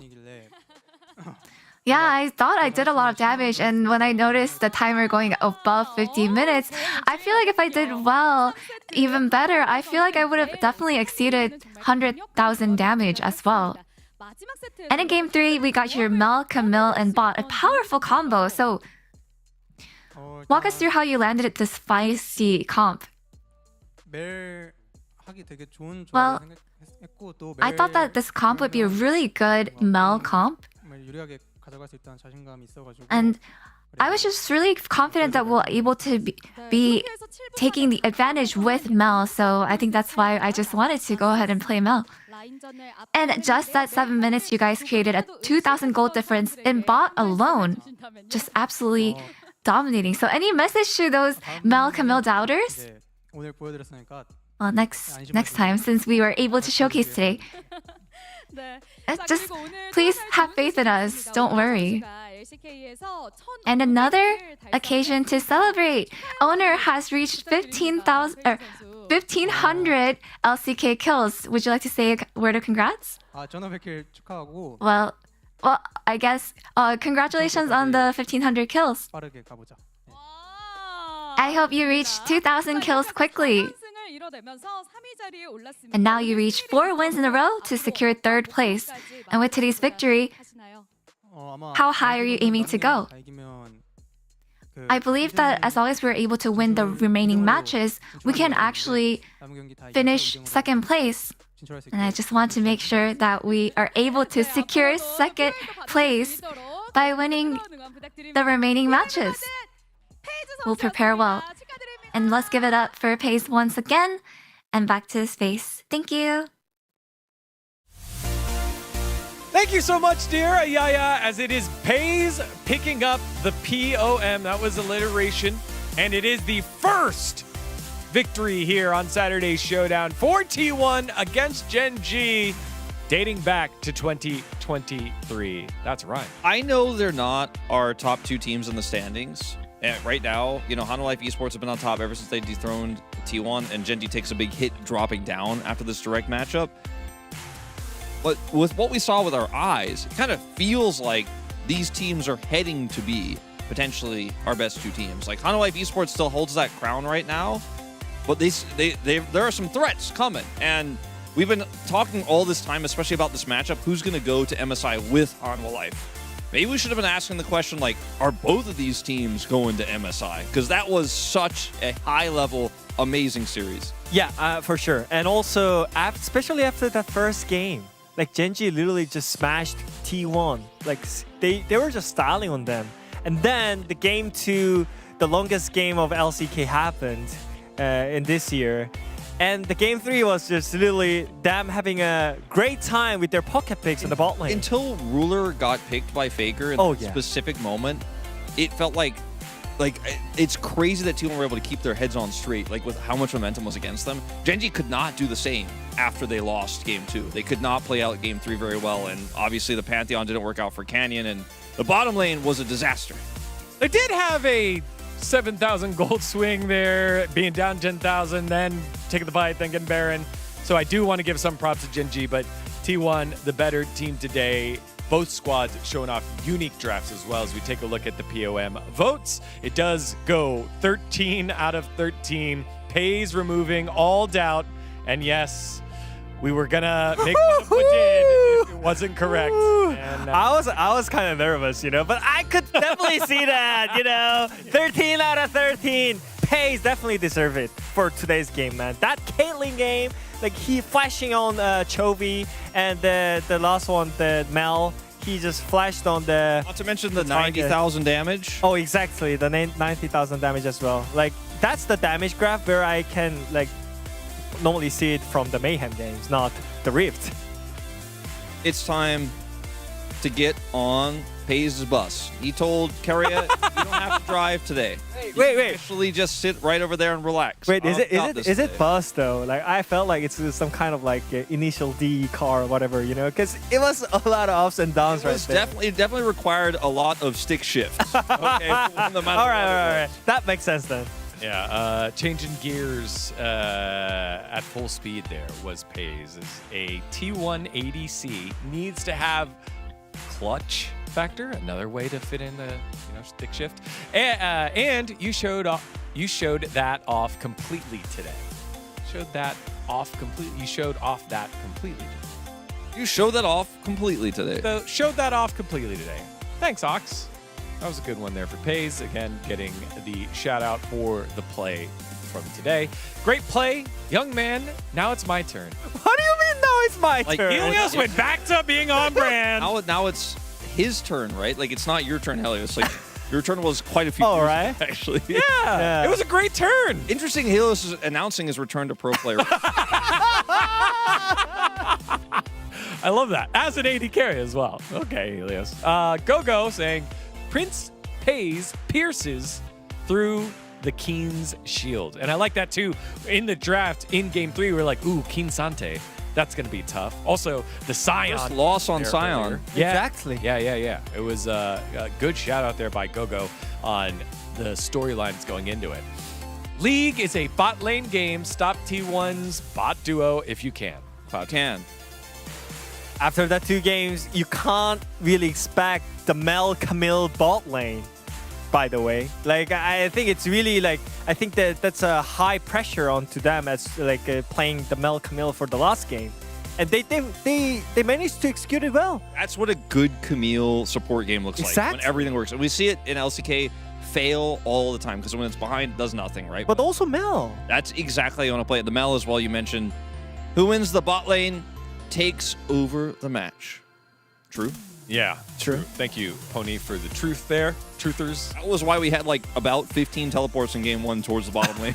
Oh yeah. Really The focus was very clear for both these squads as it goes the way of T1. They take the victory, and as they shouted out on the desk, that does mean T1 jump up to 3rd. Gen G dropped 2 spots down to 4th, and now pressure's on KT, who have the match tomorrow against Exactly. Hanwha. Look at this. Now KT have the chance to like upset Hanwha and then put themselves that 1 extra spot ahead of T1 and Gen G. But if they lose with any scoreline, they drop to 4th. So really high stakes matchup tomorrow. Hanwha Life Esports have the opportunity to push themselves even 1 win further ahead and basically solidify their spot in 1st place.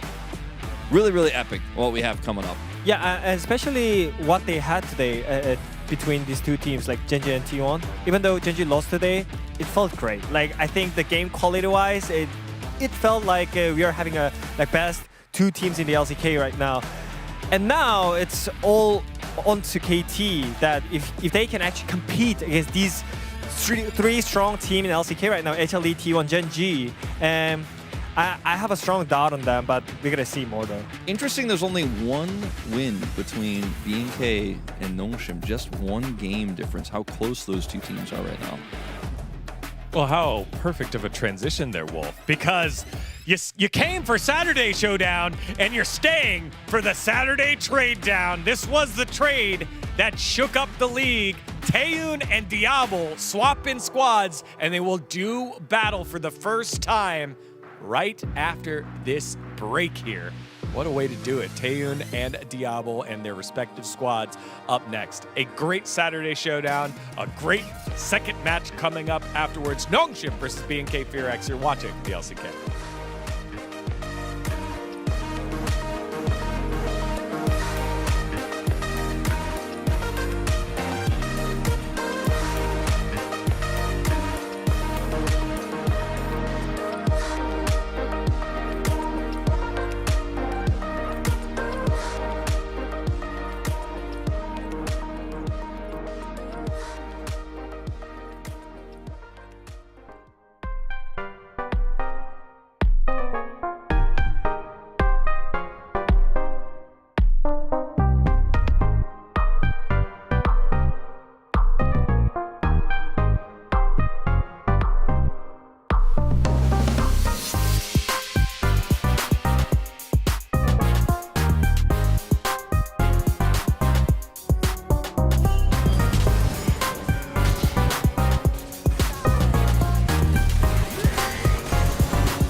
Every sky is a line I've drawn. Every wall is a sign I've worn. I don't just win, I carve my name into the stone against a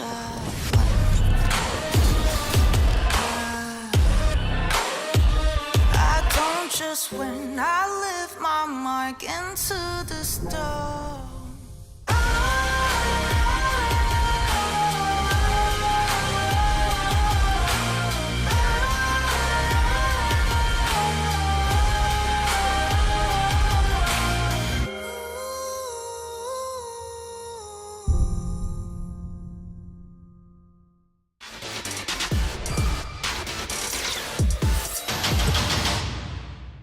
KT와 한진 드리온의 경기 전해드리겠습니다. 각각 영역에서 인상 깊은 장면을 보여주고 있는 두 팀의 대결 이어서 만나보시죠. 야 분위기 좀 올려봐. 텐션 업, 텐션 업. 텐션 업. 저도 되니까 편하게. 알겠어. 다시 차분히 갑시다. 다시 차분해졌습니다. 화이팅.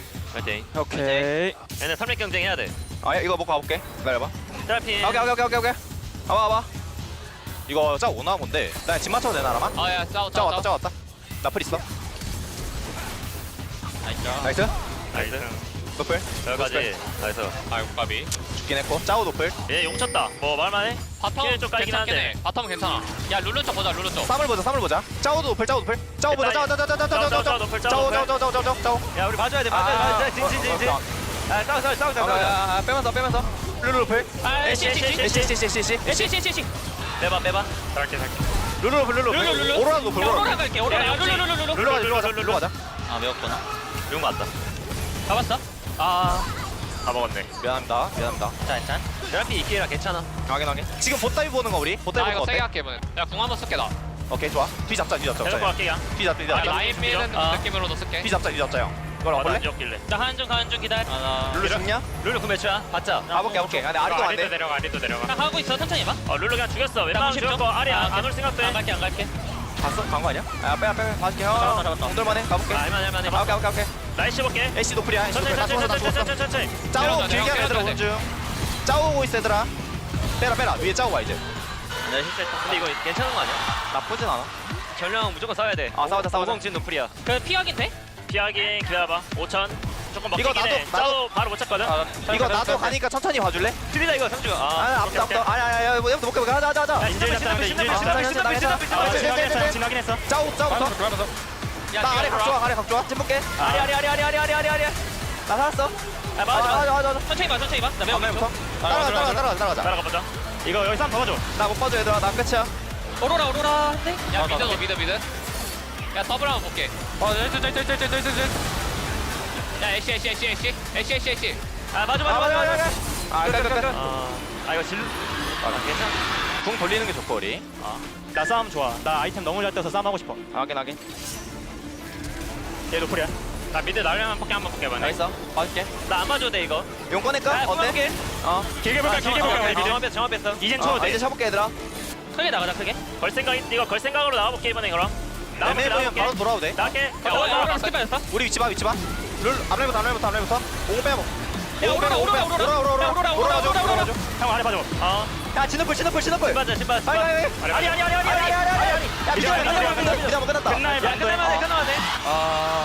딜이 없다. 끝나냐? 애들 아니면 용 말려도 돼. 일단 쳐보다가. 아니 안 끝나. 바로 나가. 안 끝나. 방금 오공 노플. 이제 요리금 풀 돌았어. 아래 다 뭉치는 게 나쁘지 않을 것 같아. 여기 시야가 좀 차이거든. 여기 시야 먹으려 할 때 보자. 나 봐줄 수 있고. 오케이? 나 솔로 막혔는데. 끝 빠질 거야 나. 노플이야 이거. 나 미카엘 있어. 자. 앞에부터. 나 궁각 볼게. 볼 거야 이거. 나 들어갈 거야 이거. 미카엘 볼게. 괜찮아요. 더 봐도 돼. 괜찮아. 빨리 와. 공 잡았어. 나 지를게. 애쉬 봐줘. 아리 노플. 라인 멀긴 하거든 아직. 가보긴 할게. 잘 막아봐야 돼. 룰루 빼고 풀 다 없어. 야 짜오 한번. 룰루 빼고 바로 풀이야.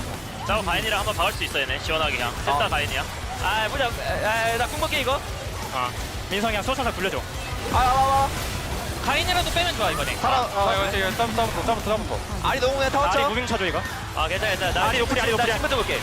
타워. 나이자. 형님들 나이자. 와 죽네. 이거 봐라. 까비에. 공부의 혁명. 이거 진짜 날 잡은 경기력이었습니다. 무엇 하나 손볼 게 없었던 상황이었어요. 뿌리온이 간다.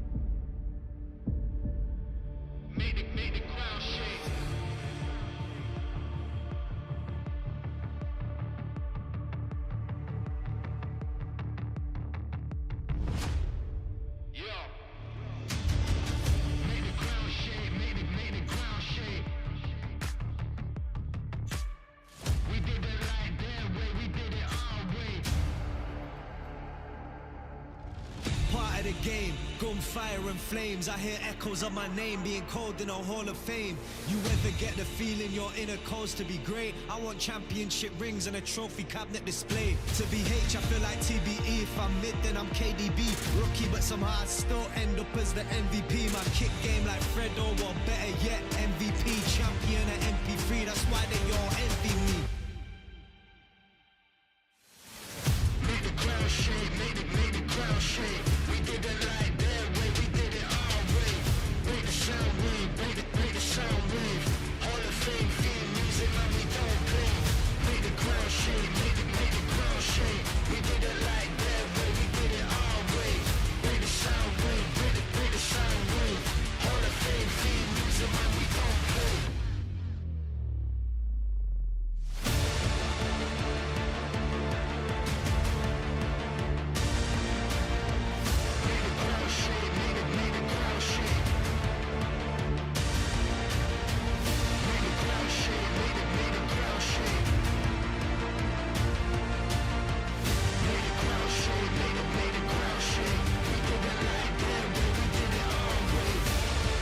This is excellence personified.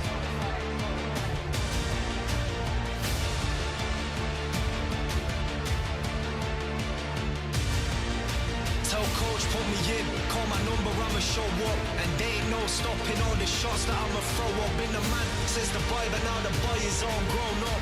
All it takes is one chance to make your life blow up. It's game time.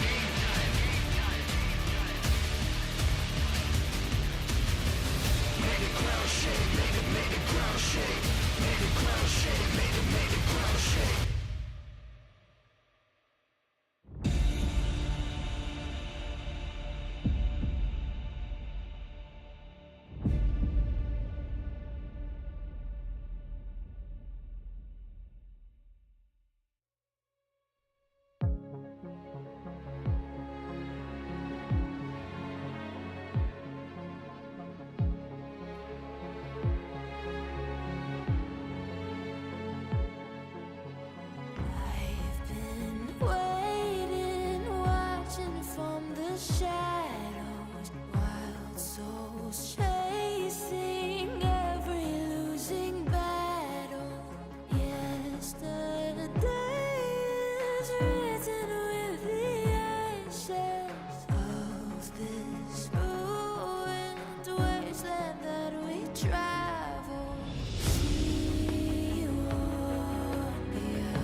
time, no goodbyes. Fade away into the night.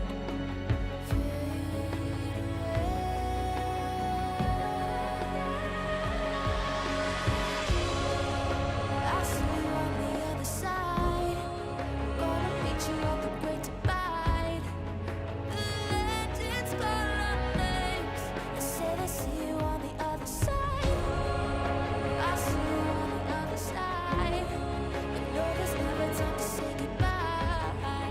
These endings never change. I see you on the other side. No surrender, stranded in the open. Lay your life down, that's the fate we've chosen. Don't look back now, only broken memories. All the glory spoken of for centuries. See you on the other side. See you on the other side.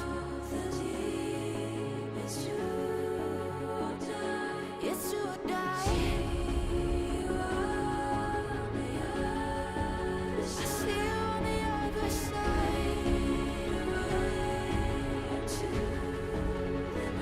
away.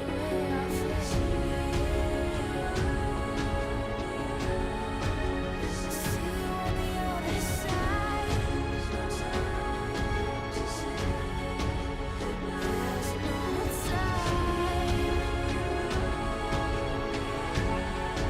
I see you on the other side. Make it alive. See you on the other side.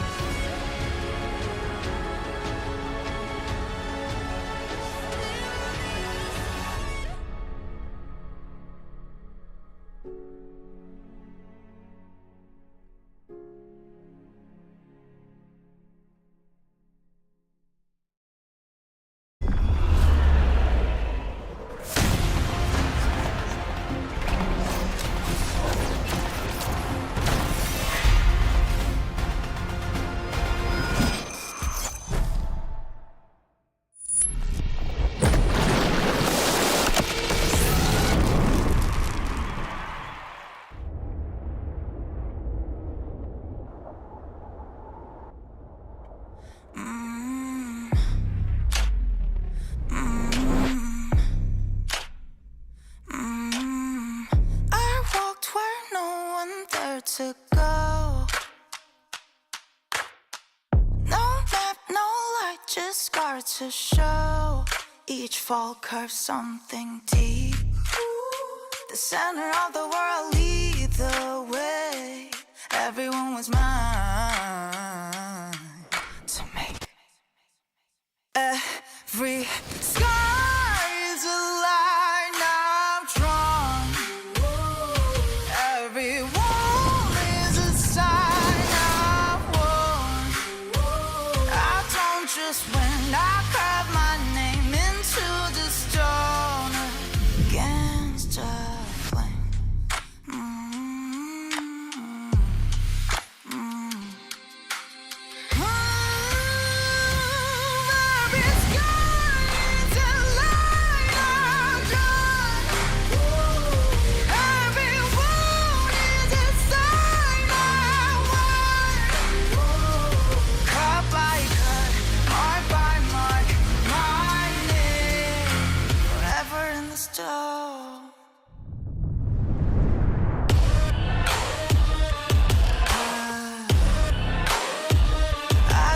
Just when I lift my mark into the stone.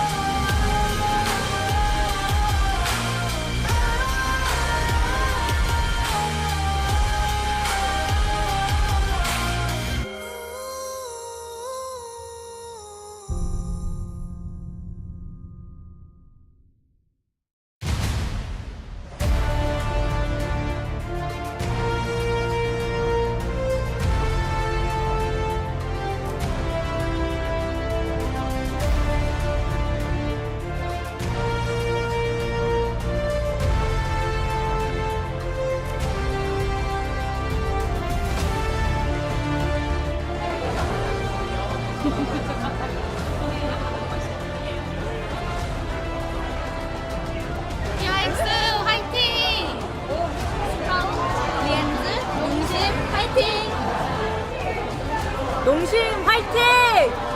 BFX 화이팅! Hello and welcome back to the LCK. We're here for the second match of the night, and this one should be pretty interesting. BFX up against Nongshim, the battle of the two teams that swapped 80 carries and are both struggling even before the swap, after the swap. Hasn't really changed all that much, although I feel like BFX looked better, you know, after the swap. Felt like they gained a bit of momentum on the back of it, had some good performances. A little bit. I think it can be recognized. But this is a hype matchup. I mean, today is delivering. The fact that we had, obviously, Gen G vs T1, which was a gigabanger, and now the showdown between the 80 carries who swap teams. I think a lot of people are looking forward to this as well, and seeing how they perform on opposite sides of the rift. Yeah, and who is the better 80 carry at the end of the day? Because obviously, League of Legends is not a 5 versus 5 game and is not a team game. No, it is. But it is going to be interesting regardless to see those two go head-to-head on opposite sides. We do have both of these teams at 4 and 9, so yeah, as you mentioned, there was a little bit of a spark for BFX, whereas for Nongshim it just felt like it almost added to the issues that they were having. Maybe just adding a new member didn't necessarily help them. I mean, you know, BFX got that win against KT, which was pretty big. And, I mean, the most recent loss was to Gen G, which I can give them a pass for that, given Gen G their form. Obviously, they just lost to T1, but it was super close, and they won a 7-win streak before that. I think the fact that they took down KT was pretty big. Again, this hasn't suddenly turned them into a top team per se, but considering the struggles they were having at the start of the season, I think it was a bit of a boost in performance they got. But right now, they're neck and neck pretty much in terms of their standings. And I think that just makes it even more exciting, because a match like this, it could go either way, and it could also dictate these teams' position in the league. Already, we've had HLE locked into Legend Group and DNS locked into Rise Group. As we continue, more and more teams are going to get locked into their fate. And BFX and Nongshim are pretty close to the bottom end of the table. Yeah, I think the saving grace for a lot of the teams that are still hoping to get into Legend Group is the fact that D plus Kia are not even close to being locked in. So they're not really out of reach. They only have, I think it was 7 series wins still. So certainly a lot of teams that can, at this point in time at least, still catch up. But you're right, the days are numbered until we do move on to, you know, the next round eventually in a couple of months, and do bring out those Legend and Rise groups. Here are the two teams, and we will be getting ready for this one. Perhaps not as, you know, insane of like macro plays and stuff like that, but as our first series, but I do think that this one will still deliver quite a lot, as we've got a big-time Kingen fan here. I think it's just, you know, it's amped up because of the tensions of seeing these teams go head-to-head the first time after the swap. I think that really ups the ante, and I feel it makes it a little personal. I think both 80 carries will very much want to win against that old team. We often see that, right, when you play against your old team, when you've changed roster at the beginning of the year, you want to get that advantage over them. But I think here more than ever, when you've had the mid-season swap, which we don't really see, got so much weight on it. You've heard of MSI. Have you heard of the MSS, mid-season swap? Well, I have now. Yeah.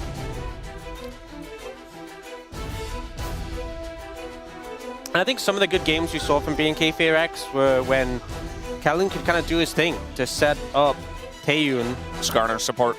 Yeah. Ultimately, I feel like so much of Diablo's time on BFX, when he looked phenomenal and was really successful, it was about the duo. It was about Kellen and Diablo. And right now, it feels like Taeyun is seeing the benefits from laning with Kellen. On the other side, it is not Lehens again, it is Pleta. And I don't know what if you do you think know about that, Ox? I don't know if you know this, Brendan. I'm a little bit of a Pleta fan. Yeah. But I think he's kind of struggled to make an impact. I think a big factor in it is you've joined a team, you've been called up when they were already on a long loss streak. Hard to turn that around, but You're a big Pleta fan, and I know you're a fan of his playmaking style and the potential he has, but it has been a while since you've kind of declared yourself a fan. Do you feel like he's still going to be able to reach the high highs you expected initially? I don't know. It's difficult. It's difficult because he hasn't had many opportunities recently in the LCK, and this one is coming onto a team that was really struggling. It's hard to turn that around. Time will tell whether he's capable of doing it. But the coaching staff talked about how it wasn't just his individual play, it was they wanted him as a voice in the team, which kind of surprised me considering Lehens is also so vocal. But I know that whenever we'd see the voice segments on the LCK, where you could see either the player cams or you could hear them talking, Pleta was going a mile a minute and was always very vocal. So maybe that can be something that can help turn things around. I think a lot of the players on this team struggling. I think the top side of this team really struggling. Scout having some rough series. Sponge feels very hit or miss. Some series really falling behind. And Kingen, you know, we've seen Kingen at some fantastic highs before, but I think when he does really struggle, he ends up just kind of not really having the impact you'd hope. Yeah. Did see a lot of mascot on mascot violence once again. A little bit difficult, you know, if you're about as good at drawing as I am, which is not very good, to distinguish between a raccoon and a fox, but our fans have done an excellent job. We just had Gen G T1, and the mascots are such a huge part of those teams now. Nongshim and BNK4X also. This is a very mascot-heavy day. Yeah. And I love how heavily incorporated they've become. It makes for some great fan signs, makes for some great moments, but a lot of fun overall. And here we go into the draft. We did have some fun stuff in our first series if you weren't able to join us for that one. We had Rumble mid from Chovy. We also had Mel Camille bot lane from the T1 bot lane, and that is inevitably what led to their victory. And not into Ashe Seraphine, which is the sort of thing we typically see a lane like that into. So we do start draft pretty quickly. Varus, Orianna, they'll have to pay those debts, and then presumably Karma, Rumble also going to be banned away. Ashe coming out as an early ban is interesting, because that means, are you going to leave Lucian open? I thought the Lucian priority has already been really high, but now with Ashe banned as well, kind of goes through the roof. And they're banning the Vi. Yeah, Lucian feels really high prio in this draft. We typically just see the Karma ban, but I think it's risky to let Diablo in particular get his hands on that Lucian pick. Yeah. The Vi is often an answer to Lucian because it punishes short range. If you go Lucian Melio, you can't do anything about the Vi in terms of cleansing. And it's rough too, because if you ban Lucian, Karma's available, and maybe you have to steal away the Ezreal at that point. You know, it's not easy here for BNK4X. They put a lot of emphasis here on the bot lane, it feels. Now for Nongshim, Karma first pick is kind of the expectation, and now BNK4X, you have to deny the Ezreal. Maybe Ezreal Jarvan is the take here. Pretty powerful. You know, you have the Karma as a target. A lot of the pairings with Karma. I mean, Caitlyn has obviously a net out, but the Jhin, not the most mobile, or we can't operate at long range. So I feel like Ezreal Jarvan could make a lot of sense here. And then probably just going to get Ezreal Nico, be the bot lane duo coming through for BNK4X. And for Nongshim, you know, we just saw the Caitlyn work to great success in the last series. So will they go for that? Will they go for the Jhin? You can't really go for the Sivir because the Jarvan got taken. I really think Sivir Karma into Ezreal Nico feels really good, but you can't here with the Jarvan on the other side. So it looks like they'll just go for the Caitlyn. Even though Jhin doesn't have a dash, I think he can function at such a long range. He's kind of okay in a Jarvan, but Caitlyn could just net out of it. Yeah. And it looks like that'll be what they pick up. This does feel like a little bit more of a Diablo champ. Obviously, it's not like a tier 1 Diablo champ, but still going to be pretty good. I really like the Ryze. Because bot lane is such an emphasis. Ryze can roam down, and also, I don't think BNK4X can afford to answer this right now. I feel like pairing up the bot lane is really important here. So if they were to pick a mid to answer this, it really weakens the 2v2 for Taeyun and Kellen. And when you're playing into Kate Karma, I don't think you can afford to do that. So it's probably a support pick here for Kellen. And they're not going to go for the Nico. I think it makes sense because Nico traditionally has been a big had a lot of struggles into Karma. We've seen Karma picked into Nico specifically before she was getting permabanned. But Ezreal Nami isn't a lane that you see too often. We mostly see Nami paired with the Lucian. But that does mean that Nongshim can just ban away the Ryze counters if they really want to. BNK4X is going to target junglers. I think Lee Sin's a great ban. The point-and-click CC of the Ryze makes it very difficult to play against. Do you ban Anivia as well, I wonder? Because Cassiopeia was obvious. I think so. I think just go for both. Why not? Cover your bases. I think it makes the most sense. For BNK4X, you know, Ryze Pantheon can be a bit of a threat. Maybe they get rid of that. I think the double globals mid jungle can be a bit of a problem. But instead going for the Xin Zhao. I guess Xin Zhao Karma are really strong as well. Yeah, makes sense. Chipping away at that jungle priority list. They're going to ban TF instead. Yeah, I feel like the Anivia would have been safer. Maybe not. Vicla's last Anivia game was a little bit of a roughy-toughy. Didn't have the most success. And it does mean that, obviously, TF have picked like a matchup global pressure, although I think the Ryze matchup into TF is pretty good. And now, do they just pick the Anivia? Is it just going to be that straightforward? Or will they go in a different direction here? We know Vikla likes his Annie. Actually, look at the Azir. You know, Azir is a pick that was kind of the go-to for Vikla. Last year, teams were banning it against him pretty consistently. But Azir's kind of dropped off in terms of priority recently. You sometimes see second rotation bans, but it will just be that Pantheon for Sponge, so the mid jungle strength. And I don't like the blind Jace here, personally. I know you have the Ryze Pantheon to kind of lean towards the sides, but surely Claire just picks up Yorick or Cassante, Zion. All good there's picks. a lot of good options. And for me, I think Nongshim should be focusing their attention towards the bot lane. I think the mid jungle should be looking bot. I can't really afford to be putting attention top lane. And it is just going to be that Zion coming through. I think even though I have my reservations about the Jace, I still think that Nongshim came out pretty good. It's a strong mid-jungle combo with the ability to roam to the side lanes. They will have prio in the side lanes. And Kate Karma is pretty potent. I mean, Ezreal Nami level 1 is pretty good, but I think as soon as you get past that level 1 advantage, I think Kate Karma kind of run the lane. Yeah.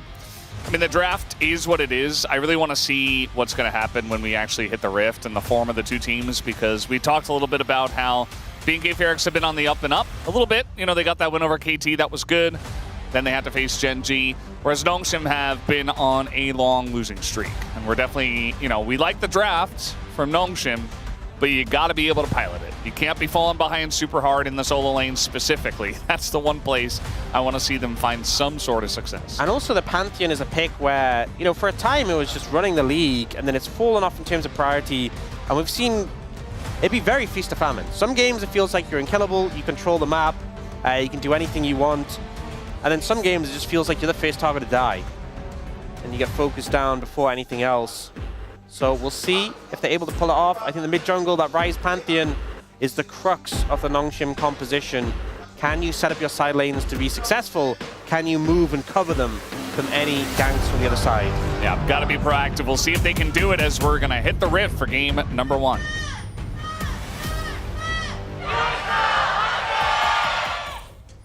미니언들이 생성되었습니다.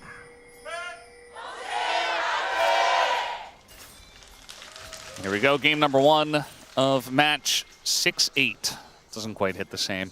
No. As what we had earlier. Unfortunate. I think 6-8 has some strict competition on either side. When it comes to match numbers. Yeah.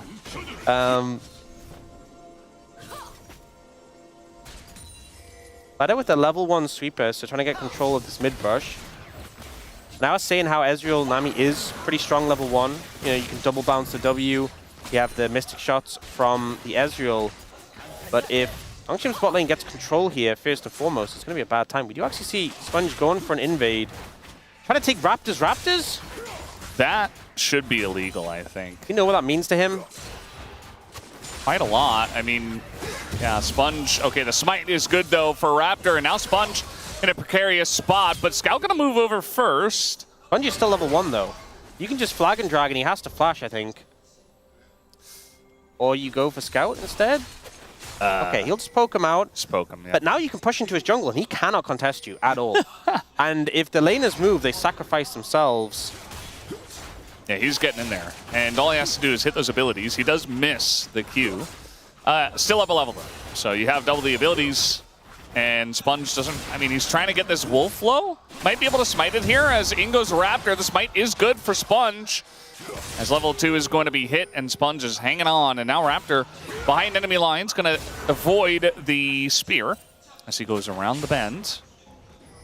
But I think they know exactly where he is, especially with Scout roaming all the way around with the Ghost. As Raptor's actually going to flash and say, well, you got to trade your flash if you want to get me, and that he will. So first blood is given over to Scout as he'll back and pick up a tier. A lot of time committed by Scout and both summoners, but I know you'll say that's worth it. He helps to protect his jungler's jungle, and he also gets to pick up a kill there. Does mean you're potentially at risk of a gank with not having that flash available, but Raptor there just ends up overstaying a little bit. The fact that Sponge had the smite to pick up the wolves definitely helping him out. And we see now Diablo and Plata having the pressure in the bot lane 2v2. Yeah, definitely doing a good job in that matchup. Kind of as we expected, at least at this level.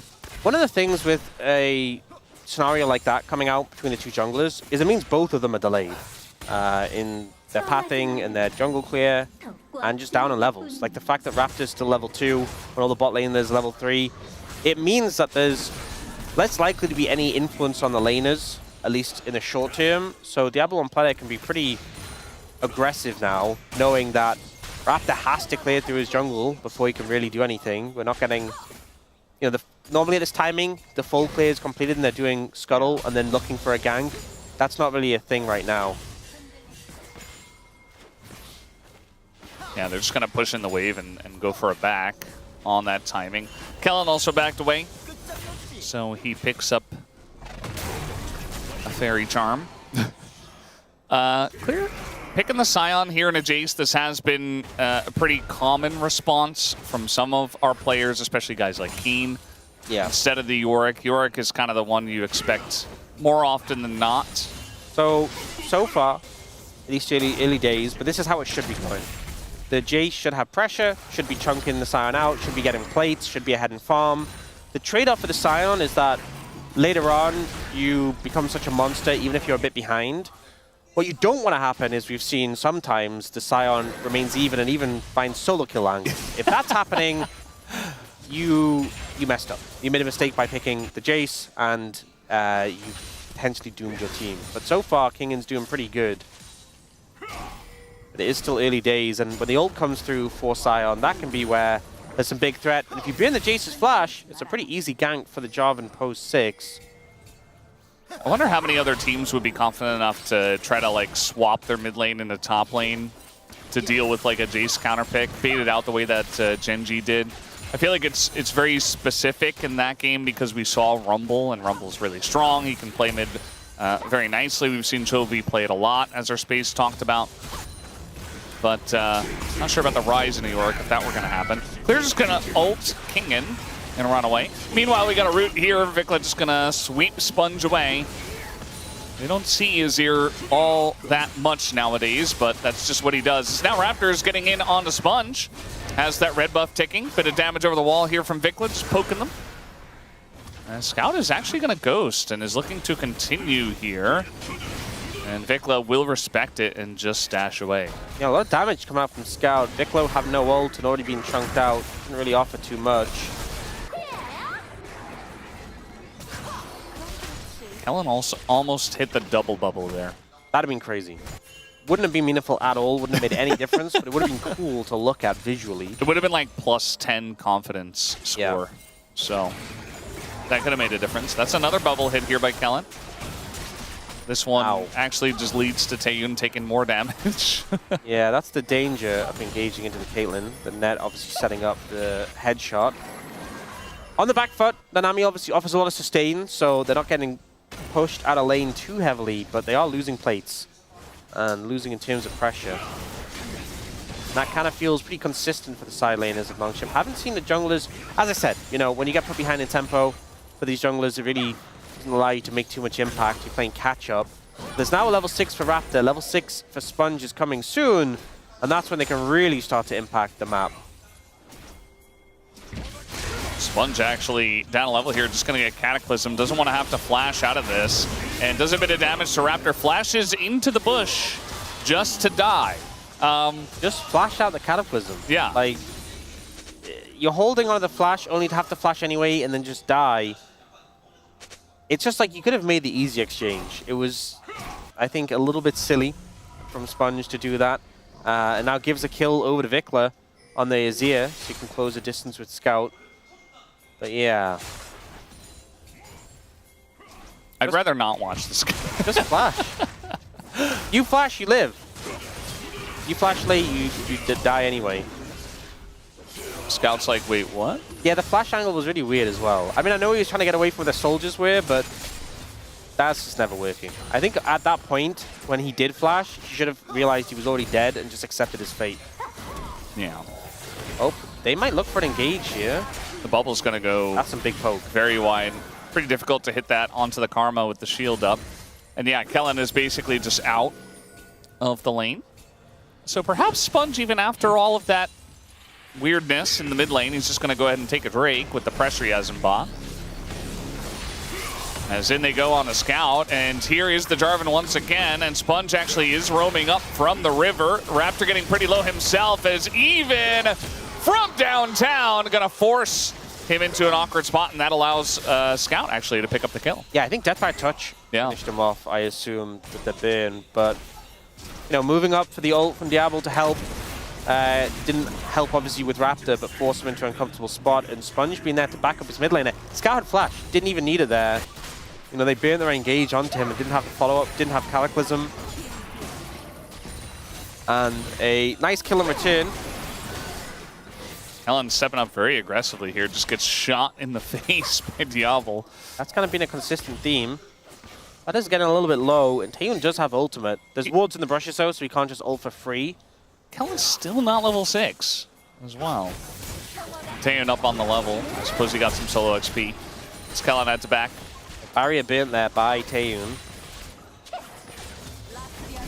Had a look at the Mantra W. That's a long route. And now we're going to see the route come in, and Diablo not going to finish him off just yet. Kellen does flash away. Route comes in from the Rise as Taeyun extremely low, and now we got a very fast Rise. Just going to flash on over and say, I will take kills number 3 and number 4. Thank you very much.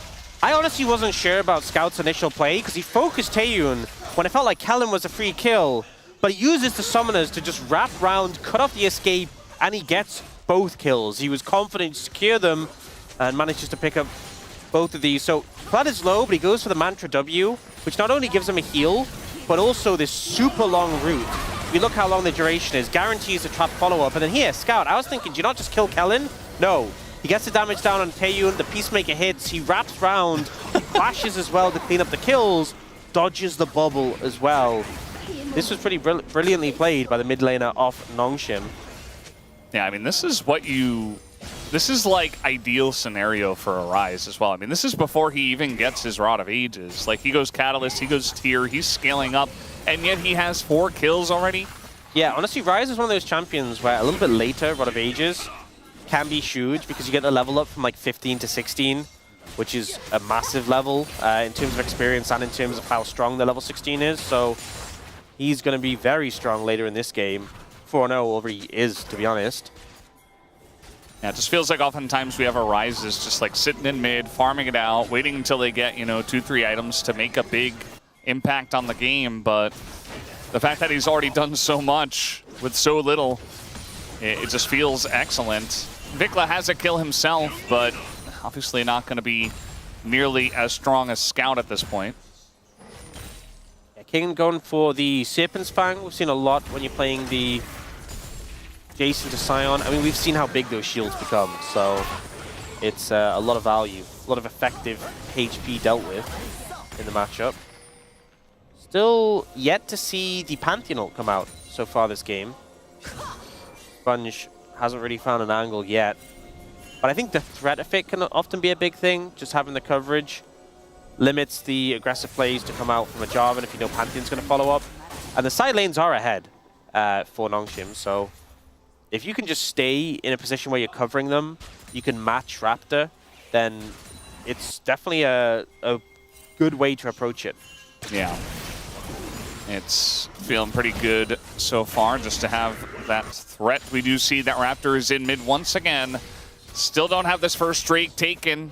I would have assumed that Sponge at some point would have been able to, but now he gets sweeped over the wall and kind of just combo down. He is able to shield up and flash, but it's still not enough to save his life. As Vikla is feeling pretty good about his Azir, also has 2 kills under his belt, and will actually be able to match Scout in terms of power. Another time where Sponge gets picked off around mid, flashes late, Aegis comes out late as well, doesn't block nearly enough damage, and it's a good aggressive play from Raptor and Vikla. Avoids the Ryze being involved mostly, which I think is important with how strong Scout is. But he just jumps in on this, gets shuffled, comboed, and then the Aegis comes out now, the flash comes out now. You've already eaten all the damage. You're not really preventing anything, you're just buying a couple of seconds. Yeah. Also not getting out with flash again.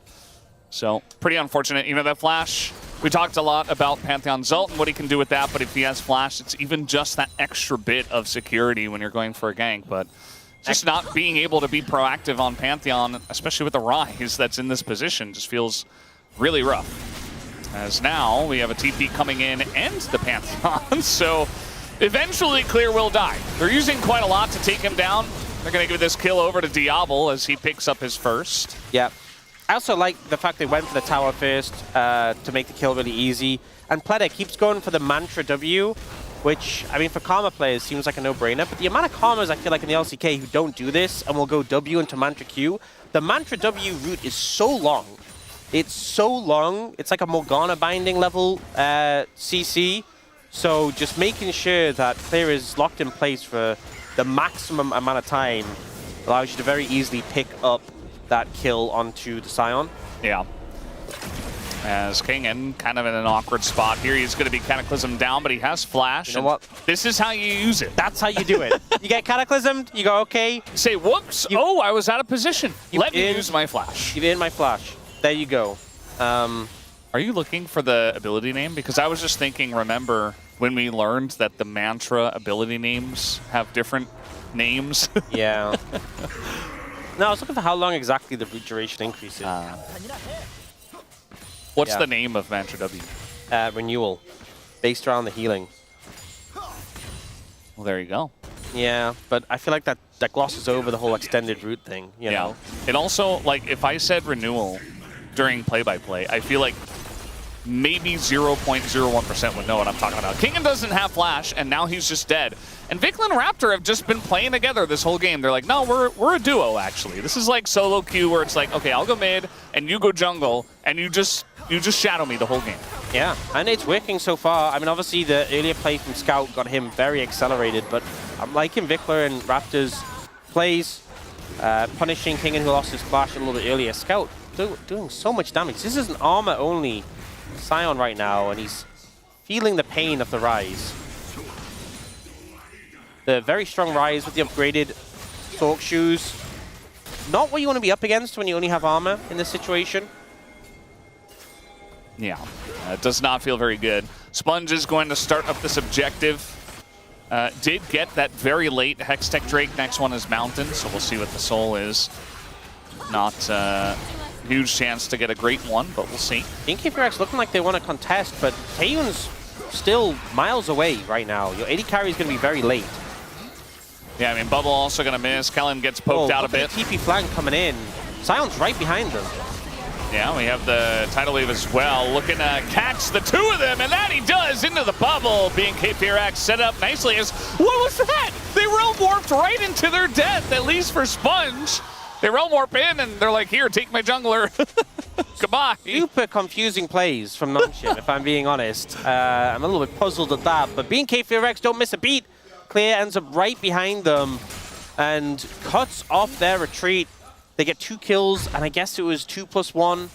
You know, you just handed an extra kill after the purchase. Very odd. Because here, you know, they get the TP behind them, and I think Pleda should have just flashed this Scion engage.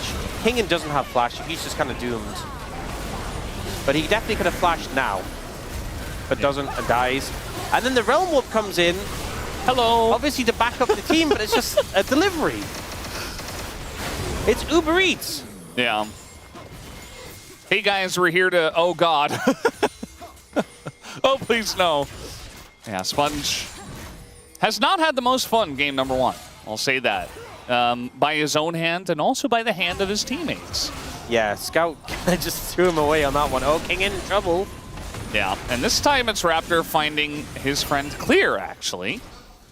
And Vicla's here. He's like, no, I get to play with Raptor. He's my duo. Yeah, this time Sponge delivers himself. And then King in just leaves. See you, nerd. Wait, he has the Rift Herald. Surely he just, no. Oh my He's dead. I mean, it's the right play, but it's still hilarious. Man,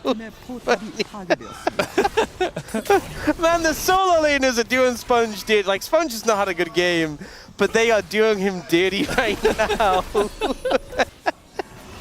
Oh my god. That's tragic. Oh, well, that's it's not worth a lot now. I mean, I can't fault Kingen for doing that, but it's really like Sponge is like, I've got you, bro. And Kingen's like, no, I'm leaving. You're on your own. Yeah, thanks, bro. I'll see you. See you later. Oh my god. Yes, let's get the replay. Yeah. I mean, the Pantheon ult coming in does buy Kingen time. Would Kingen have just died if Pantheon hadn't shown up? Would they have just stopped the TP? Maybe. Maybe Sponge was saying, I can herald out, but he heralded very late. I think if you're going to do that, you have to herald way earlier. I mean, that could have been a great escape if he did herald away. I feel like you should have heralded behind him, though, right? Like, I mean, I guess have it didn't really matter. A lot of opinions on what they should have done differently this game. Yeah. And that is one of them. Bit of poke and a Pleta. Taeyoon really trying to get some value out of this Ezreal, even before that second item is complete. Yeah, I mean, Vicla's pretty massive now, and the Rylai slow kind of just means you can poke aggressively and just keep landing the soldier damage. Nongshim ahead and go, but most of that comes from the Caitlyn, and I feel like the pressure that the jungle mid of the NK4X put down is really being felt. They're going to pick up the Mountain Dragon here. Yeah, I feel like it's pretty difficult to just run at them, even with your Fed Rise. Okay, they're going to look for Vicla, but 0 follow-up. And in goes Clear. Bubble is going to get flashed. Diablo gets stunned, and he's just dead. And that's the guy that you really need to protect at this point. Sponge also going to fall apart once again. As they get the couple of kills, they get the turret, and now they can just go back to taking that Drake that they wanted. Yeah, Nongshim try and snap, force, and engage with the Pantheon route, stun, sorry. But the trap doesn't come out in time. I don't even think it was a Diablo issue. I think just maybe wasn't in position. We'll see again in the replay. But the CC wasn't layered. They were able to disengage and then make them pay dearly for it. I want to see exactly how it went down. Diablo walked up. Yeah, I think it was just tricky to get the trap down in time. The flash came out pretty immediately. And then Diablo's unfortunately in the face of the engage and just dies. Sponge dies too, once again. And ultimately, the aggressive play from Nongshim fails. Yeah, I mean, Nongshim had a very nice lead in this game. It felt like their bottom lane was doing really well. Obviously, Scout was getting very fed. Top lane is, you know, it's top lane Jace versus Sion. It's kind of whatever. But I'm pretty sure that everybody on the global side, at least, predicted BNK4X to win this series. And it's for a reason. It's kind of like Nongshim just, they lost their mojo. They don't play together as a team very well anymore for one reason or another. You know, obviously they added in a new member, but they BNK4X added in Taeyoon, and all of a sudden they're playing better as a team. So it really just depends. It's like a team-by-team basis kind of thing. And Nongshim just really have not figured it out right now. And even though they had that lead, they're just not able to capitalize at all. Yeah. Oh, they're looking for a play now in a Vicla. Yeah, but like, who's flanking who here? I think Sponge might die again. Yeah, no, I don't think it. I know it. He's dead. Kellen gets focused, but he's not the main target. Double flash taken by Vicla, as Vicla will die. But at the same time, I think BNK Fearax are okay with it because they have a big lead here with the rest of their members. Taeyun has a front line, and he has a full health bar, and he's just able to hop forward. Diablo's like, where did my team go? As Pleta is able to stick right next to him, and BNK Fearax win a nice fight. I think there's a couple of things going on here. I think the Scion is proving to be significantly more useful than the Jace. And I think seen that coming off. I think anyone in this game is proving to be more useful than Sponge right now. This Pantheon is not offering up much. All right, they're looking for a turn here. There's the knock up into Diablo right on the corner. You know what? Yeah, I do think the Scion is being significantly more useful than the Jace. They do get them up Baron, so that's something at least. BNK Fearax aren't able to secure that as they turn onto Diablo, but doesn't exactly put the game in a good game state. Sponge just gets engaged on, the Baron's hitting him. He W's the Baron to try and get away, I guess, but he's just dead. And then here, Vic will just get focused down after going for this play, but Kingen just dies super quickly. And look on the other side, Clay's tanking up Diablo and Pleta and just taking no damage. Lands the CC onto Scout, which results in his death. And then later, when he turns off Baron, he also lands the CC on Diablo, which results in his death. So Clay doing a great job of setting up the plays and just being a brick wall frontline for BNK Fearax. Yeah, I mean, this is something that we figured out like 3-4 weeks ago. Okay, like I was very surprised to see once again Blind Jace when we had a plethora of different answers available. Like, we've seen Blind Jace still when you pick it like third in the first phase and then you get like a couple of bans to protect it and stuff, but you know, it is what it is. I'm not sure why we're still seeing this. It just feels like, you know, Jace is one of the quote-unquote safer blind picks that you can go for in a relatively rough top lane meta, but it just ain't working. It's not working. I don't even think that's true anymore. Oh my god, that is so much damage. That was crazy. I don't even think that's true. I think that was the Mandate combo, I assume. But, well, at least the Nami E. Yeah, I don't even think it's true anymore that Jace is a safe blind, because I think there's so many champions who just ruin his day or just outvalue him. Now, they have started Baron. It's looking like they might finish Baron. Scout's moving over, can Realm Warp in to help. I mean, Sponge technically could just ult. Instead, they're going to go for the turn here as they find Sponge once again. Scout kind of on his lonesome on the bottom side of this one. Nearly takes Taeyun down. And now he got an ace in the hole, but that just leaves Diablo wide open for the sweep. As at least Scout is able to trade that one back. He's got the shielding from the Karma. We got two fights going on, essentially. Taeyun trying to own this one on the bottom side, and Clear going 1v2 at the end of the day after Raptor falls.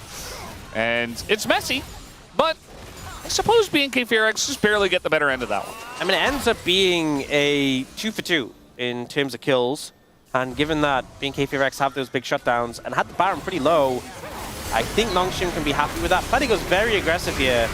Nearly gets punished, but they can disengage in the Cataclysm. Scout actualizes here and nearly one-shots Taeyun, and the shield is massive. But then Diablo gets swept up by his old teammate, and we end up with these awkward double fights. Taeyun wants to try and kill Scout, but it's so scary into the Rise. And we end up getting both the Jace and the Jarvan dying on the other side of the fight. It's still close in gold despite the massive kill lead. And I mean, Jace is ahead in gold, but this Scion is still just so impenetrable right now, it feels. Yeah. There's no penetration coming in from either of the carries. There's the last Whisper being built up by Kingen, I guess a third carry, so I say either. But Scout is 6-1 with an Actualize, and he's about to hit level 16. If Nongshim are going to win, it's because of Scout in this Rise. He is so strong right now, as we saw in the last fight. An Actualizer Rise combo right now, I think, apart from the Scion, can close to enough just one-shot anyone. When he hits level 16, it's so scary. It is going to be a Chemtech Dragon picked up for BNK Fearax, though. Yeah. Do you remember game number 2 of T1 versus Gen G that we just had earlier? I do. That wasn't that Gen G, long ago. Yeah, well, you know. It is Ox, after all. You remember how they had Chemtech Soul and Keen was playing Scion, and he still got just ripped apart by late game Caitlyn? Yeah. I suppose that could happen again. I mean, it definitely helps, don't get me wrong. The extra shielding for the likes of the Scion, the Jarvan, the healing for the Nami, but it's not a game breaker exactly. Shock Blast will get a bit of damage onto the bot lane, but obviously with Nami sustain, it's not a major issue. And BNK4X are just fishing around this mid lane to see if they can find someone. Scout's level 16, and he's hovering around with the Realm Warp. If you give him a window to hit someone, he will do so much damage. And they are starting Baron. You know what? That might be your window, Scout. I would suggest you make your way over there. Not with the Realm Warp. With the minion. Not sure about that ult in from Sponge. Just now Clear is going to go... okay. Kind of looks awkward there, but he does get behind the team, and also Scout, or rather Sponge is dead. So they got Sponge as he ulted in kind of by himself. Oh, that was huge. Kingen actually... Yeah, Kingen trading That's with the jungler. No smite makes it so risky to go for the Baron. I thought he was just dead, but he actually turns it around pretty well. And now trying to defend here. Scout is waiting for an opportunity. They will just pick up the mid tower. Sponge is currently 0-7-3. It's not as bad as the Aurelia game we had the other day, but it's not far off. So, what is this? I thought like they would just maybe look for the steal with the ult. It's kind of weird because he ults in, but then he like keeps hovering around that area and just gets engaged on it, just deleted. It's a very weird play. I can't pretend to understand it, but Sponge, I guess, was trying to navigate to a position where he could approach the Baron. Didn't find it. King can get the 1-for-1 trade though, as I said, was huge. 나 앞으로 갈게. And here, 나 괜찮아. 라이즈 노플. it's like he rebounded. 라이즈 노플. Yeah. Playing air hockey over here. Crazy. It's Clear.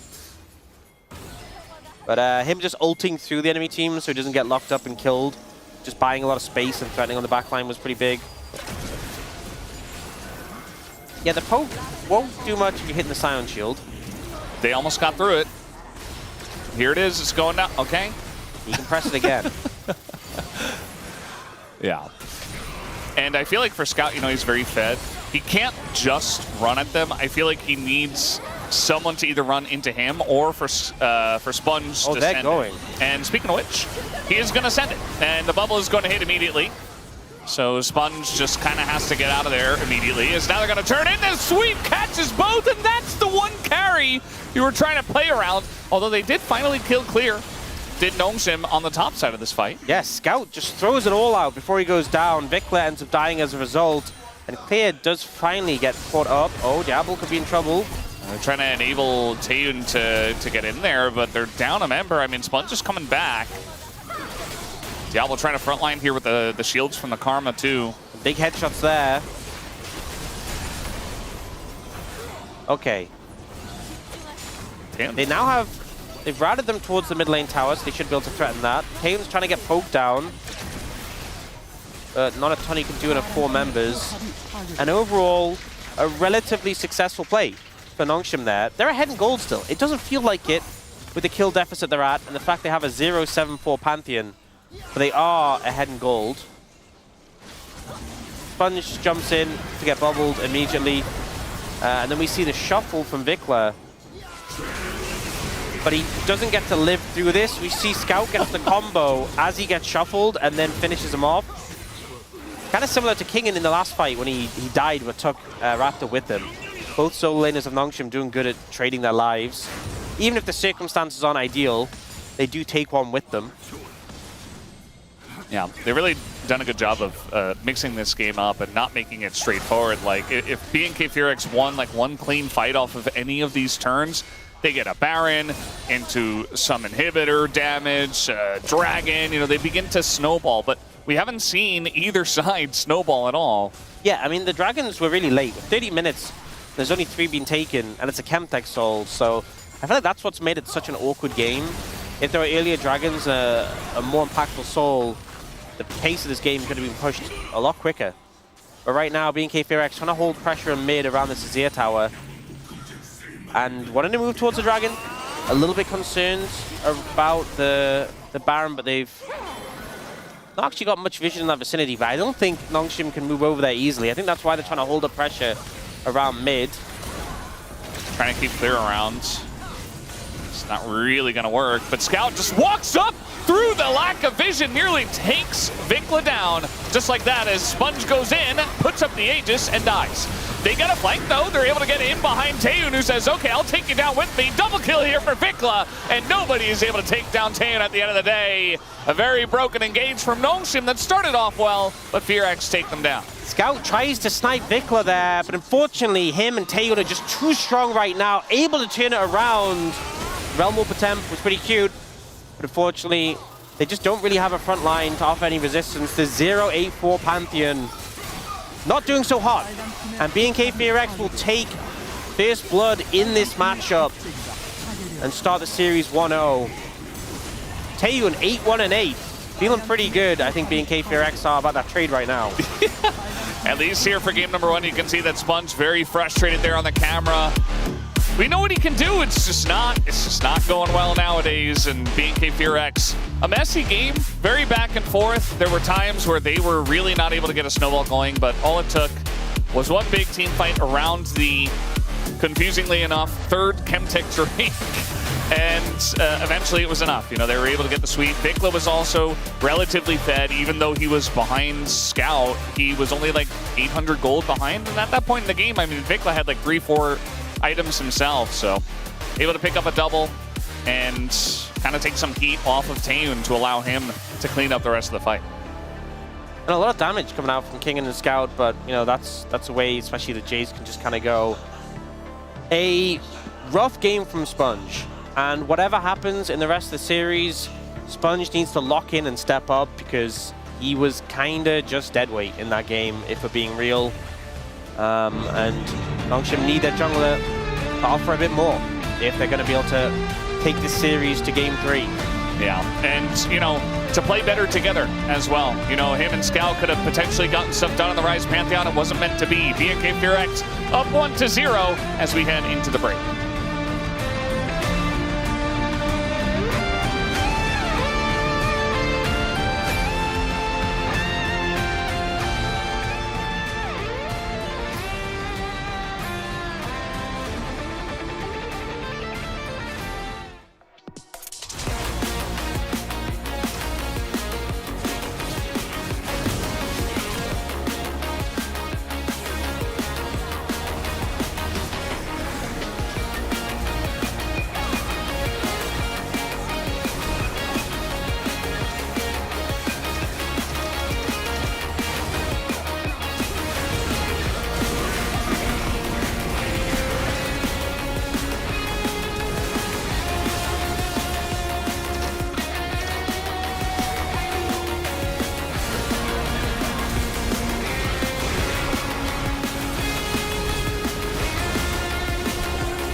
오케이 오케이.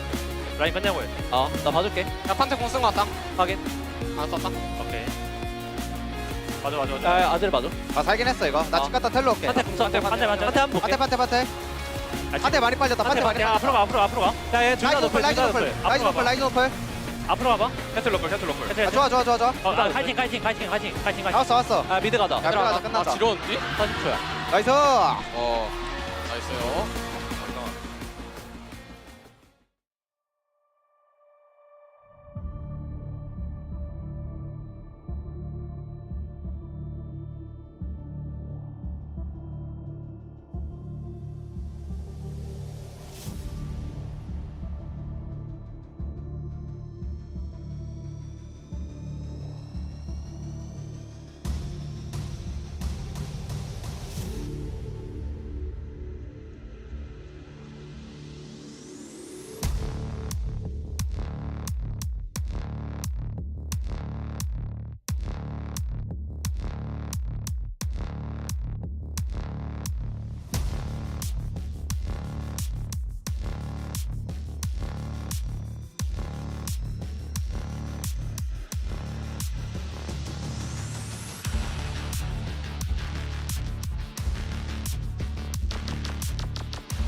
Every scar is a line I've drawn.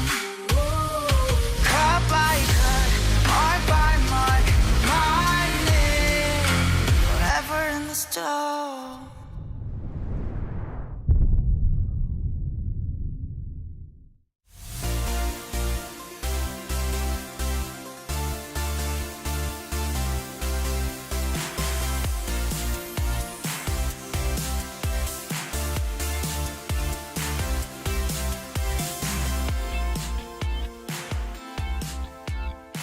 Hello, everyone. Welcome back to the space as we welcome you after game number 1 of the Saturday trade down. It is BNK Furex versus Nongshim. BNK Furex striking first and getting game win number 1 away from putting the exclamation point on that trade and then closing the conversation. We won't talk about the trade anymore. They're just players of their new respective teams. But it wasn't really early smooth sailing because there was a rise on the other side that started off 4-0. So there's a bit of a problem in the early game here where they just gift Scout a bunch of kills effectively here because their skirmishing doesn't actually work out the way they want to. They don't have the damage yet in this game. And Scout becomes so ahead so early, it almost felt like the rest of this game wasn't going to matter. Yeah, and I think we were expecting more from here because they have one of the strongest mid-jungle combo here, which is Ryze and Pantheon. So whenever you are ahead in early game, you can just snowball it really easily because they can just jump around the map. And I think this is the one of the game where Scout finally impacts the map with his priority because like normally Scout is the player who just sits on the mid lane and then just snowball by himself, not helping the team. And we did see some of that, I guess, individual play early on when Sponge got caught around the river and it looked like he was saving Flash because they were going to fight, and then they didn't fight, and then he flashed, and then he died, and that's kind of what we've seen from Scout, but he got past that here, Wolf. Yeah, he did. He was super aggressive on the map, right? He was helping his team out, he was facilitating early, but that was kind of the easy part of the draft, right? Where you use your Ryze, move around the map, and get a lead, try to play through bottom pressure that you have in your bottom lane. When we get to this next highlight, we're going to take a look at the team fight here. It gets a little bit more complex, right? Look at the setup here for Nongshim. It's not great. Plata gets chunked out, and then this is an opportunity for a bit of a flank here. There's a ward actually set up behind Nongshim. They have not actually identified this, and they're trying to look for a little bit of weak control here over the side. They're like, oh, they won't contest. Let's just get some chip damage in. But then the full send comes through. It's a little bit late here, but now Nongshim have nowhere to go, and that tidal wave buys so much space to make sure that Clear can find the flank that he's looking for and then end up getting taken out here. And this Realm Warp did not bail them out. Yeah, the great TP flank from Clear here, but I want to focus more on Nongshim's side. Even though Scout had an insane lead in the early game, they couldn't really manage to use that properly, especially the disconnection between the mid jungle. Sponge, he was not really doing anything correctly in the early game. What happened? This is not the thing that we really want to see it from the players here, because it was one of the easiest game as Ryze and Pantheon, as I said. Yeah, and when Crony was here, there was the law of Sponge, right? When he gets ahead, usually he's able to close out the game. The Ryze was ahead. They had the tools for success, but even the cast called it out. Just a little bit frustrating kind of game here. And then our final highlight. This fight started off very messy here. We did a face check in. They thought there was a kill angle, and then everyone sold themselves out here, and BNK cleaned it up. This Realm Warp here where it actually just gives BNK formation. They're actually now kind of split, and they can't actually get in, and then Kinga just sends it. But it's right into the waiting arms of a Cataclysm, and the rest of the fight can't join. Ironically, I feel like if Nongshim had just stayed together and slow pushed in, they would have had a way better chance of winning that fight instead of just parting like the Red Sea to then lose two sides of the fight.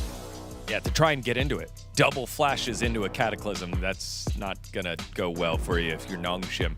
Now, something that was interesting, was the build that Vikla was going for and some of the changes from the most recent patch. So yeah, the reason why I brought up the Riftmaker is that if you want to get Omnivamp, this is the item that you build. But I think with the Gluttonous in the game right now, the value of the item is actually much higher because as a ranged champion, you only get the 6% of the Omnivamp, but you get the full 10% of the lifesteal. And also on top of that, the Rylai's stats, the AP and HP compared to Riftmaker is not a big deal. It's like 5 AP difference and like 50 HP more actually than the Riftmaker. So I think it was a good buy from Vikla, and I think we didn't consider the boots cost because like if you're gonna build the Riftmaker, you're gonna have to build the boots as well. So I think the efficiency on this build is actually really good. So I felt really good about it. Not only to mention the synergy between Rylai's slow and your ability to do more damage and to get more Omnivamp because you're slowing at the same time. I think this is a really cool build. I think a lot more Azirs are going to be picking this up. I was pretty surprised when I saw it initially,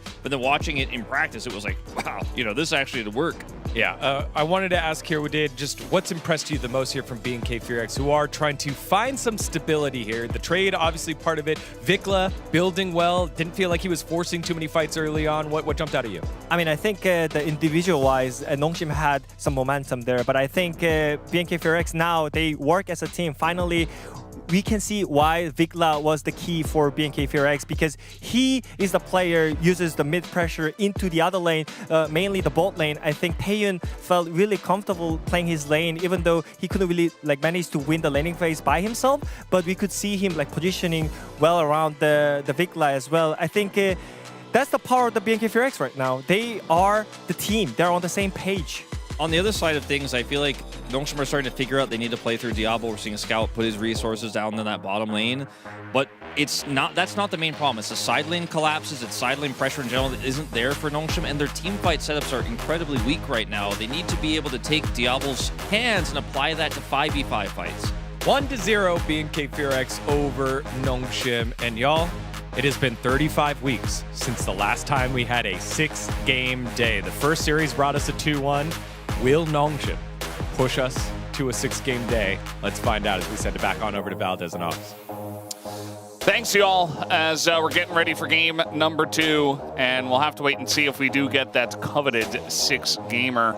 The last time we had a match 1 of the day go to 3 was actually Gen G versus DK. That was already a couple of weeks ago. So we just don't get 3 gamers very often. It's kind of a blessing to get one earlier today. A retreat.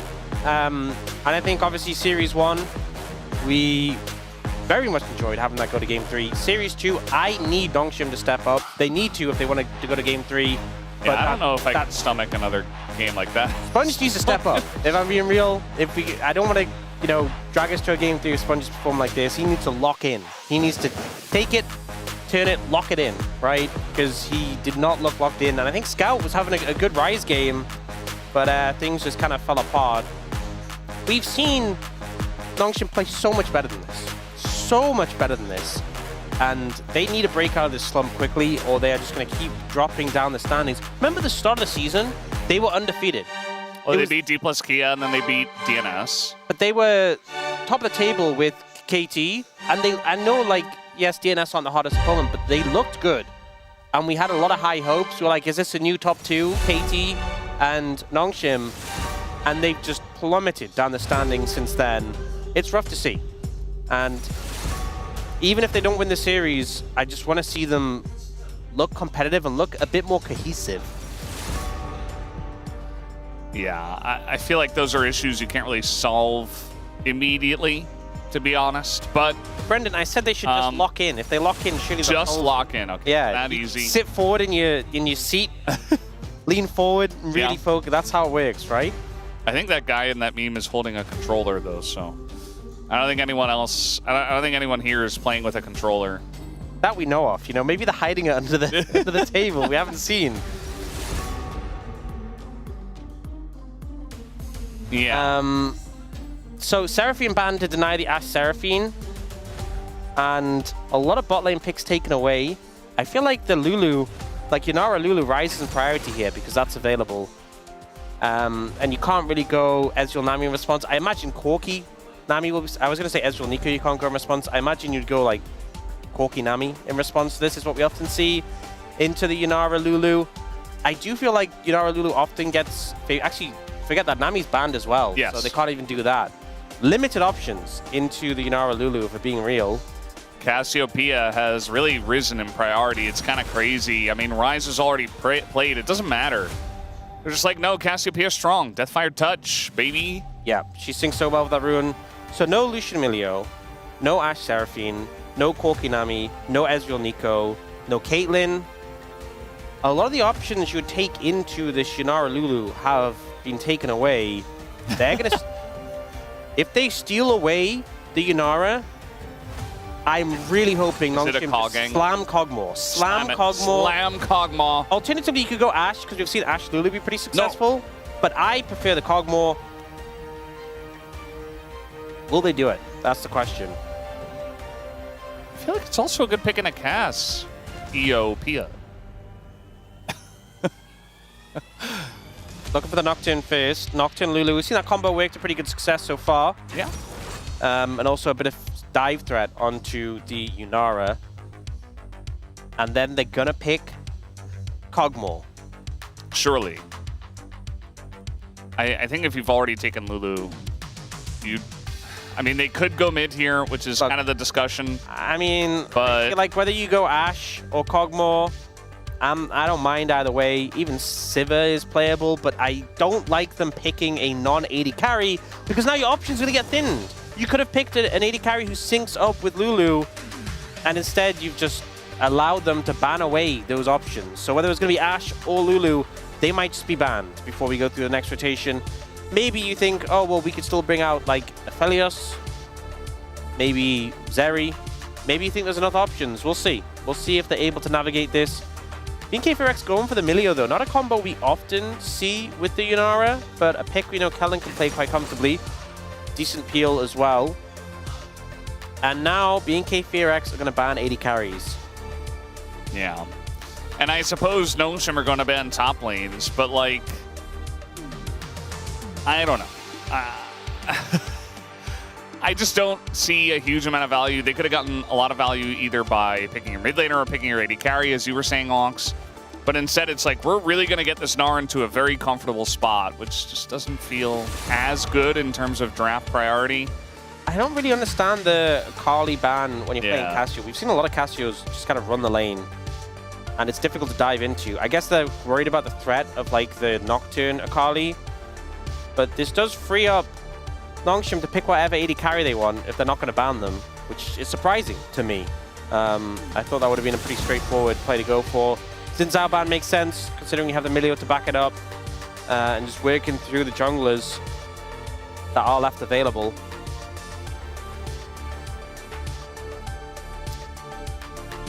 Yeah. Now I think it's a bit more difficult because you have one ban if you want to throw it towards AD carries. Yeah, and if you ban Ashe, they pick Cog. If you ban Cog, they pick Ashe. You're not really getting value out of that ban. So they're just going to ban Aphelios instead. Yeah. So not going for either of the ones we initially mentioned, but the Aphelios was also another option. And going for the Vayne ban to try and keep the Gnar safe. I could see Claire, honestly, just going for Renekton in this matchup. Or just play Kennen. Yeah, I mean, Claire's Kennen used to be pretty successul, but I feel like we've seen Renekton have that early pressure into Gnar. Yeah. And be good there, even though it's a matchup you typically pick the other way around. Raptors Neferi coming through, though. Big dog. That is one big dog. And a lot of little dogs around the one big one. True.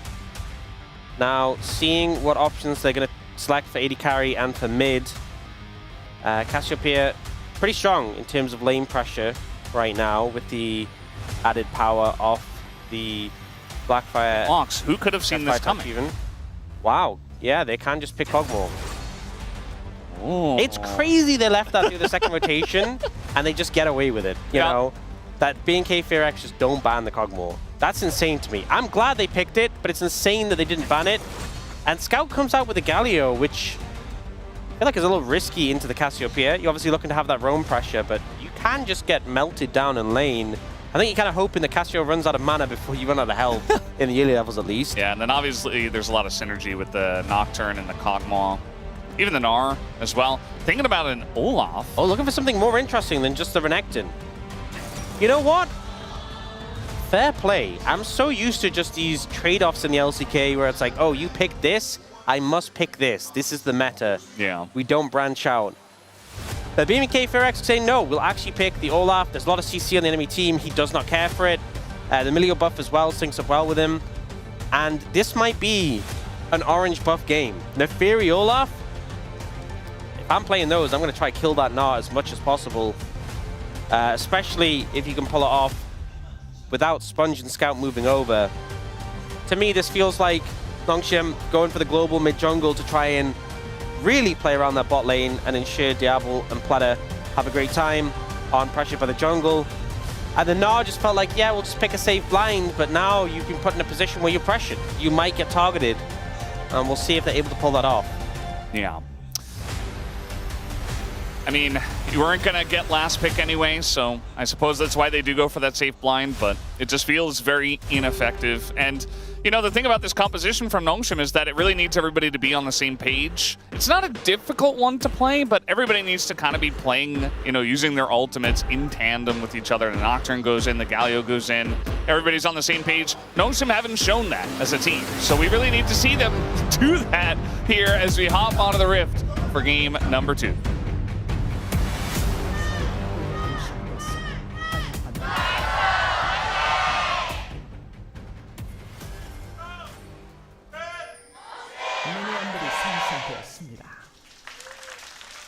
All right, immediately I'm going to say this is not the right Kog'Maw skin, but Diablo is known for kind of doing things his own way, so I can kind of understand why he did it, but it's not correct.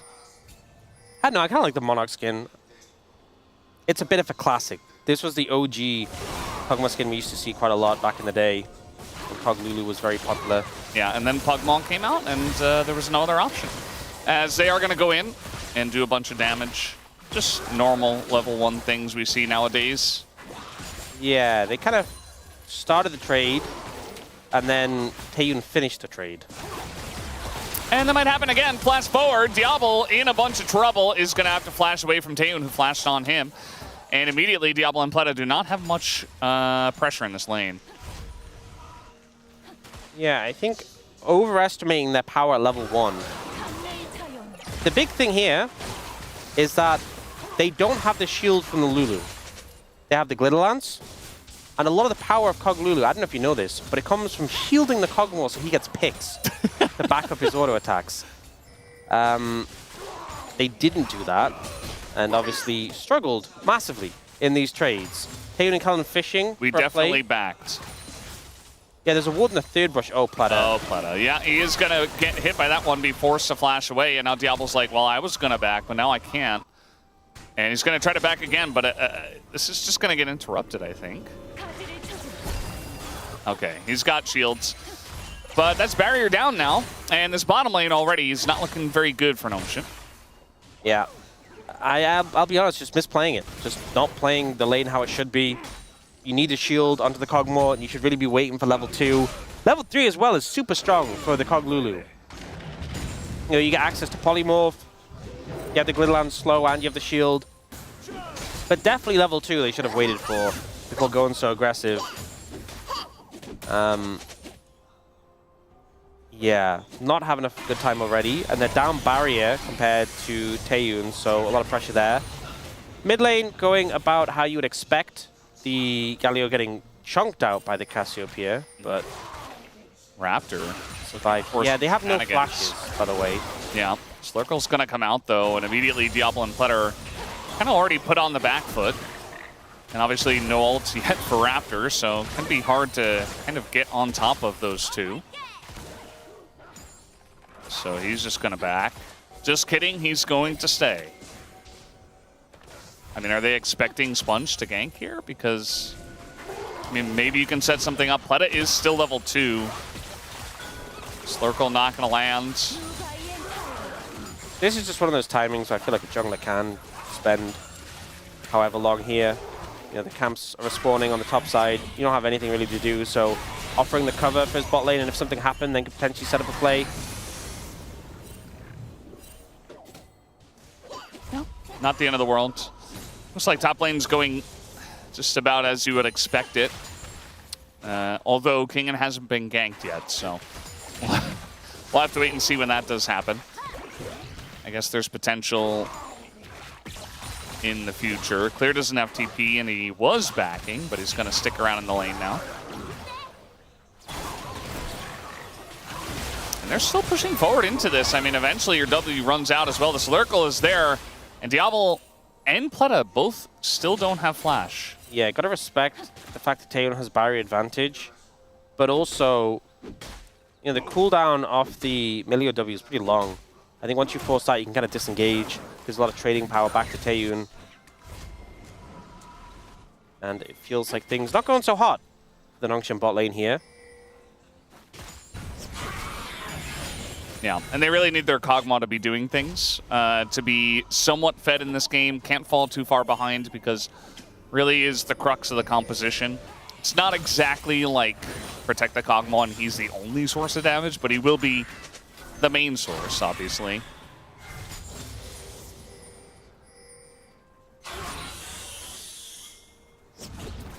It does feel like they're going to need to rely on the Galio Nocturne level 6 to disrupt this lane. It is a powerful combo, does have a lot of pressure. We'll see if they can make something happen. Sponge is still level 5, so it doesn't have that threat yet. It will help set some vision up here. And Raptors once again on the bot side of the map. It's a little bit of a discrepancy in terms of lane. We do have the Cole picked up by Taeyeon as well, but it's not the end of the world. But if a skirmish happens and Nongshim's bot lane loses out, the game might just be fried.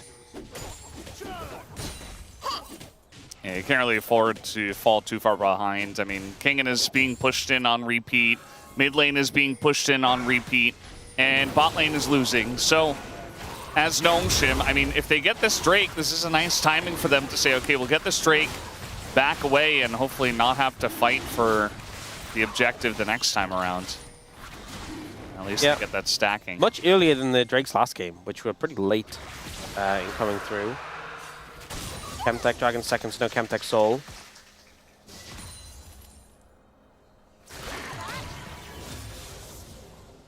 See, things feel pretty precarious for Diablo and Pleta here. Especially when Taeyeon has a passive stacked up. Yeah. Have to give him a good amount of respect. At least they have their summoners back, and they have a decent amount of ward coverage Sponge too. found Raptor stealing away his red. Sponge so close to level 6. I thought that ward might have given it to him, but not quite. Over the wall goes Raptor. I thought maybe he would just head top. He might still go there after the Krugs. We'll have to wait and see.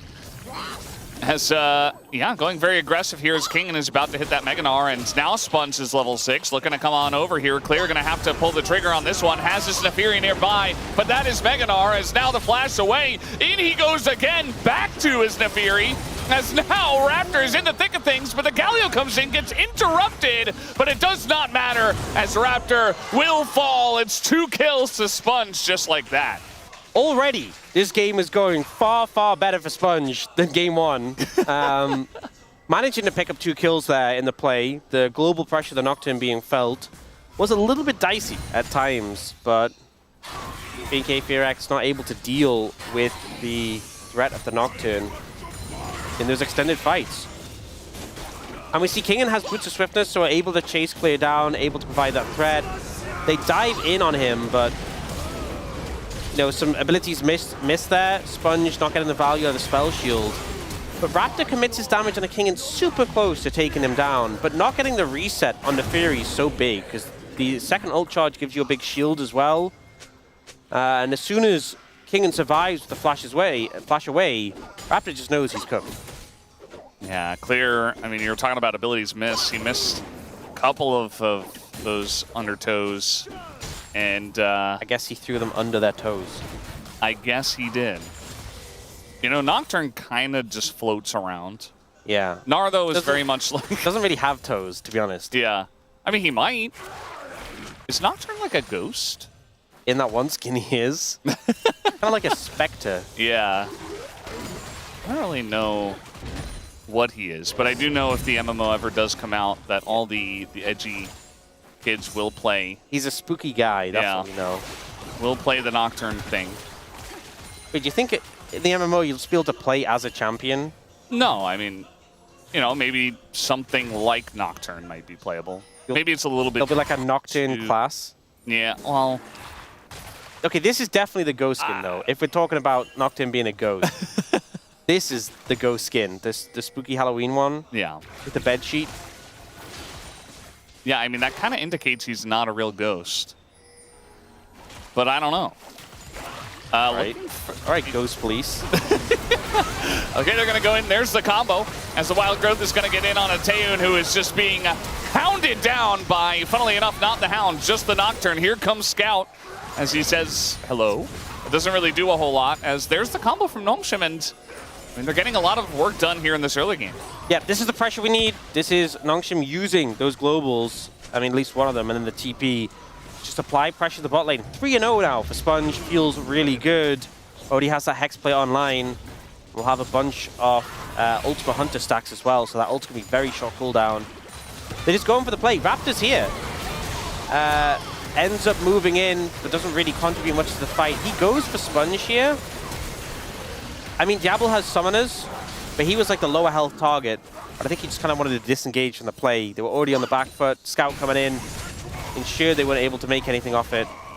And that is kind of how mid lane has been, by the way, for Scout. He just like clears the wave and dashes away every time. Yeah. That's his job. Just buy a cowl, go mid, take a bunch of damage, clear the wave, and doesn't that cowl look TP bot? Look a little bit like he's bought it from Nocturne? You know, with his skin. Does Nocturne sell merch? Maybe. If he has a major part in the MMO, he might start selling merch. He's just like a merchant. He's not actually a classic play. I sell cowls. It's very strange, Nocturne. I mean, if you just talked about the edgy players, they would definitely buy them. Yeah. So, you know, there is a market for it. I think it would help if we actually knew the lore behind Nocturne and weren't Honestly, just guessing. I think I prefer this lore, where he's a merchant selling Spectre's cowls. You know, he's just brought them from like the Ghost Realm. It's like, check these out. They're special. They're just a hoodie, does some ghost ones. It's like they have special spooky powers, but it's just a hoodie. Well, Scout fell for it. Maybe Scout just thinks that Sponge will play better if he buys his merch. Well, it's worked so far. He's 3-0. They're looking for the second dragon now. Nongshim really trying to stake their claim over this objective. And, I mean, they're strong. They have Hexplate, but there's also Cyclosword here for Raptor. Cyclosword's a big spike, honestly. They're going to look for a fight. They could go for it here. It's a long dotted line. And Raptor can also just try to steal and then hop out, potentially, and he's not quite going to get there. Okay, I definitely think he could have been more aggressive with his steal attempt there. I mean, the Fury is so hard to pin down with the dash and the on-target abilities, but I guess he was a little concerned about the Nocturne flying in on him. Now Vikla has found a flank. This is kind of interesting. I mean, he's just going to hop as the Miasma comes out, and now the Olaf is in a lot of trouble, looking for that kill on a King because he can't run away, and it is just King to pick it up. As Vic is like, well, my job here is done. You know, sometimes we get these counters in the LCK. You know, we saw the Zyra into Orianna. We had Kingan's Diana into the Gwen. We had Aurelia played. Yes, Aurelia into Sion. Sometimes we get these counters that come out, and they just do not work very well. And right now, Clear, I mean, he's about to hit level 10, but he's currently 2 levels down. He's 0-2-0. He's 20 CS down. I know he's TPing in the mid against Cog Lulu. Oh, actually, he did hit level 10 there, okay. But he's down a level, down in gold, down in kills, down in items. I'm not being convinced here. All right, they're looking for the play on Vikla. The taunt comes in, and this Nocturne just keeps on picking up kills. This time it is Scout, though. That does take it down. And it always feels like Raptor's nearby, like trying to help and trying to do things, but not quite able to. He could ult Scout. Yeah, he could. Looks like he will do just that, as that will be the kill. But now the fear comes in, and he just knows that there's no real escape. He's going to try to flash as well, but Yeah, eventually I think Sponge just gets him with the follow-up Q. Can he dodge it? Nope. Not gonna happen. Sponge now 4-0 in this game. Yeah. You know what? I'll say I was very critical of Sponge last game. After the game, before this game, during the game. Yeah. This is a better look on the Nocturne. So 4-0-1. Bit of redemption for that earlier performance. And just finding angles to get kills. This was a bit of a weird play. The hop from Kingham was great as the miasma comes down. So he just ends up out of it. And then, yeah, the Olaf, not altogether too convincing. And this played layering the CC pretty well. Yeah, you can see Viklo's trying to clear the wave because he knew it was coming, but like... Yeah, I think even without the wave, he dies. Raptor gets this kill. He's very slippery on the Nefiri, but can't really get away from Sponge. Yeah, he committed so much, and the fact that Sponge has a flash to match his makes it really difficult. And also Nocturne gets the movement speed in his trail as well, so hard to disengage. That's the thing, it's like, you know, dashes, really strong, but just movement speed, just running fast in a straight line can sometimes beat it. Like having Ghost to run someone down when they have flash. Yeah, movement speed very strong. And it is a Cloud Soul, so there you go. There you go. Cloud Soul with Kog'Maw, kind of crazy, is you can kind of just use your ultimate as a way of proccing it. Like, not many champions have such on-demand way to proc the Cloud Soul, and also Kog'Maw with movement speed is just insane. Yeah, they just RW and you run at them. Yes. All right, trying to lock down Kingan here. Petrifying Gaze as you see Kingan's like, yeah, I know what's going on here. I think with the fact that Cassiopeia is going to ult you when you're about to hit Mega Gnar, suspicious. A suspicious situation. Yeah. Very strange. Clear could try to run down Scout here, who only has the Hallowed Radiance. He's going to flash under turret as the Nocturne's in the bottom lane. That is going to be the kill for both of them. As Sponge also got one down here in the bottom side. Yeah, this full magic resist Galio, not really holding up too well against the Olaf. Not the best lane assignment. And Galio is almost all CC. And even then, I feel like Clear ulted pretty late, and it just still wasn't enough. Yeah, things are going really well for Nongshim. They still are. They're still in the lead. It just feels like, you know, we saw, you know, when Aurelia was picked into Sion, it just, like, disappeared from the game. Like, it was just gone. This is giving Olaf a chance to now come back into the game and actually be a champion. So he still gets knocked up by the E and ults, like, a little bit late. But then here, Scout just can't really do anything. Has no cooldowns left. And then this is very straightforward. I mean, I fed Nocturne is so frustrating because the fact you can just dive on someone and burst them out, just burn through the health bar, makes it so much harder to deal with, rather than just, you know, that Nocturne who goes in to assist and needs the backup. He can be very independent. Obviously had the backup there off the Galio, but he is just getting stronger and stronger with all these kills. And you can see Nongshim, they're trying to set up for this Drake now, which just went live. BNK Ferox, though, as a team, looking to group up mid and get some prio from there, but you can see that most of the vision in favor of Nongshim here. And maybe they just go for the Rift Herald instead? I'm not 100% sure, as they're not challenging this dragon.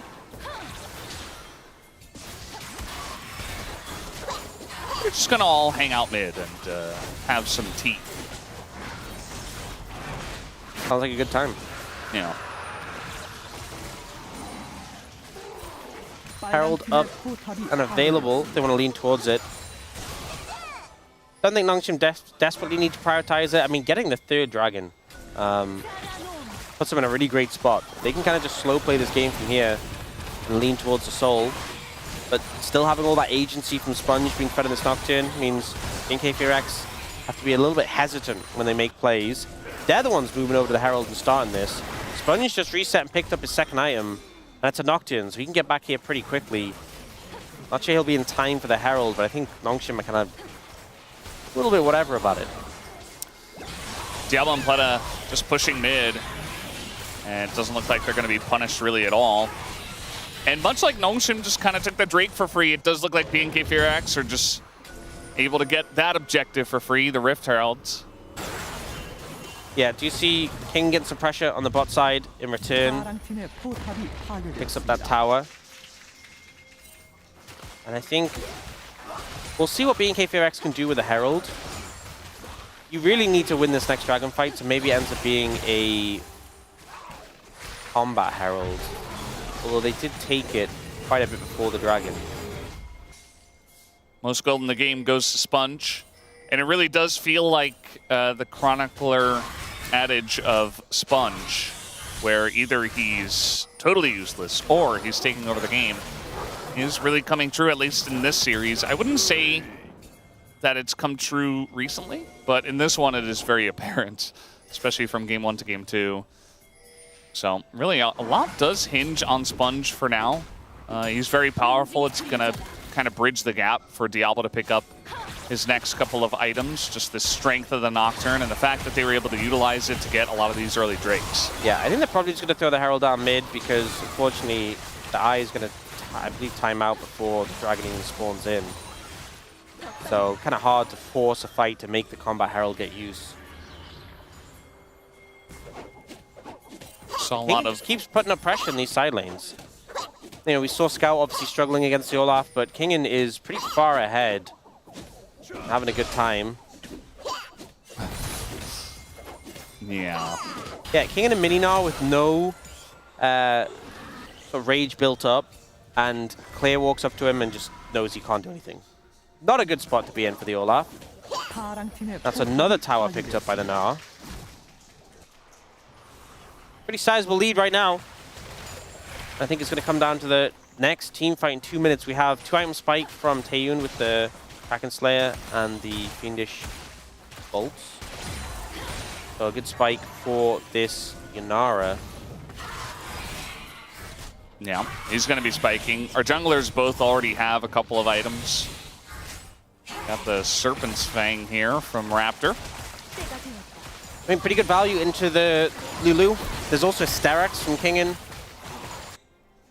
I feel like Serpent's Fang, if there is a reason to build it on a lethality champion, it's just high value because the stats are pretty good in general.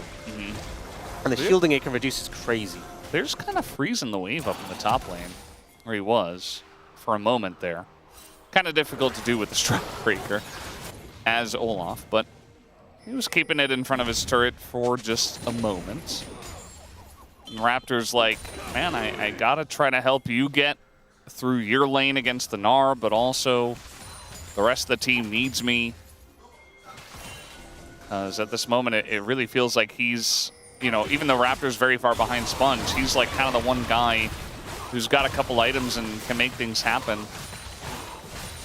So really kind of looking towards him. So we do have the straight spawning in 50 seconds. Decent trade here from Taeyun in mid.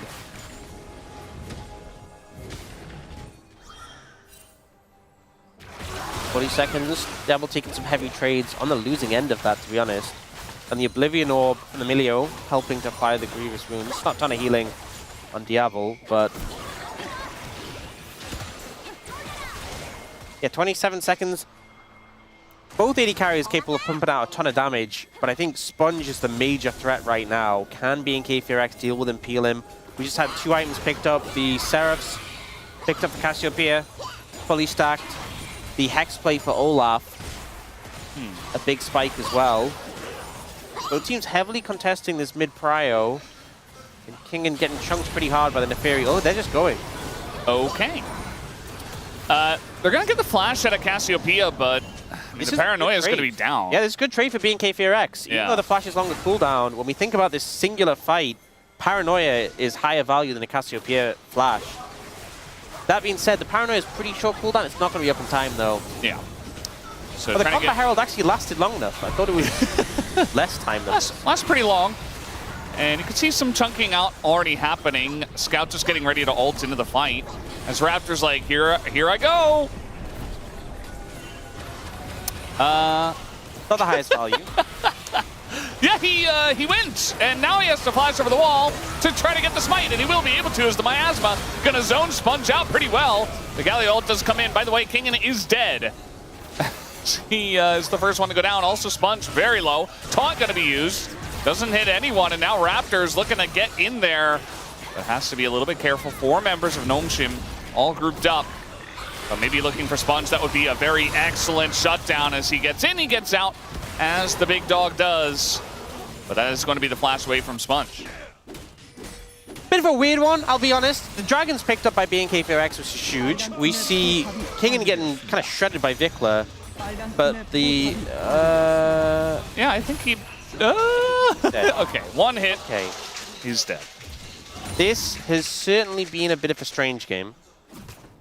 The setup there from Nongshim, again, no paranoia. There's a threat of this Herald, but then it just kind of swings around and misses everyone and goes into a wall. Zoning Herald. Yeah, and then Scout's on a flank, Kingen's on a flank, but Vikla just shreds Kingen, forces him out of the fight.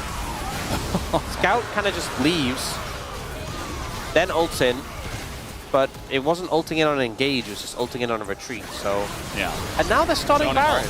They're trying to go in onto Vikla, as he is going to get quite knocked up here. A lot of damage going into the Cassiopeia, and that will be good for a kill here for Nongshim.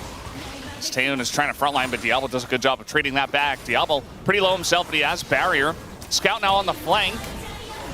But, yeah, that was all before Clear was actually back up and capable of fighting.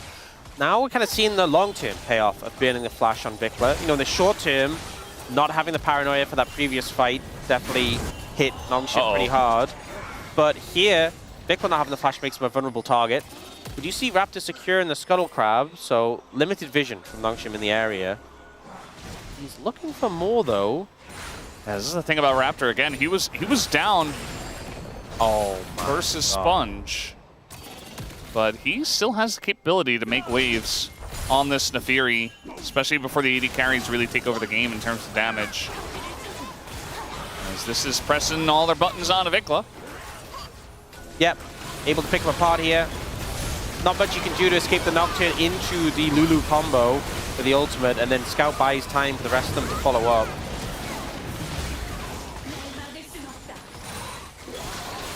Yeah, I'm kind of confused how Raptor knew the health of that Krug, because I don't think he had vision over the wall.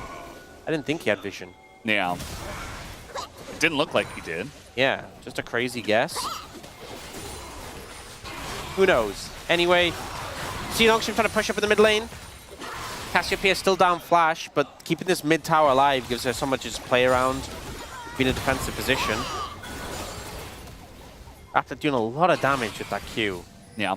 I feel like Kingen's style of playing Gnar is very reckless. Like, he will put his body on the line. He will frontline for the team. And then he'll hit Mega Gnar at the exact right moment, right before they kill him, and then, like, hit 3 people to the wall. As here's the combo once again, straight into the Galio as well, but a lot of health being healed here by Vikla. Eventually, he does go down, but look at this! As Sponge is alone in the back line, and everybody else got shredded by Taeyun, as they went a little bit too deep just to kill Vikla. And then the Olaf. Now the Olaf is actually doing things. He gets to play the game. Look at Olaf go. Wow. You know what?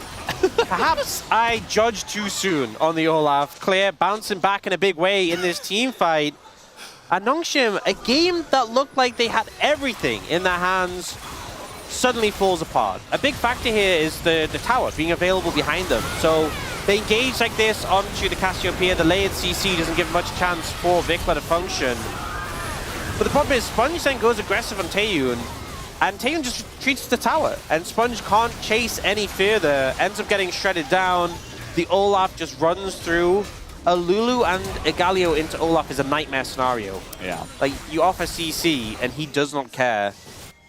So despite everything, despite how favored towards Nongshim this early game was, they have lost control of this game, it feels. Yeah. Dragon in 30 seconds, but it doesn't look like Nongshim are going to move over here. I mean, this is the thing about Nongshim's composition is it's very straightforward. You're going in a straight line directly at a Cassiopeia, and Vikla's behind, right? But he hits this gigantic petrifying gaze. I think he actually hit Diablo, and Diablo just immediately died afterwards. So it's like you're going all in onto one of the best disengaging champs in the game. That's why I was thinking in the draft, maybe they could just pick Kennen. You know, it felt pretty good into the Gnar that was already shown. The Olaf obviously has its benefits, and we've seen some of them in this game. He did fall very far behind. But yeah, at the end of the day, it's like you're going straight line into Vikla, and yeah, you eventually take him out, but like, there are other carries in this lineup, and you can't just all look directly at Cassiopeia. Yeah, I mean, that's what's going to happen. The Petrifying Gaze on the Kog'Maw was massive. Now they have the Mikhails available, but you know, we saw Diablo sit that CC. Clay just came over and finished him off. Especially when the Wild Growth is being used for Engage, which makes sense, but also then you just don't have it to potentially keep Diablo alive. Yeah, can't really afford to be hit by the Cassiopeia ultimate. But now, again, the Mikhails is there as the backup, but has the game fallen too quickly away from them? This is also what I was talking about in the draft from Nongshim, is like this comp, it's kind of very obvious what it does. You all use your ults in tandem, you provide a front line for the Kog'Maw, and you win the game front to back, but it requires a certain level of teamwork for everybody to press their buttons at the same time and acquire the right targets that Nongshim have shown, I feel like, up until this point, but yeah, that last team fight was pretty rough. And with BNK FairX stacking up the dragons, you know, they're still a while away from Seoul, but Nongshim just being denied. I feel like with the current state of the individual dragons, they just don't offer that much for the most part.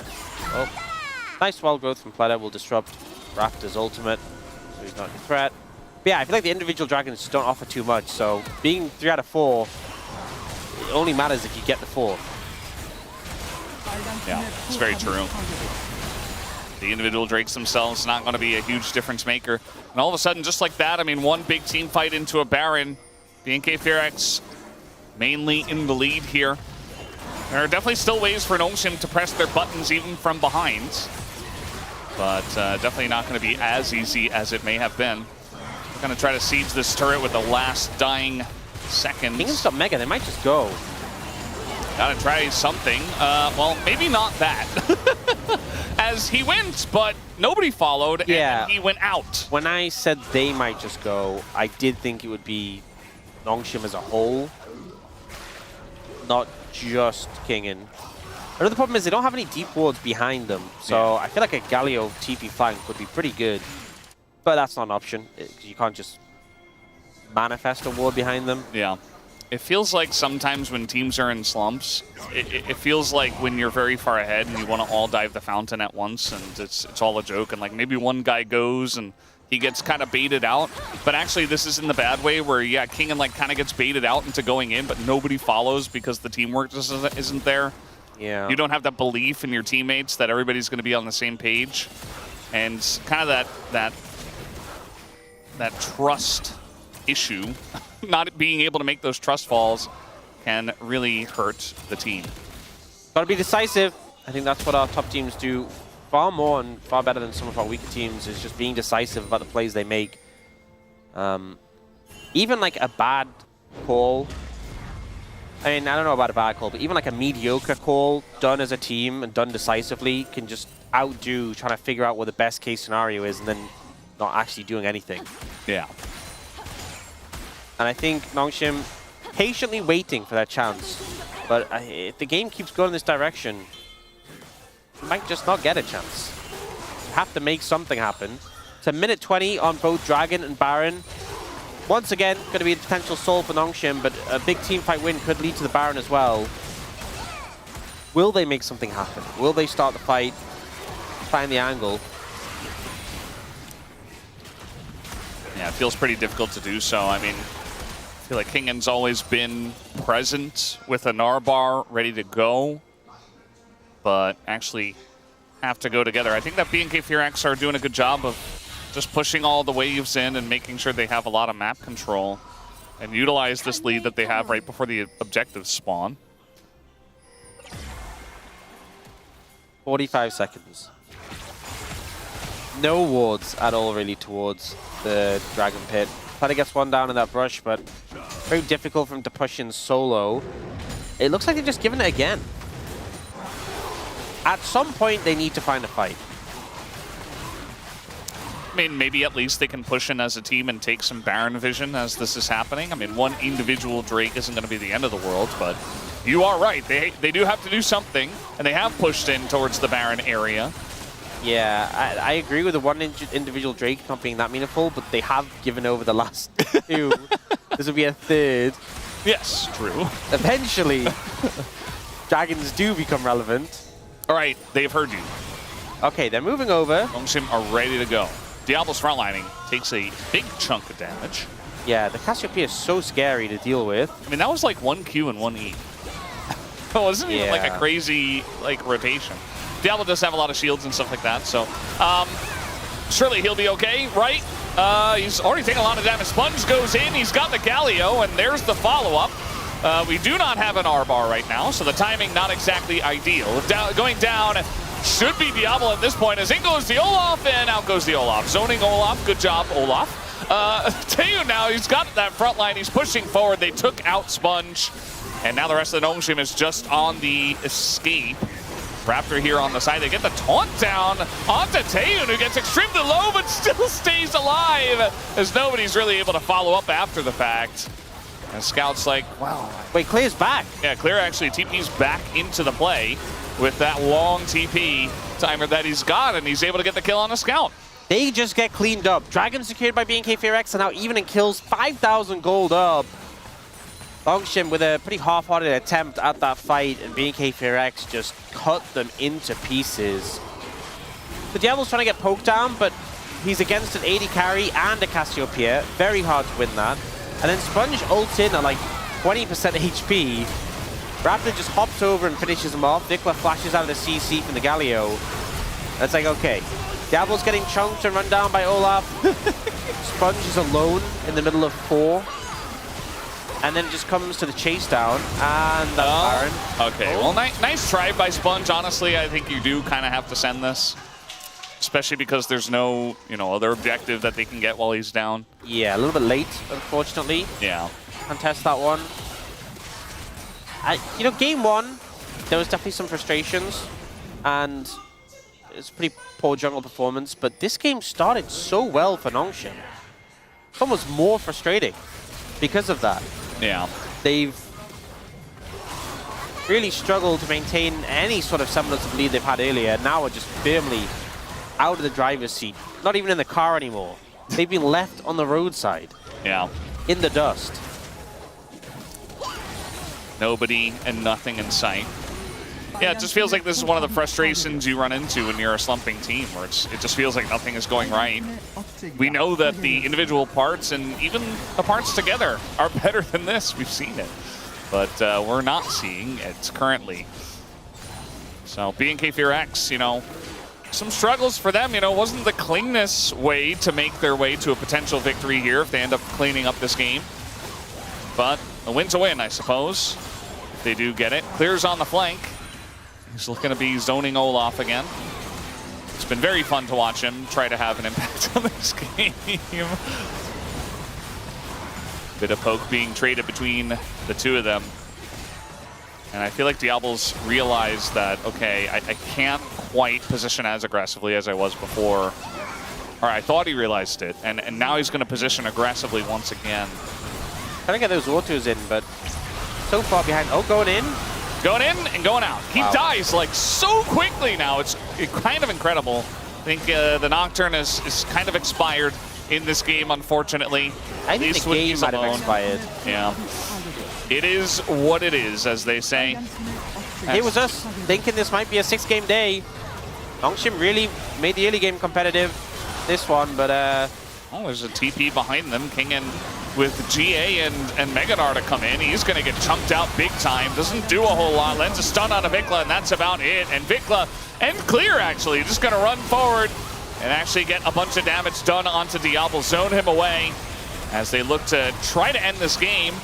Got to just push in. Scout just TP'd from somewhere. Not sure exactly where.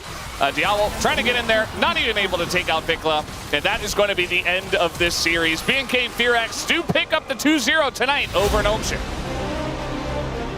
An unfortunate game for Nongshim. A good start, but just couldn't translate it, couldn't continue the pressure, and BNK FearX held strong. They get the 2-0, and a meaningful 2-0, with these two teams being similar in place in the standings. It feels like this has pushed Nongshim down and elevated BNK FearX.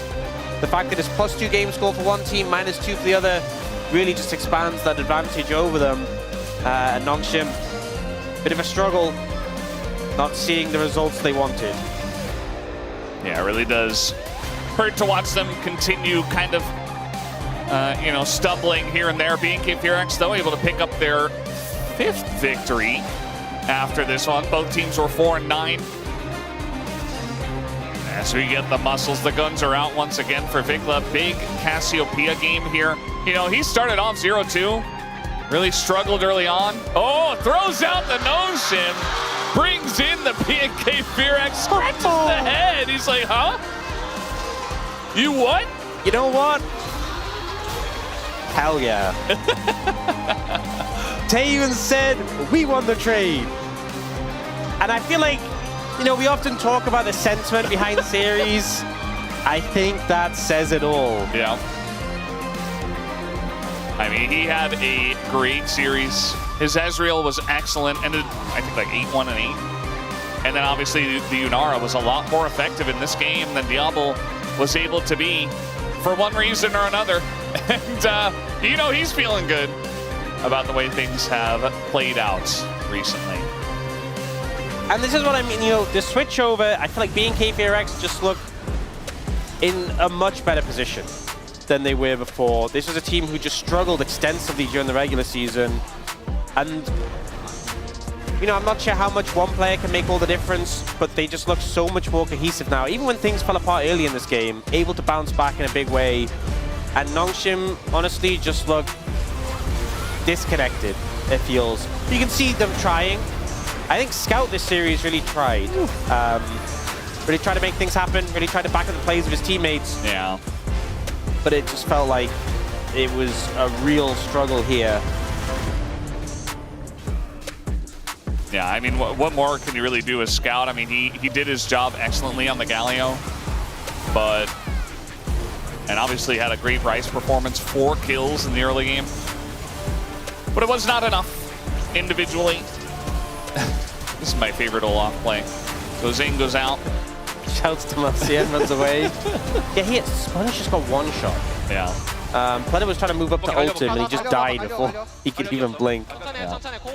I'm wondering what the celebration's like for Taeyun after winning this, because this felt good for him.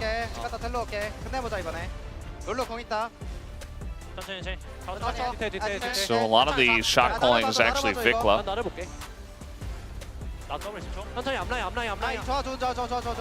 I wonder how they shot called when Daystar was in. Because it's basically just him. I mean, Tame's saying some stuff too.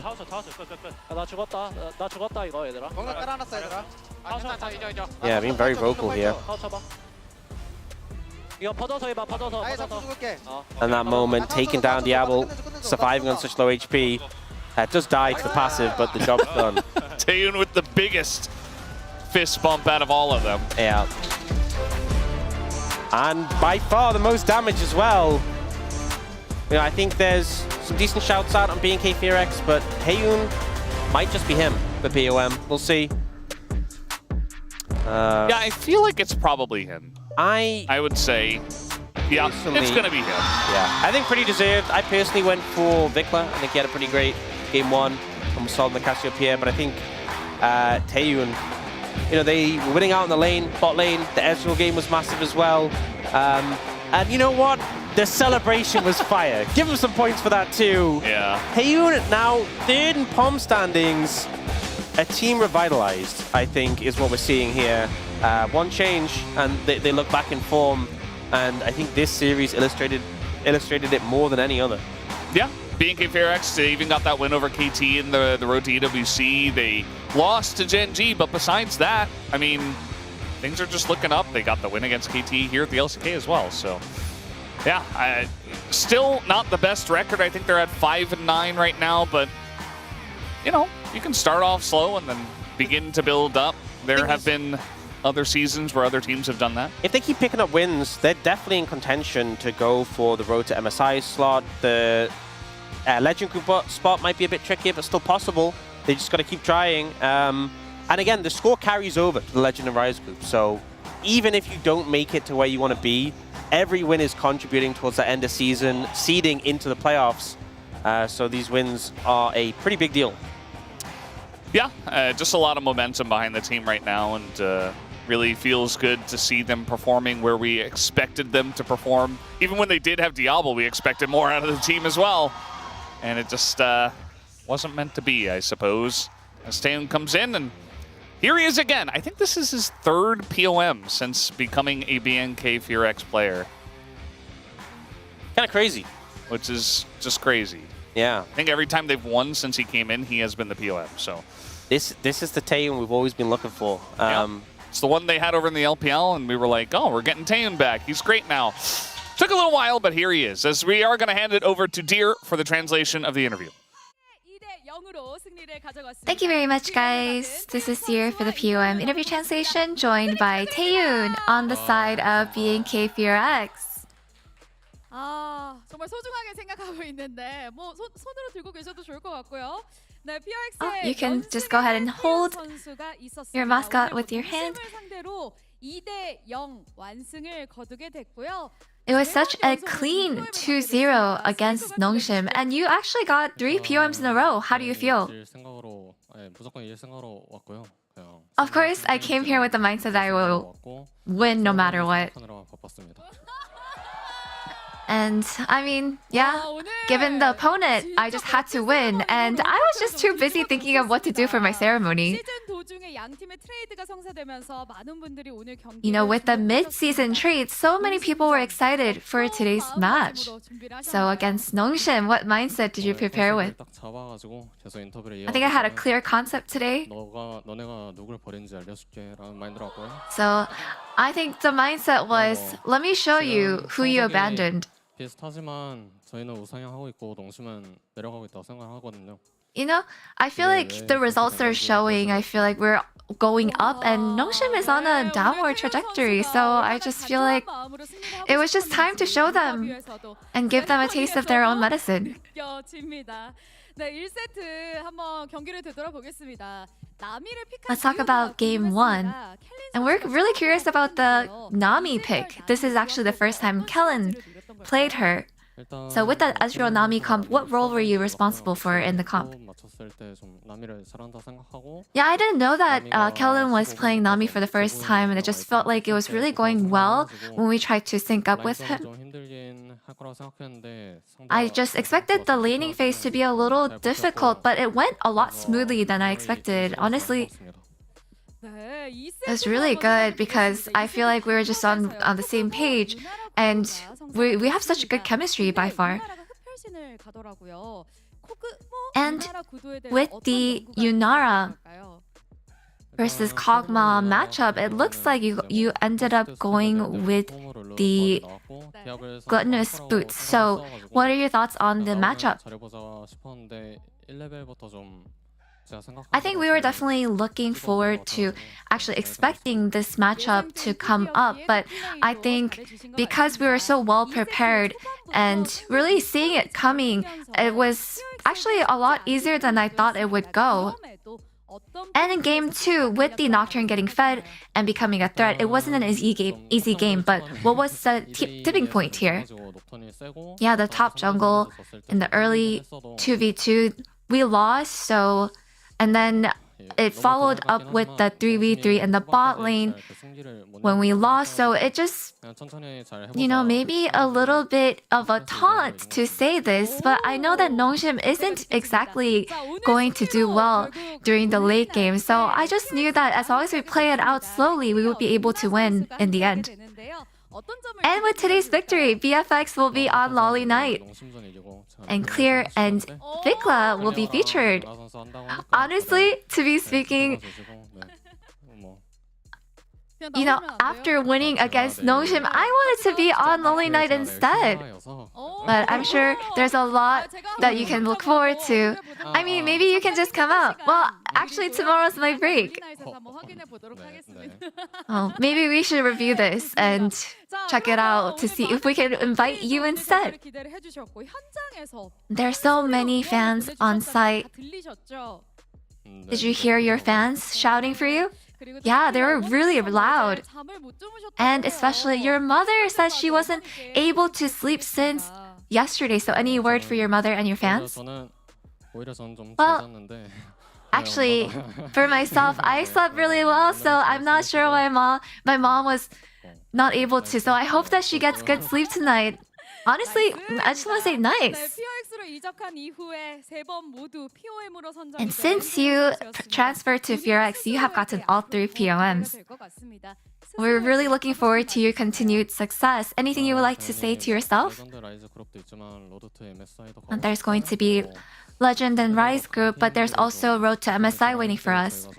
And I feel like against stronger teams, when bot is really good, we actually end up being a lot helpless. So I think we just have to focus on the room, on all the things that we need to improve on. So I want to make sure that we are able to perform well and give you a fun match to watch.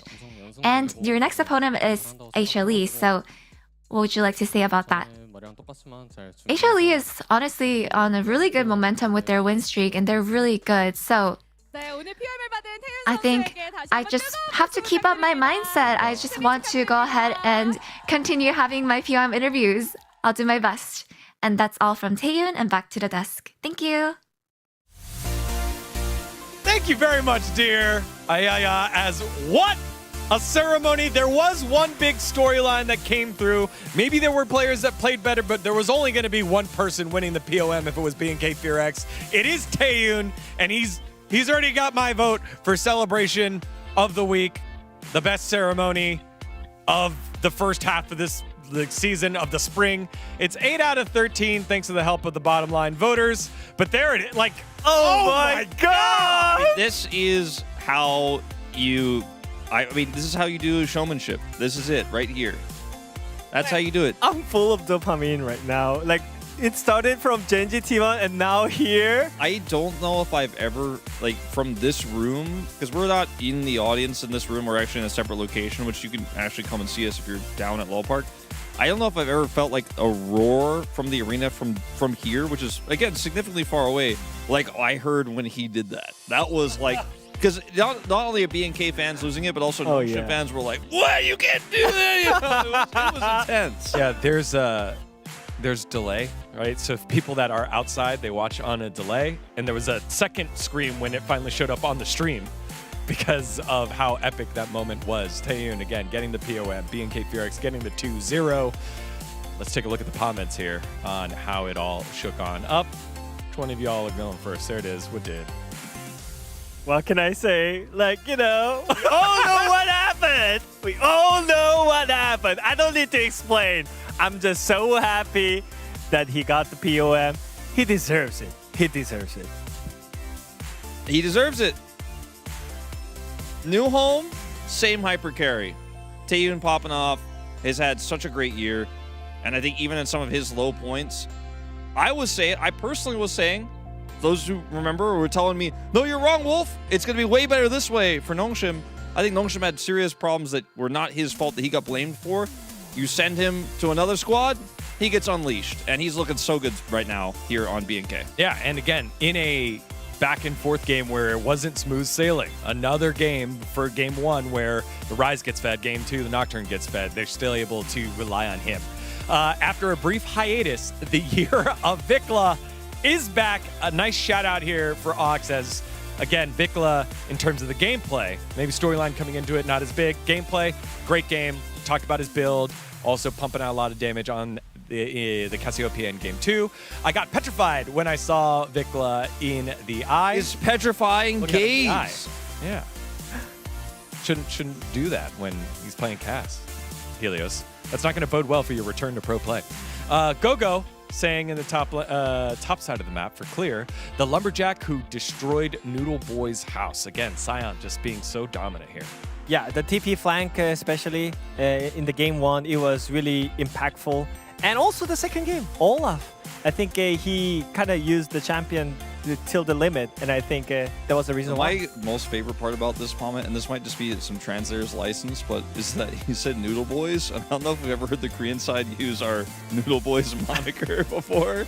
Not sure what the original Korean was on this one, but love to see Coco bringing the Noodle Boys into the thing. Yeah. No, you know what? I believe that Gogo's a knower. He probably just knows. Dinosaurs? The dinosaurs are alive. I think he said it more like this. Dinosaurs! The dinosaurs are alive! Thank you. I needed someone else to do it. It's Raptor, you know. Are we comparing? Dinosaurs! The dinosaurs are alive! There you go. See, he's got it. I needed a line reading. That's what all caps usually means, is like, and like the ... exclamation mark is the flourish at the end. You nailed it there. Thank you. Thank you. Such a professional. Wolf is such a pro. Yeah. Let's see our final one here. Warm heart and cool head. I think it was warm heart and hot head. Yeah. In the ceremony. In the ceremony as well. Yeah. I mean, the warm heart part of the ceremony, I wasn't really feeling that as much. But in game, I wasn't really feeling it. He was quite cruel, actually. He was doing a lot of damage. I don't know where the warm heart part is. I don't get it either. Cool head, I'm cool with that. He just The cool head part, yeah. jersey. He just threw the jersey, man. I don't know, man. That was I wish I had something here to throw that, but everything here is things that I like and enjoy.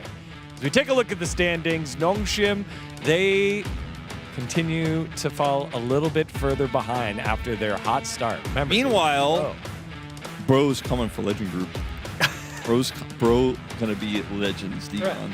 I mean, I think legendary bro. It is exciting, but BK Furex keeping it close. Yeah, I mean, Furex, they looked great. I think especially this game kind of motivated them a lot. But for Nongshim, they're on an 8 losing streak. Again, the game 1, Scout had that 4 kills, 4-0-0 rise, and then their jungler couldn't manage to snowball with it. That shows what Nongshim is right now, the disconnection between the players. This is something that you can't really fix it, like quickly, you know? Like, I think this is the issue that they had for so long, and even though they traded the AD carry, it doesn't change anything at this point. So now, what are you gonna do about it? What is the solution? What does Nongshim need to fix this kind of issue? I think it's going to take time. I think it's going to take time and a lot of practicing, but I don't think you're able to make any more swaps. I know Sponge had a real rough series, but if you start pulling more triggers on moving more pieces around, I think this roster is just never going to stabilize. And eventually might not even be the roster we started with if you keep moving these pieces around. Yeah, well, Nongshim, they'll have the weekend to think about it into next week. Next up, we've got a pretty nice matchup of Hanwha Life Esports and KT. Remember, last time these two met, KT was undefeated at Hanwha Life Esports. Deliver them that first loss. Pretty nice match will be match 69, but match 70 is QMDRX against Hanjin Brion, where Hanjin Brion come in as massive favorites, and they're going to potentially extend that streak further and push themselves onto D+. They're 1 game behind D+ right now in the standings. That's the difference between Rise Group and Legend for them. 1 single game. 2-0 here pushes them ahead. Even though they look great, there is a pressure. They should not drop a single game if you want to chase down the D+ Gia. So even though it's favorite matchup for Hanjin Brion, you gotta keep up though. Gotta take care of business. That match will be tomorrow, where we will be as well. So on behalf of everyone here, thank you so much for watching. We'll see you tomorrow to close out week number 6. Bye-bye.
Every scar is a line I've drawn.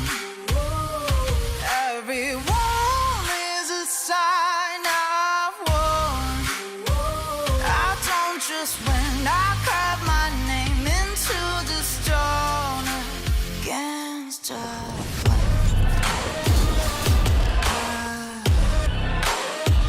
I don't just win, I live my mark into the stone.